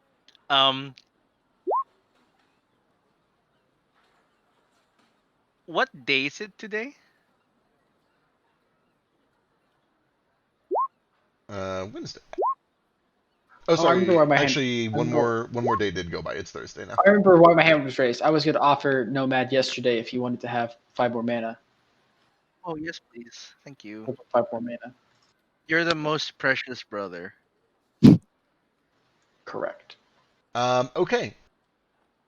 Flick, you have only barely heard of it in studies of very distant Far Eastern islands in the Kijani region, which is even farther southwest than Ajabiata. It is past Nordo's homeland. It is over where the visions of the Druids and Firebirds Roost were. And you only remember a handful of names of those islands because they're all real silly and very similar. There's lots of islands that sound almost the same. You remember Babi and Babi Utan and Utan. You remember Painu and Painu Minor. But one of the islands that you remember is Amalangthwa, which sounds kind of similar to what she's getting at. And it is a very small island that is kind of nestled in a crook in the northwestern side of Kijani. And it is one of the only islands that anyone really even gives a shit about because it is the closest to Ajabiata and therefore one of the easiest to make port out. Although there are no established cities or ports over there that are friendly to outside visitors, most of the locals are very hostile. Would you be so kind? Oh, you're doing it right now. Perfect. Right. So, I have a question. Sure. About Cetol. What's the plants like here? Like, do they have vines? They have like They do. flowers. They have like big trees. Absolutely. It's kind of there's a little bit of marsh, a little bit of kind of light swamp, and then a lot of kind of tropical palm, orange trees, a couple of pineapples here and there. It's the sort of place where geckos climb the walls, but then you can still have bees and insects and spiders. Yeah. So I'm going to send to her that word Amalengthua. Is this correct? And the other stuff, and also to stand next to a big tree. That's what we're talking about. Excellent. And I'm like, okay, so I have the capability of bringing us there almost right away, as long as you're within the big tree, near a big tree. But I couldn't take us back out here until Sunday. So whatever Rug's we're full. doing here, we have to do it now. Do we have a different way of getting back here if we do the tree thing to get there? I do. I'll pull out the rug out of a bag of holding. I was to say I don't want to derail Flick's thing here, but Yeah, we could if I just pop in Yeah, and out. live and we can just go grab her and grab out. That'd be fantastic. With you, Also, Gail? I absolutely hate to do this at this moment, but I have to go to work. Yeah, Oh no. Maybe we should I'm go sorry. talk to Flick's definitely Faye mother first. Hey. Just since Nordo's getting stomach cramps.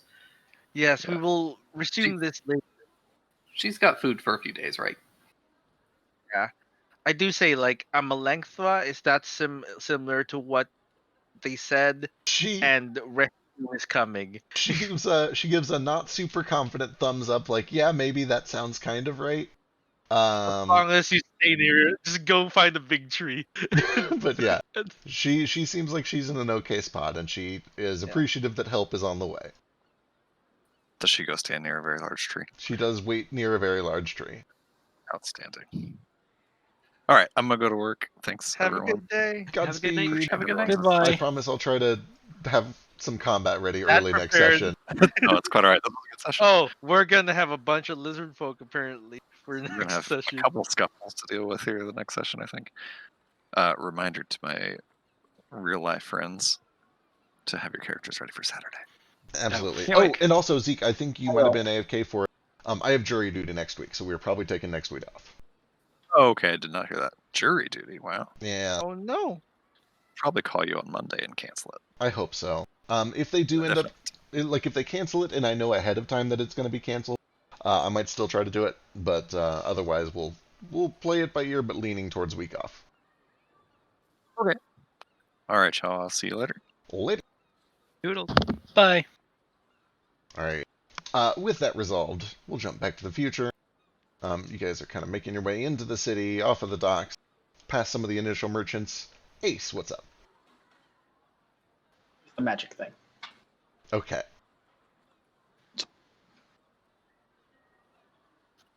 I thought that was Ace that left. No, I'm here. Magic thing. Hangs up. A He magic just thing. leaves. I disappear. It was just giving mana to the map. Yeah, thank you. Problem. Now, Flick, we are at your Flick home. We're at your flick hole. Right. My. What is it? What are your favorite places here? Gosh. Once again, you'd think that I'd prep this before we get here, but I didn't. There's a map and everything. I know. Oh man, I'm not really thinking about places so much as just seeing my mum real quick. I mean, maybe Then not it is real quick, home. but she kind of takes precedence over me eating what I want to eat. Let's go. Let us visit your mom. Right. Okay. So you guys live kind of down in, it's not quite in this apartment complex, but it's in a little house near it, near the south side of town, which is past sort of the market square, down near kind of a quieter side of the island that gets a lot of light in the mornings. Real quick before I move on, Vasu, did you have anything? I'm not gonna like write it out right now. But I just want to make sure that I write a letter out and send it to D while we're still in a town that has like a postage service. Absolutely. And that's the thing I was gonna ask for Ace's help with too. Okay. Yep. Easy enough. There are lots of these stations that are set up to deliver mail back and forth, so that is not an issue. Cool. I'll write out a letter between sessions, and I'm probably also gonna send him some money too, just to embarrass him a little more. But that's about it. Perfect. Perfect. Perfect. That's all for me now. One of the things that does strike you a little bit as odd as you're coming in, Flick, is that a little bit past all the initial merchants, mostly selling fish and imported trade goods, jewelry and spices, you start to get a little bit deeper in towards kind of an industrial zone and a fishing zone. And you notice that a lot of the catches that are strung up are not just sharks and large fish, but creatures, abominations and aberrations. And it's not entirely unheard of for things to attack from the sea. The seas are very dangerous, and that's a normal part of life here.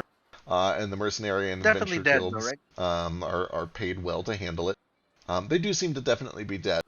What strikes you as odd is there's a lot of them.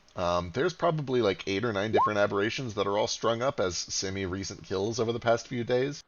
And also, there's a very large guard presence. I say guard, what I mean is mercenaries. There are a lot more mercenaries on the street that are just kind of protecting the walkways, especially down by the coast and the shore, than there normally are. The manpower is significantly increased. And you would notice that a lot of them are... Actually, Nordo would almost certainly notice this very quickly, too. A lot of the increased manpower, the extra guards that you wouldn't normally see in the extra mercenaries, appear to be slave labor, and specifically SSLC slave labor, that have been equipped with weapons and rudimentary armor, and are usually being overseen by somebody a little more high-ranking, and are basically just doing patrol sweeps along the harbors and the walkways near the sea. That's new. Okay. Ask them all about that.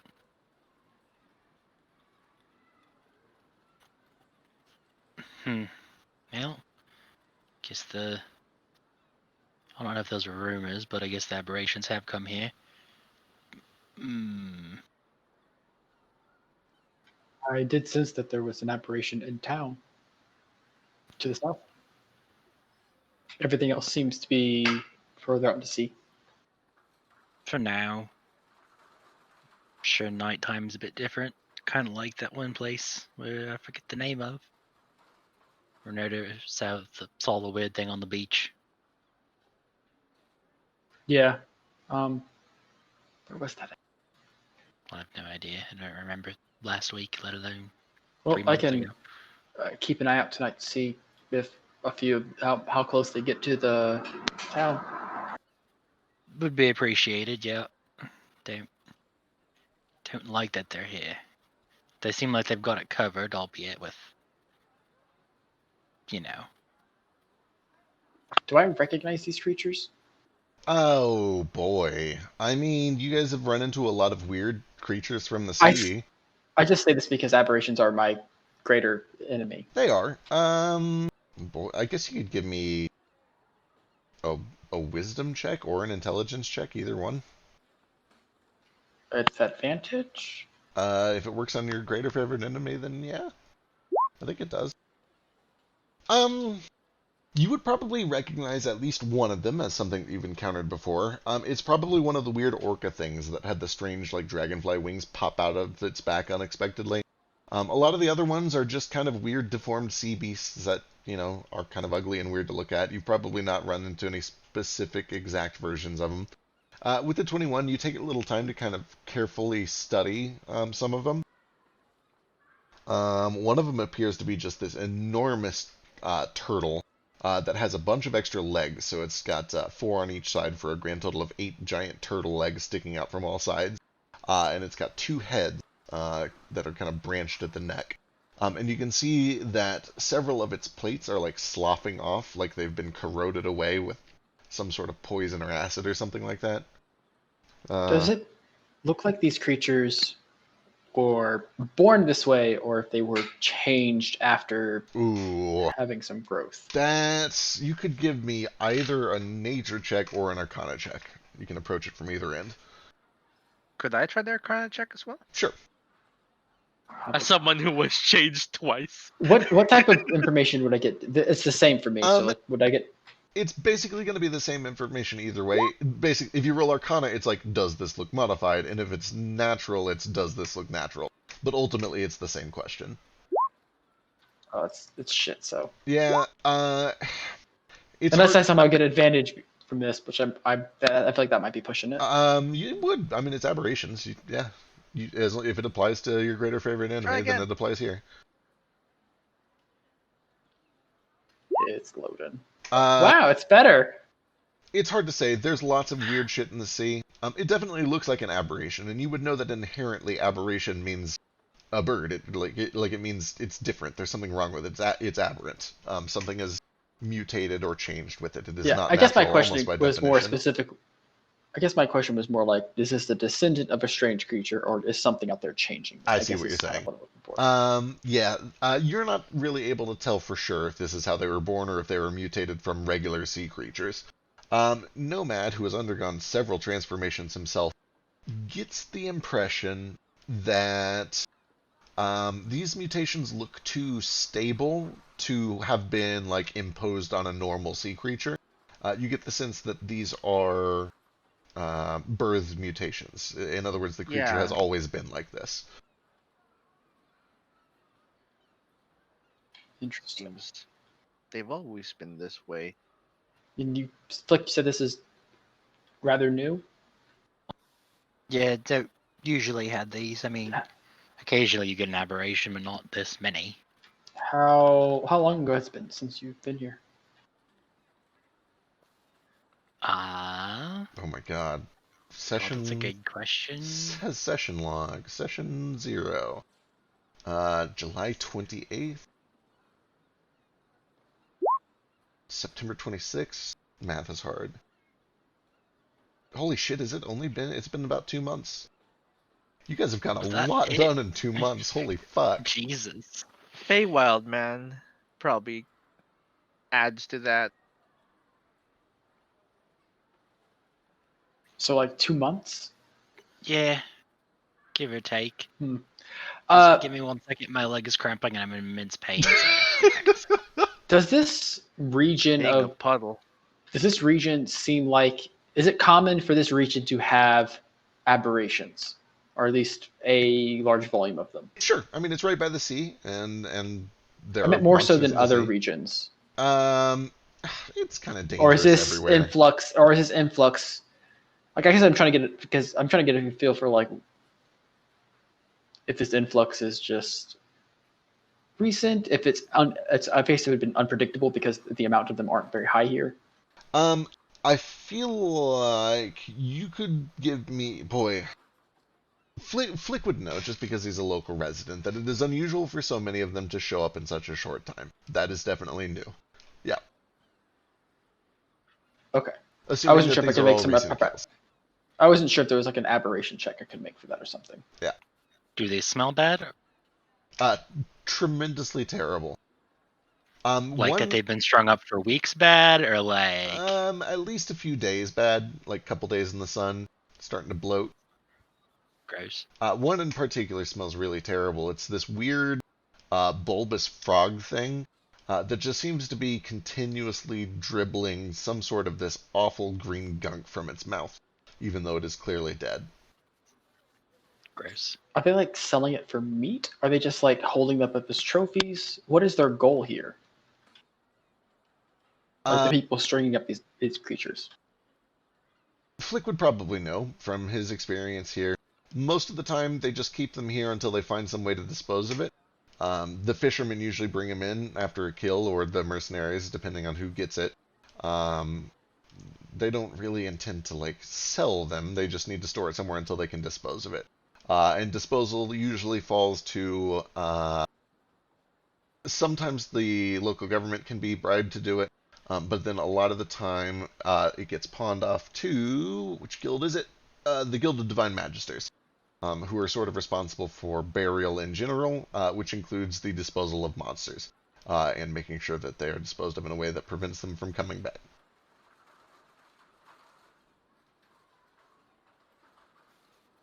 Yep, all that.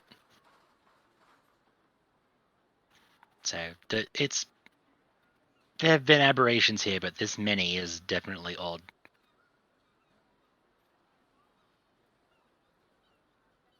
Sure seem to be a lot of aberrations everywhere lately.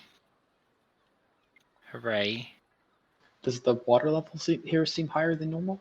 I know that those islands No. kind of are lower. All looks pretty standard to Flick. Okay.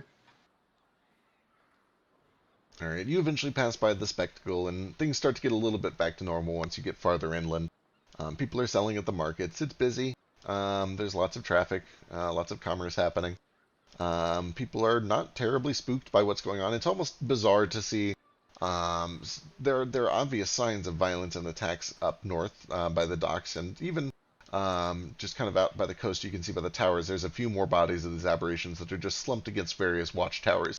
And you can see more of these mercenaries just on patrol on the beach as you look out over it.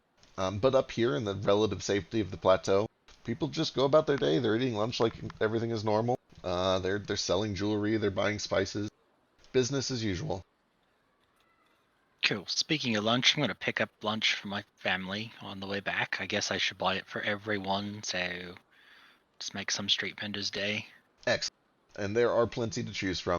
Mostly seafood, as you'd expect, but a lot of it is very heavily spiced, very flavorful, and lots of very liberal use of citrus fruits. Lots of lemon, lots of orange, lots of pineapple. Very light and airy flavors. Oh man, lemon pepper. Right. So mad we didn't get those wings. Okay. For real. If they are closed again next time, I'm burning that building down. Okay, well, I'll just tick down a gold. It's a lot of food, but yep. Well, not a lot. I'll cover everyone for lunch at least.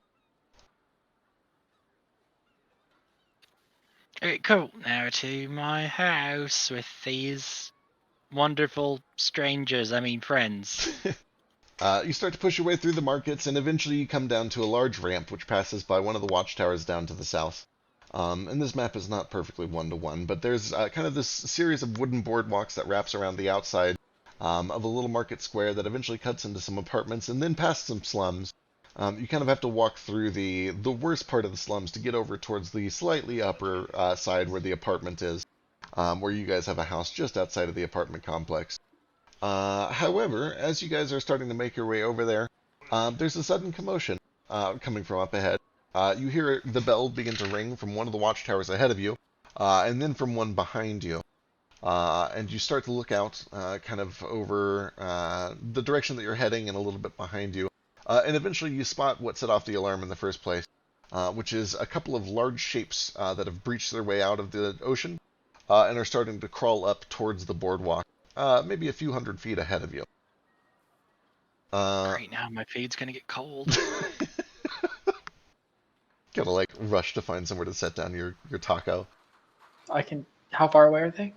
Ooh, fish taco. Probably like 300 or 400 up ahead. So I can like just start shooting. I can do this fine. I was gonna say, from here you can definitely start shooting.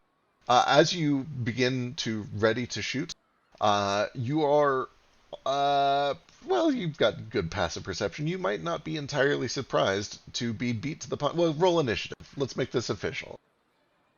Okay. I'm going to have to roll twice, I think. Hold on, get myself on the map.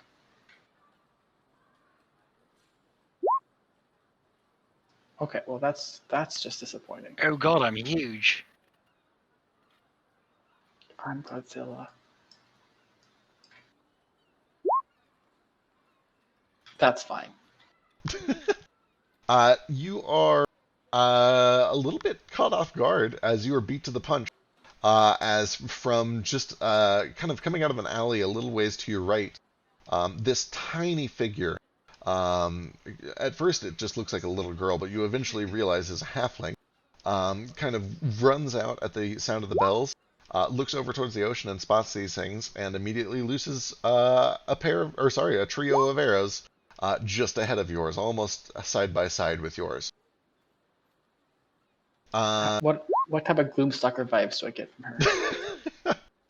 From the immediate first impression, hard to say. Hard to say if she's a Gloomstalker or not. But let me pull you over real quick. And we might actually pick this up here next time so that Nordo actually gets a little combat. But also, I want combat too. Just make us combat before I get there would be good. Just make us fight these guys and then make us fight Flick's obviously fake mom too. Why are my moms so fake? Don't do that. I would never give you a fake mom. It just happens when you have a stable home life. I mean, one time my mom, she went off on a business trip and nobody noticed that she was just replaced by a parrot for the whole fucking time. A week. See, this goes. That says more about you than it does about your family. Thing. It says a lot about your family. If you can't even tell your mom's not a parrot. Very convincing parrot. Was it a tall parrot? Yeah. Like how tall? The parrots we get around here. I guess I'm not talking about like a parrot. I'm talking about a Guys, come on. parent. no. I hate it. Okay, so Eric Hoker come in a lot of whole different flavors. My family are like eagle hawks, right? Get parrots too. And this broad, she was a parrot, but she also had disguised self on, and she did like a Oh, like you so it was you an couldn't tell her. Aarakocra, not a feral parrot. Ridiculous. Yeah, I thought you were just talking about it was just a parrot, like a You normal. did say Yeah. just a It's Don't parrot. just say It's like parrot. saying, "Oh, my mom was replaced by a cat, and I Well, didn't la notice." di da. My bird race has so many birds in it. But no, she did my mom's voice like perfect. Scary, honestly, when we parrots found out. kinda do, right? Did you like? That's the whole thing.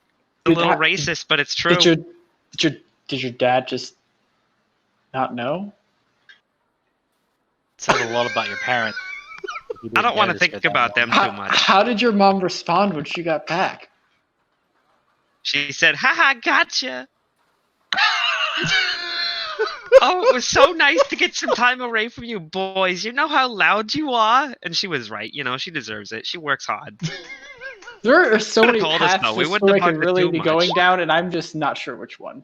You ever lived in a house with 3 men? Yes, I lived in an orc house. I lived There on were a lots of boat men. with several men. Does that count? We have determined that a ship is a building. Okay, Okay, yeah. maybe my family just bickers more than most, but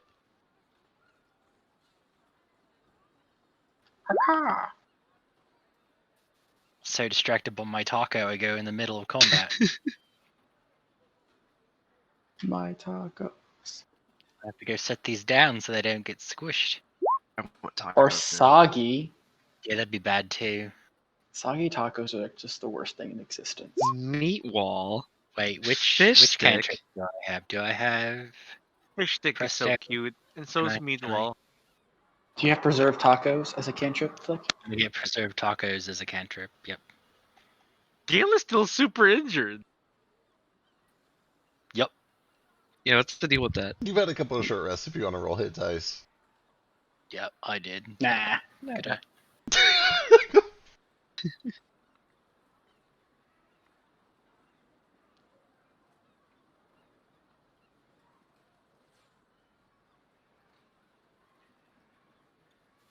Oh man. In fact, if I'm not here for combat, I give you permission to use it. Well, I guess you would use my spell slot anyway, but like I got the good shit now. Hell yeah. Okay. What is that? What is that? Oh, it's hit dice. Oh no, it's his fucking free cure wounds shit.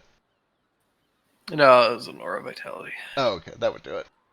Oh yeah, perfect. I had the mana for it, so I would have done it if I'd been paying attention to my character sheet. That's fair. All right. Fortunately, I had to craft a bunch of shit, so I couldn't. Sorry. Let's do exactly 2 rounds of combat. That way we can pick up and Zeke can jump in on the tail end of it. No. So you're saying is kill them in 2 rounds of combat. Got it. You'll probably kill them in 2 rounds of combat. Then you'll be, waiting for me to get there for 2 Oh, hours. fish sticks. Does he have fish legs?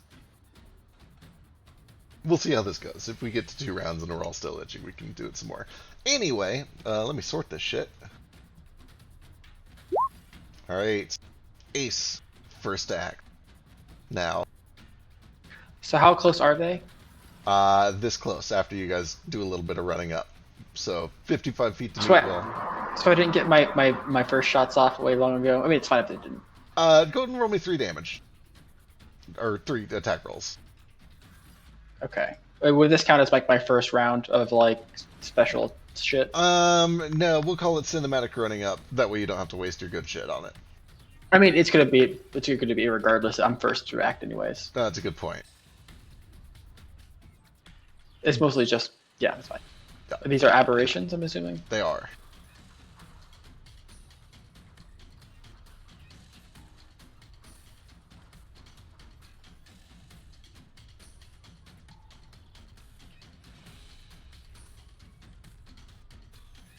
21 sinks right in, basically square between the forehead of this weird turtle-looking thing. I'm going for fish legs. Going for fish stick? Okay, excellent. Fish stick looks like he's weaker. Perfect. 21 does hit then for 22. 27 follows up for another 15.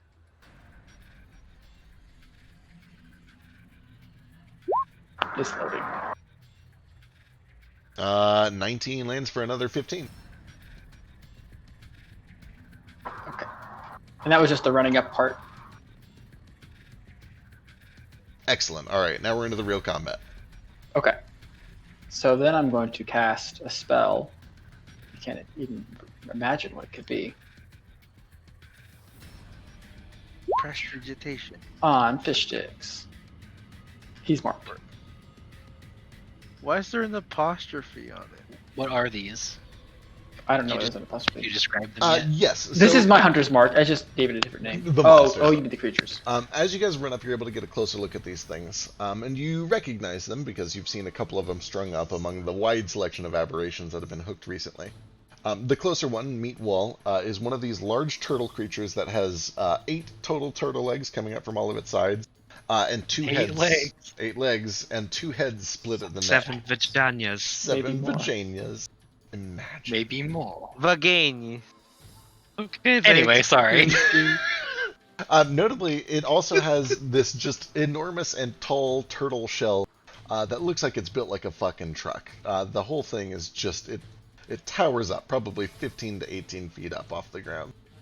And then behind it is this weird kind of burbly frog creature that just honestly looks like an overgrown frog. But you can see that it is drooling from the sides of its mouth, this weird green gunk. That's the one that smells. Yeah, it's the one that smells real bad. Okay. Kill that one first. That's the plan. I'm going to hunt mark him, and then I'm going to go 1, 2, 3, 4. Back over here. Okay, make that one. There. And then I'm going to lose some. Then I'm going to hold my action for when an ally gets adjacent to him, so I can get sneak attack on him. Do you not get like first round of combat stuff, or this is? I got that before, and the before Oh, combat no. stuff. It's okay. I still got attacks on him. That's fair. All right, That's my turn. that brings us over to Vasu. Hey. Who has a lot of cool shit that I've been itching to show off for like 2 sessions now. So first, I'm going to use my newly more badass cloak to dash 60 this way and then 60 over here.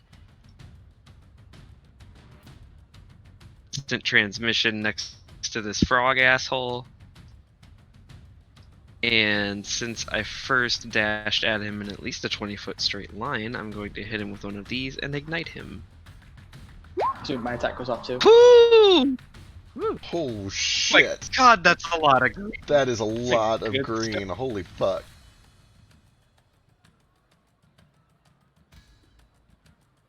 Yeah, does Ace's attack It's go another- off? Yeah, does my attack go off too? I just don't want you to waste all your attacks It on him. And then... sure does. Or is Vasu 10 feet away and not 5 feet? Depends. Oh yeah, are His you? range? I'd have to get either 10 or 5 within the spear, but I'm gonna get within 5 because I have more cool shit to do with this. Ah. You want me to go ahead and reinforce them?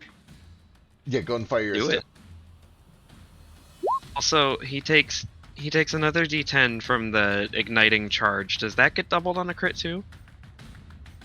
The initial. with- Yes, it adds to the Oh. attack. Yes.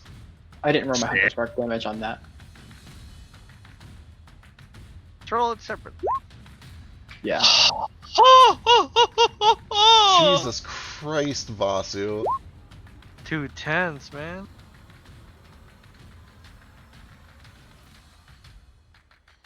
That's 50 damage. Holy fucking hell. Okay. One attack. 50 points of damage from Vasu. Holy shit. Well. Okay. And then Ace follows up. It's 35, 45, 45, 45? If I can math. 43. 31, 41, or sorry, yes. 42. 42. No, 43, you're right. Jesus Christ, guys, calm the fuck down. No, you said we had 2 rounds to do this. Yeah, goddamn. You gave us 2 rounds. Kill him. Kill him, Ah, Basu. that's Kill another him. attack. I'm gonna I'm gonna flurry now, and then I'm probably going to use both unarmed attacks before I use my second weapon strike. If that's okay. Go for it. 17? 17 does hit. Oh, I'm sorry. Before you make this attack, this might change what you do, although I kind of doubt it. As you slam in with your weapon and as arrows begin to rain in from behind you, there are splashes, just gouts of acid that begin to erupt from boils as all of the weapons sink in. That is a grand total of... Oh, that's fine. I'm immune to poison. Are you immune to acid, though? Definitely. Because it is going to be 1, 2, 3, 4 splashes of this.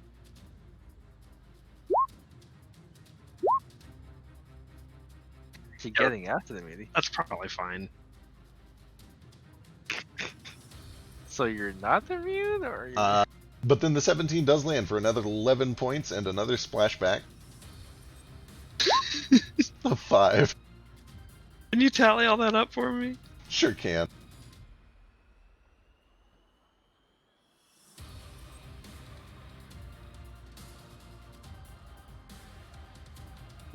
$31 total points of acid damage.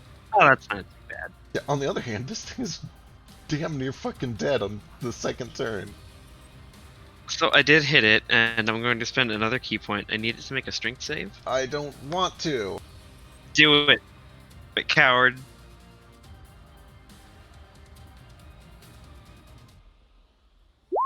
Oh, sorry, wrong thing. That's a natural 7 plus. It's like a plus 11. I'm good. No, it's only a 6, so that is Okay. 13. It's pushed back 10 feet. Hate I don't it. know if that happens before or after I take that last splash of 5. We'll say it happens simultaneously, which means you get to choose, so you can avoid that last splash if you want. I would absolutely love to avoid all the damage I can. Perfect. My second unarmed strike from 10 feet away, because I just don't give a fuck, and I bend air. So I do a second strike, and this is like the 1-inch punch thing. Love it. 19 slams in for another 10 points of slashing wind. Acid And give me sprays another off strength behind it. save, unless it's dead. Dead yet. 18? That one's a save. Thank God. Damn shame. I guess I couldn't have done the cool thing I was going to plan to do anyway because the dash uses all of my movement, but I am still going to make another spear strike because it is still within range. Alright, fire away.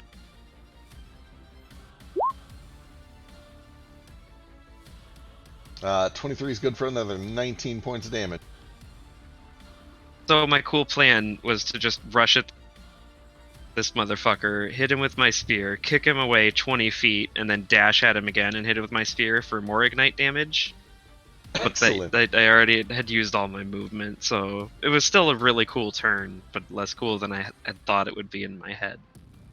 He is still ignited though, and I need to make sure to remember that. Takes that, like, he's next, so Yep, D10 right away. Let's roll that right now. go for it. Does that also get doubled because it was a crit initially? No, you wish. Really do. Another 5 fire damage. Oh boy.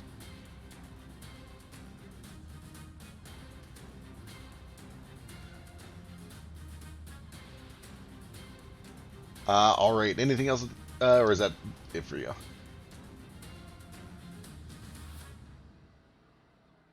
I think that was... I've used all my movement, action, bonus action, and 3 key points this turn. I think I'm good, dog. Good lord. Okay, at the start of a turn, it burns a little, but then you also see that some of its wounds begin to close. Not all of them, in fact, not even very many of them compared to the damage that you guys have put on him, but he does regenerate a little bit. Every bit helps. Okay, let's see, what can he do on his turn? He can't do that yet. He can do this.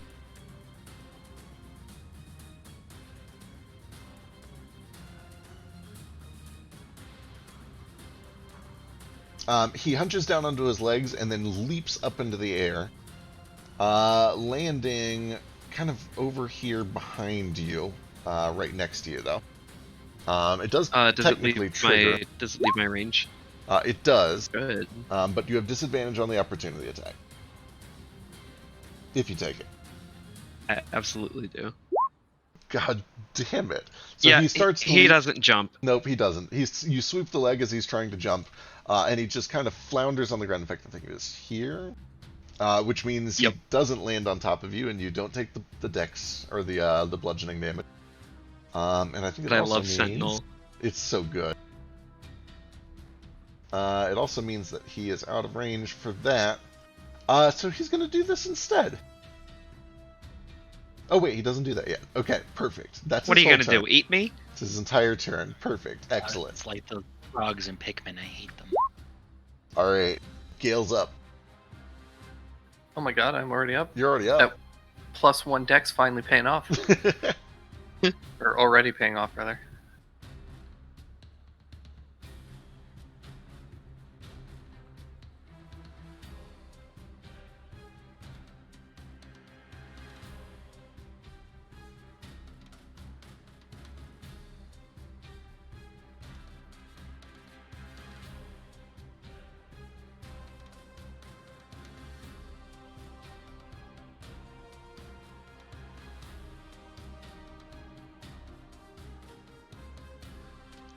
I always think this is a first level spell, and it's not. It's very upsetting. I'm gonna cast this, even though it's not gonna do a whole hell of a lot. Woo!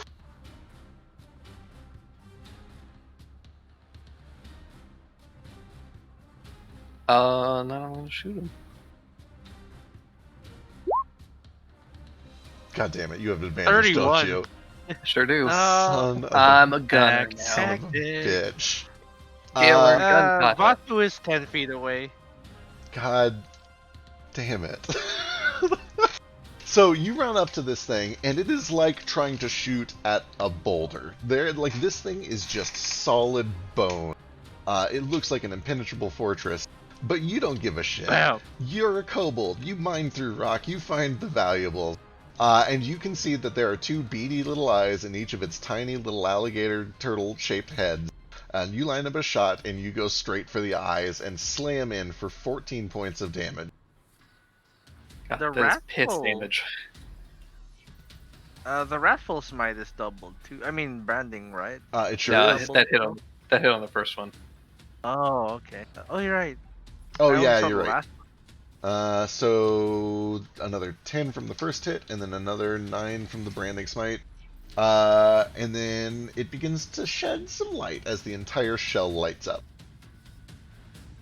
Oh, it's so pretty. Just in case it was planning on going invisible. Can't go invisible. This thing looks real sluggish out of the water, and it just kind of like starts to lumber over towards you as fast as it can, which is not very. God, I'm so sad about those damage rolls. That's just upsetting. Yeah, it would have been.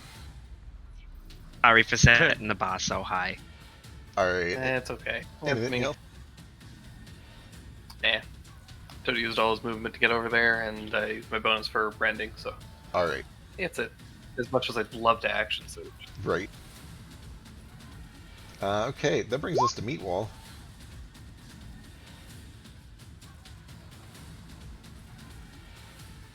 So, oh god, how do I even describe this?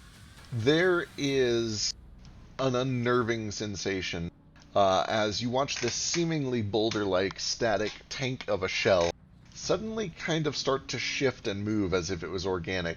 And you watch as from off of its back, a couple of its plates start to kind of slide along the surface of its shell, down towards the neck and up along its jaw until it goes over to where you shot in the eye. And then this little plate begins to burrow itself under the damaged skin, kind of patching the gunshot wound up.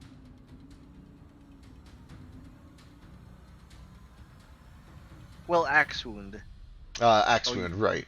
You can't call it an axe. That was a gun wound. Oh, it was. You walked right up to it. Yeah, I walked up to it, shot in the face. Oh, yeah, that's I know right. gunshot in there. Oh. Hell yes. And then it turns around as fast as it can, which is not very, and it tries to take a chomp at you.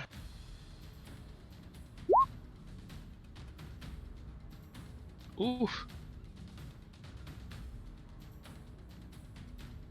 Well, that's not very good. God damn it. Constant. No way.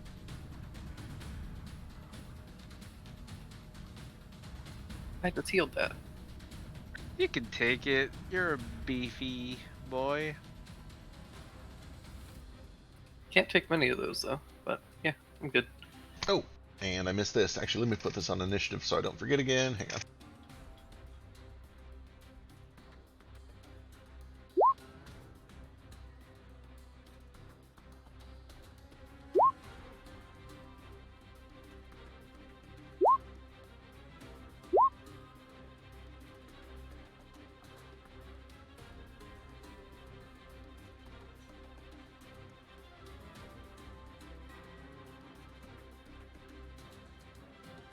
And actually, she should have gone before him. So let's back up and do this in order. First of all, lair action. As the plate is going down to shuffle over Meatwall's eye, you watch as several more larger plates off of the very top of the back of its shell begin to likewise slide off the side, almost like they're sloughing off like an old set of scales off a lizard or something.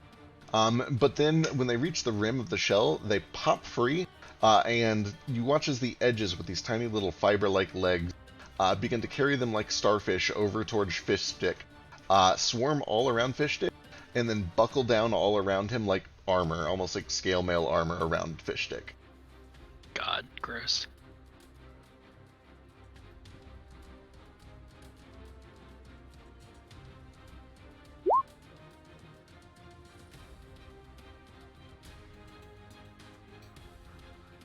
Delightful. And Fishstick now looks very well armored.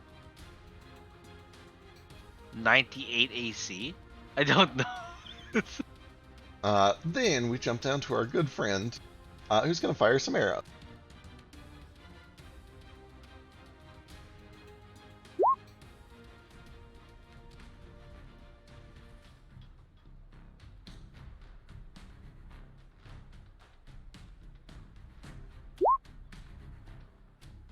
Two of which go wide of Fishstick, but one of them slams into Fishstick, catches one of these plates, and you watch as one of the plates kind of curls into a ball around the arrow and falls off. Well, let's see damage.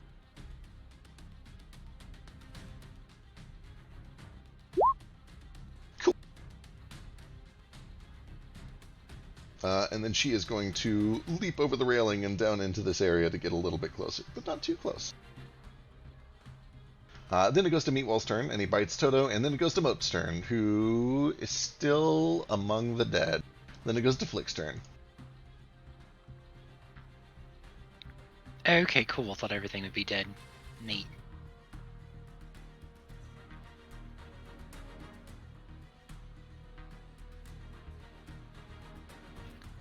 I can angle a cone, right?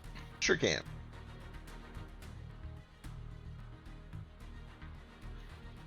Okay, let's do this then.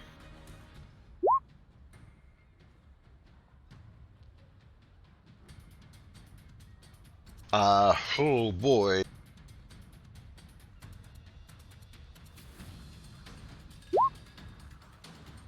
Makes a save, but still takes half. Right, so... So 17 points of cold damage. And you notice that as it... Add my 8? Oh, yeah, plus 8. Oh. That's wrong. Say half of So- 8's not fun. There we go. probably hasn't made any difference up to this point, but when I pushed Fish Stick back 10 feet, he also got knocked prone. Oh, good to know. Perfect. I thought that was like the water whip, and I got to choose whether it did one or the other, but no, that's apparently both for You get this both. one. Cool Alright. shit. 21 points of cold damage engulf Meatwall. And you notice that as the ice thaws, several of these scales kind of slough off. He seems to be kind of unfazed by it. He's clearly taking damage. He just seems to be resistant to it. Right, He okay. kind of shirks off a lot of damage.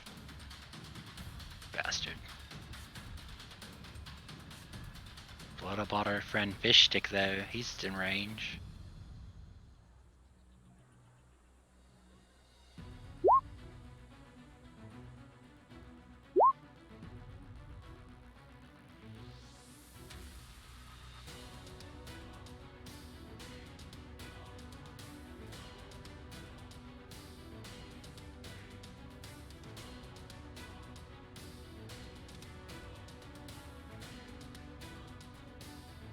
Anything else, Flip? The Fish Stick take damage too. It's a 60. Oh, count. shit, you're right. That hits him too. Sorry. Con save. Fish Stick. Just makes the save, but he is not resistant, so it just cuts it in half, down to 21 points of damage. You watch as several of these temporary protective scales flake away. Oh, I didn't even see the green. God damn. Okay, well, I'm gonna go back over here now. Bye. Alright, that brings us to Nomad. Right. So in Valdelands, part of my shopping list was magical ingredients and stuff to add spells to my thing with. I wanted to buy a diamond worth 250. Could I just add that? Oh, absolutely. They'd have it there. Yeah, let me just subtract that then from money. And this diamond now, Nomad holds it over one palm and it starts hovering above, spinning, refracting light, blue and green and yellow, and then he's like, I wonder what actually damage they don't resist. We've seen this dude take full damage from fire from Basu, right? Yep, and he seemed to take full damage from cold just now. Although, he was protected by the scales. That's fair. And drawing from within him the power of the locust that they all just absorbed, he casts. Let me pull up actually a reticle so I don't blow up my friends. Seems wise. 20-foot radius.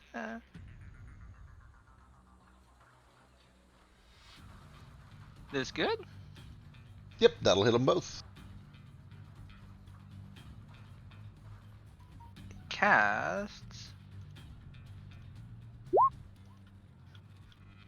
Oh, shit.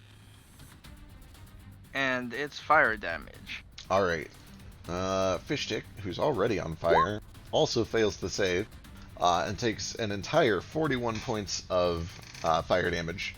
You watch as most of the remaining protective scales burn away and fall to the ground and begin to shrivel up, like flower petals being burnt by a candle. Meatwall, first of all, fails the save, takes full damage, but he seems to resist it, so that cuts it down to 20. And just this lumbering mountain of a creature just doesn't seem to give much of a shit about the damage. He takes it. He's a chunky boy. Yeah. I know a damage you can't resist, don't worry. I hate that. What does that mean? Brain is small and squishy. Alright, anything else? Actually, I'm gonna fucking move. My friends are in danger.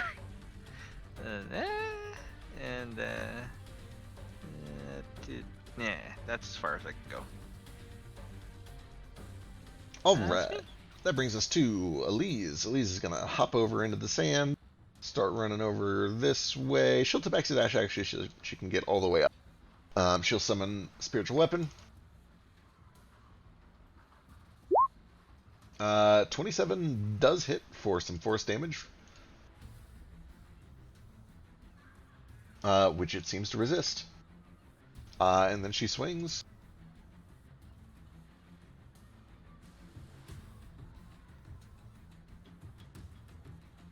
Mm, 16 slams off of the side of the shell, completely ineffectual. Brings us to Nordo, who is hanging back with Moat, enjoying these fish tacos. And that brings us down to the bottom and the lair action. Fishstick, looking frustrated by Vasu, who has tripped him up and prevented him from leaping where he wanted to leap, hunches down and starts to do this horking noise like a cat that's about to throw up a hair or a fur ball. Oh God! Kind of Hate that. looking towards Vasu and Nomad and Toto, kind of in that direction, almost a conical direction, one might say. But nothing happens immediately. He just starts horking, and that brings us to the top of the round. Come on, a high roll. No whammies. If Roll20 will do it, I believe in it.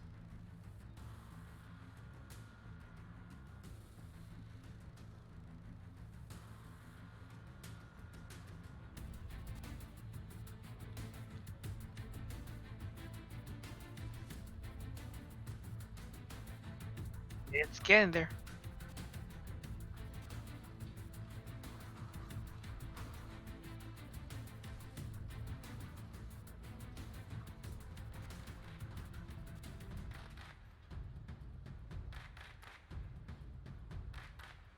What the heck? What the heck, Roll20? What are you doing?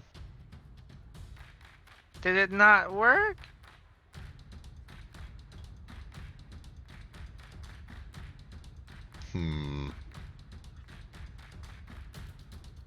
Oh, you know what? It's probably because I added these layer actions in a funky way. Shit, hang on.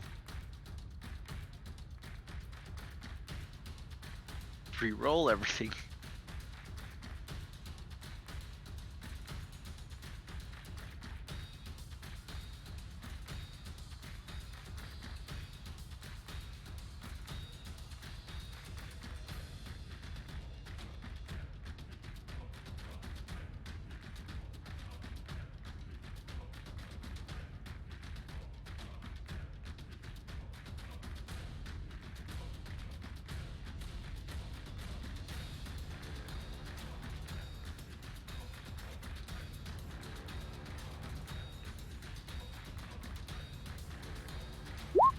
There we go.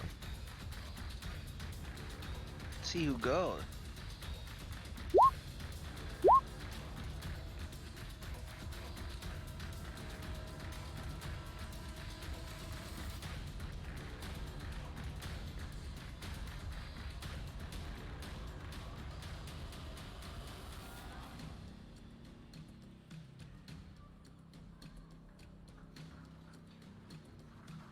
What the heck? Okay, I'm gonna leave layer actions off. It's breaking something and I don't know what. Okay, this isn't a real lair anyway. We're on a beach. It's a public beach. How could this be anyone's lair? It's true. It's true. The It have whole to be ocean the place is for their a lair. year. Oh, that makes sense. Well, they're not in the Mm. ocean though, You're right. so fuck off I there. don't have a better term for it. What in the hell? What have I fucked up? You broke it. Is it her? It might be her. I wonder if it's her. What you doing? If this doesn't work, we're gonna use... No, that wouldn't make any sense. Hang on. Did you delete someone off the map? That now it's like you removed Nordo, but he was in initiative. Now it's fucked. He's still there. He's just at the top of the screen. It's there with Mo. Yeah.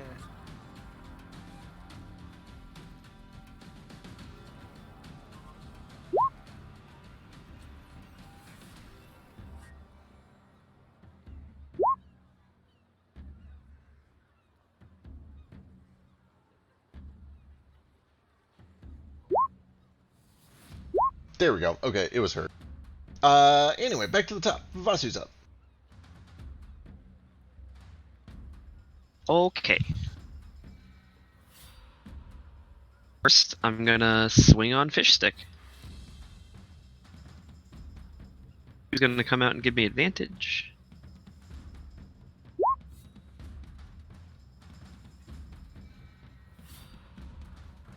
Hey, Feck, guess what I need you to roll? Is it a strength save? No, it's a con save. Oh, even better. Unless that doesn't actually go through because the starfish armor absorbs it or some bullshit like that. No. Stunning strike. I think it should work. Let me double check. If I feel that my key isn't connecting, I won't spend the. Oh, he's fine anyway. Shit. Yep, key seems to connect. But he resists. Gonna swing again. God damn. That actually gets through the last of the protective scales. Cool. And this thing is just like letting out these horrible, awful, like burpy, belchy noises with each hit as it's gargling something up.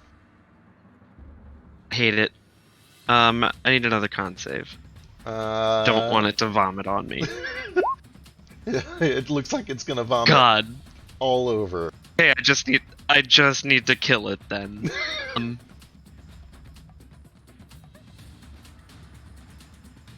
not gonna flurry, I'm just gonna kick it. Alright. 18 is good. For another 12 points. Shoo! Evasive maneuvers!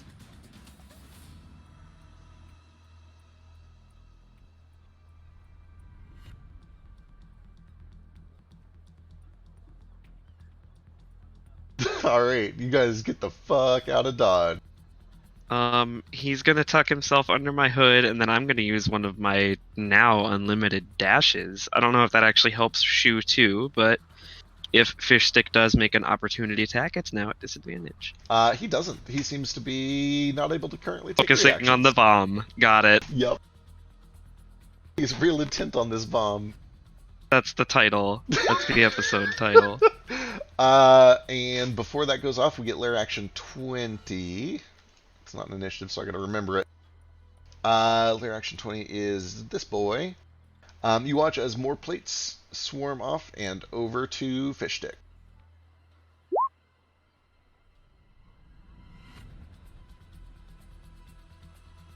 Now it's Nomad's turn.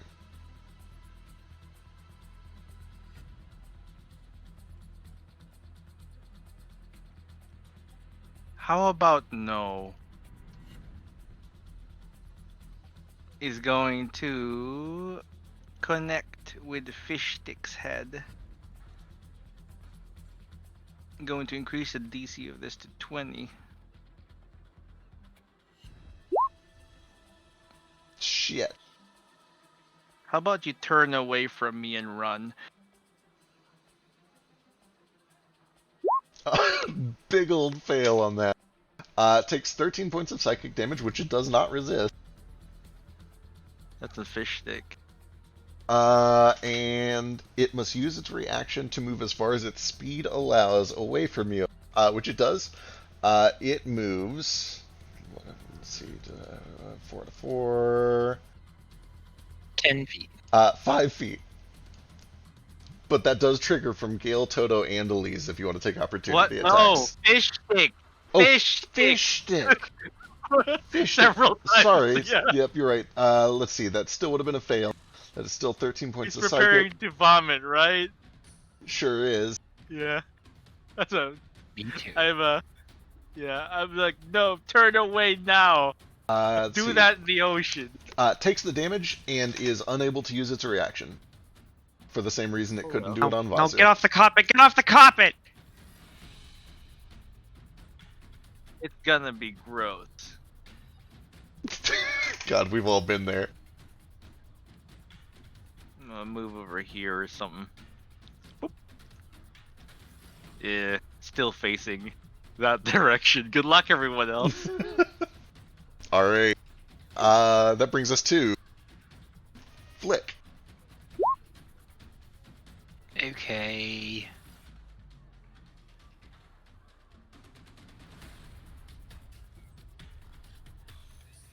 Do-do-do-do-do.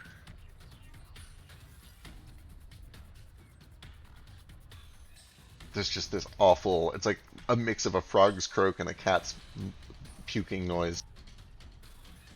Disgusting. Okay, here we go. Wait.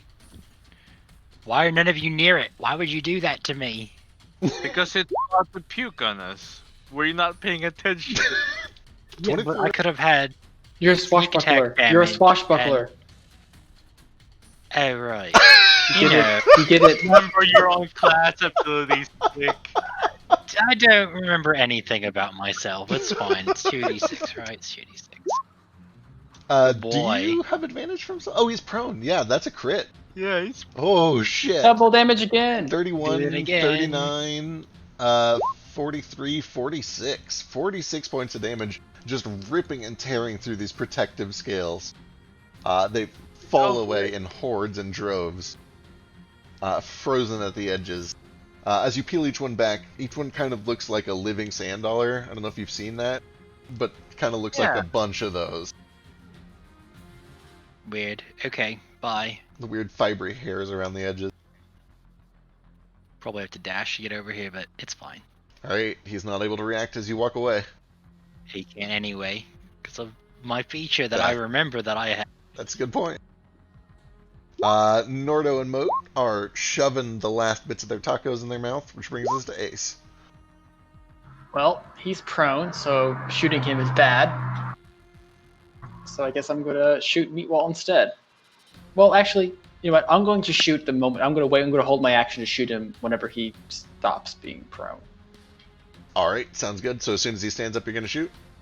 Yes. And can I take my action? Can I use my bonus action to aim so my first one has advantage? Meatball. Sure. For Fish stick, right? Yeah, fish stick. Okay.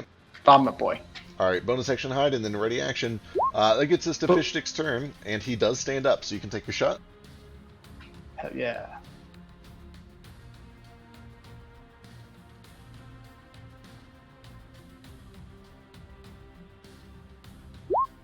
God damn it, Ace. Oh, ho, ho. Oh shit! Look at all that max damage! What in the fuck, Ace? Holy shit. How much is that? 7 damage. 67 Yeah. total damage. Is he dead? No, but holy fuck, he's close. I have one more attack. Alright, fire away. God damn, that is a lot of sixes. Mom, holy fuck. Ah, holy fuck. Oh, that hits again. So that is 87 total points of damage. Which means... Math. Hard. 87. 28. 87. Holy shit. Okay. And Oh, then, I still and have- then I'm going to use my reaction to cast darkness on him. God damn it. Okay. Yeah, there's no like save or anything, just a sphere of darkness erupts from around him as he's preparing to vomit. What is that, 15-foot radius? I always forget the size of this. It's a 15-foot radius, yeah. Which All right. Flick and I can both see into. You sure can. That's the end of your ready to action, right? That is everything, yeah. Okay. Well, actually, no, wait, hold on. I can't do the darkness because it was my reaction to do that, so he doesn't have darkness cast on him. Oh, right, gotcha. Right. Okay. Oh, he also takes fire damage if you want to roll a d10, Vasio.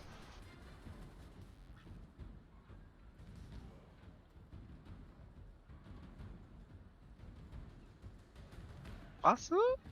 Oh, there is. See, I can't tell if it was like... Take that. Okay, he gets to his feet, is pelted by arrows, one of which goes straight into his mouth. And then he's gonna do...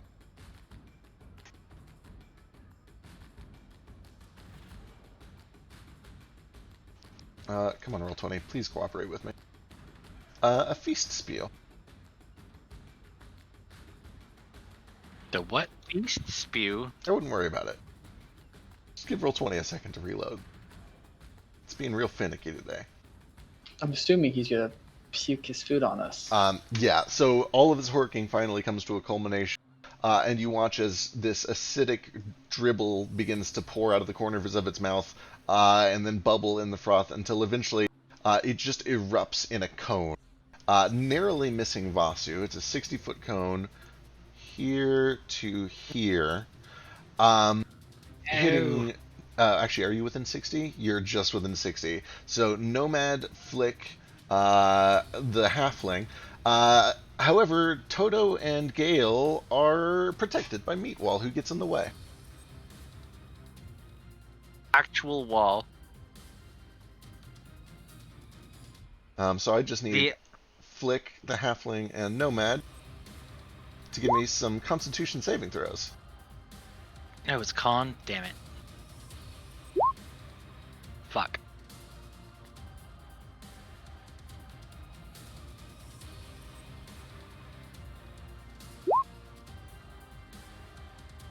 Fuck. I would like to use my advantage on this. Good call. Inspiration. There we go. Hey. Finally, a good roll. Nomad, you are able to almost immediately tell that in addition to being painful, this acid has paralytic qualities, and you call on some of your weird, aberrant ability to rearrange your structure and fight it off. Flick and the halfling, however, are not so lucky, and in addition to the searing pain that you feel, you also feel your muscles begin to tighten and tense, and you are paralyzed until the end of your next turn. I free action vomit. Not really. I don't want to waste my taco. However, as you guys kind of look over the chaos and the aftermath, you can see that several of Meatwall's plates have sloughed off. Ah. And that brings us to... Oh wait, the rest of Fishstick's turn. He ain't done yet. He's gonna leap over here and lands with a splash behind Toto and Elise and Gale. And I need all of them to make dexterity saving throws. Gale's good. He takes half for 10. Hell yeah. That +1 dex. Hell yeah. Elise is good. Toto's good. Everyone's good. Half damage for 10.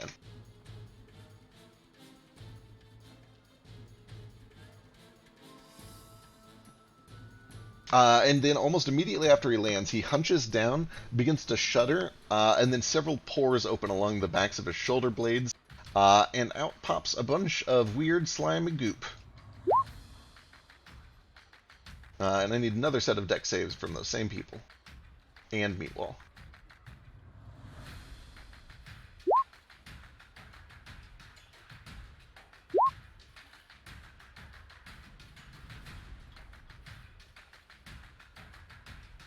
Hey, Feck, just a personal question. Don't take this the wrong way.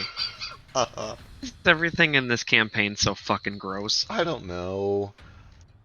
This one was kind of a impromptu, off-the-cuff sort of boss encounter. And the only way I could make the mechanics make sense was, like, Nickelodeon slime everywhere. So that's basically what's going on, is there's Nickelodeon slime going everywhere. Elise, Meatwall, and Gale have their movement speed reduced by 10 until you scrape it off as an action. Toto's just fine, though. And that brings us to Elise. Gale's like Toto's umbrella.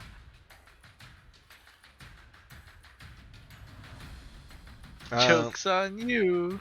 He's riding Toto, so... The spiritual weapon is going to stay on the turtle. 17 misses. Oh boy, Elise. Are you hurt? How bad are you hurt? You're hurt pretty bad. She is going to cast a spell.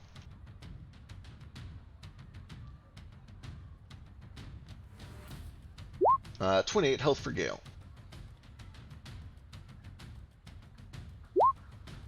And that brings us to Meatwall, whose movement speed is now -5. Can't.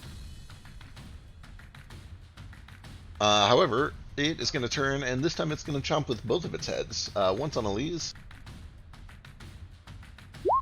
and once on Toto. Ow. Yee, it bites hard.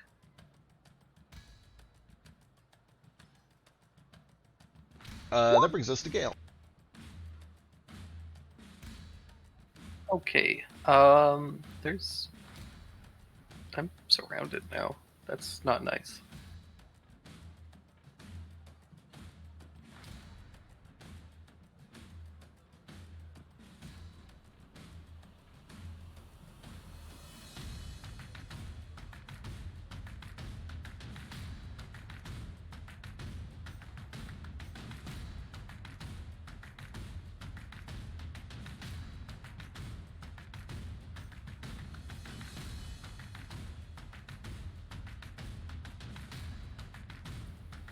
God, does anybody have? Guess I can't ask this. I'm gonna try casting a new thing that I just got. On Meat Wall.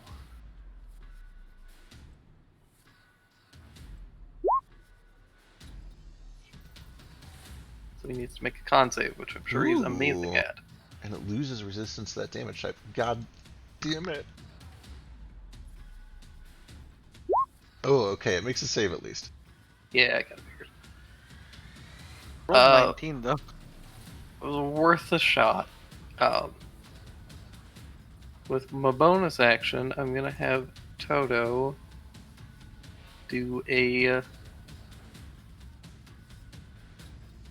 guess he's just gonna do an attack on Fish Stick. Woo! Oh, right. Pack Tactics. God damn it. That 28 is good for 12 points of force damage. Fish Stick's not looking so hot.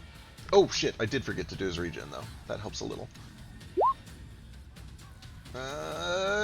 Be healed a little. Does he regen because he's still on fire? He does. That's dumb. Speaking of regenning, I'm probably gonna use one of my smites to do a little healing as well. But that's it. All right. That brings us down to lair action 0, which I believe is Fish Stick. It sure is. Throw up again. He leaps first, and then he gets ready to throw up again. He is going to spring out of place until he gets to here, triggering from Toto and Gale at disadvantage if you want it.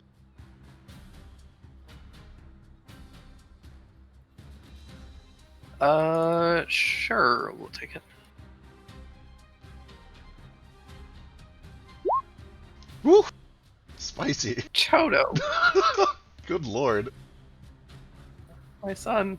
He's broken. It's a nap. Wow! No. Pack Tactics. Oof. Dude cancels out. One. Wow. Alright, and then when he lands... When he lands, he turns to face this direction and begins to cough up another round of acid.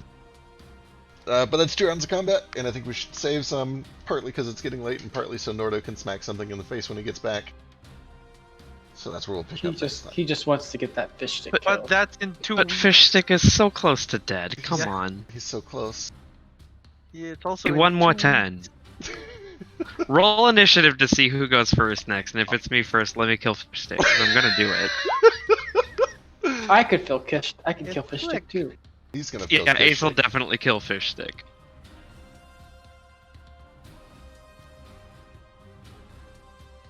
Wow, a 4. Oh wait, I still have those. What do you call those things when you're stunned and you don't get them back? Rebound points. Rebound points. Yeah, I still have rebound points.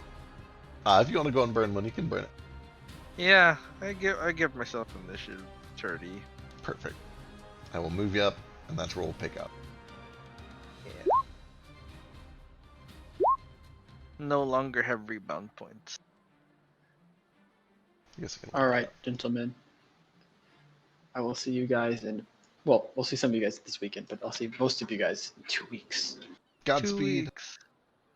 and good luck. Can we put a mark that this guy's about to puke? Yeah, He'll let be me. dead before then anyway. I'll post a little.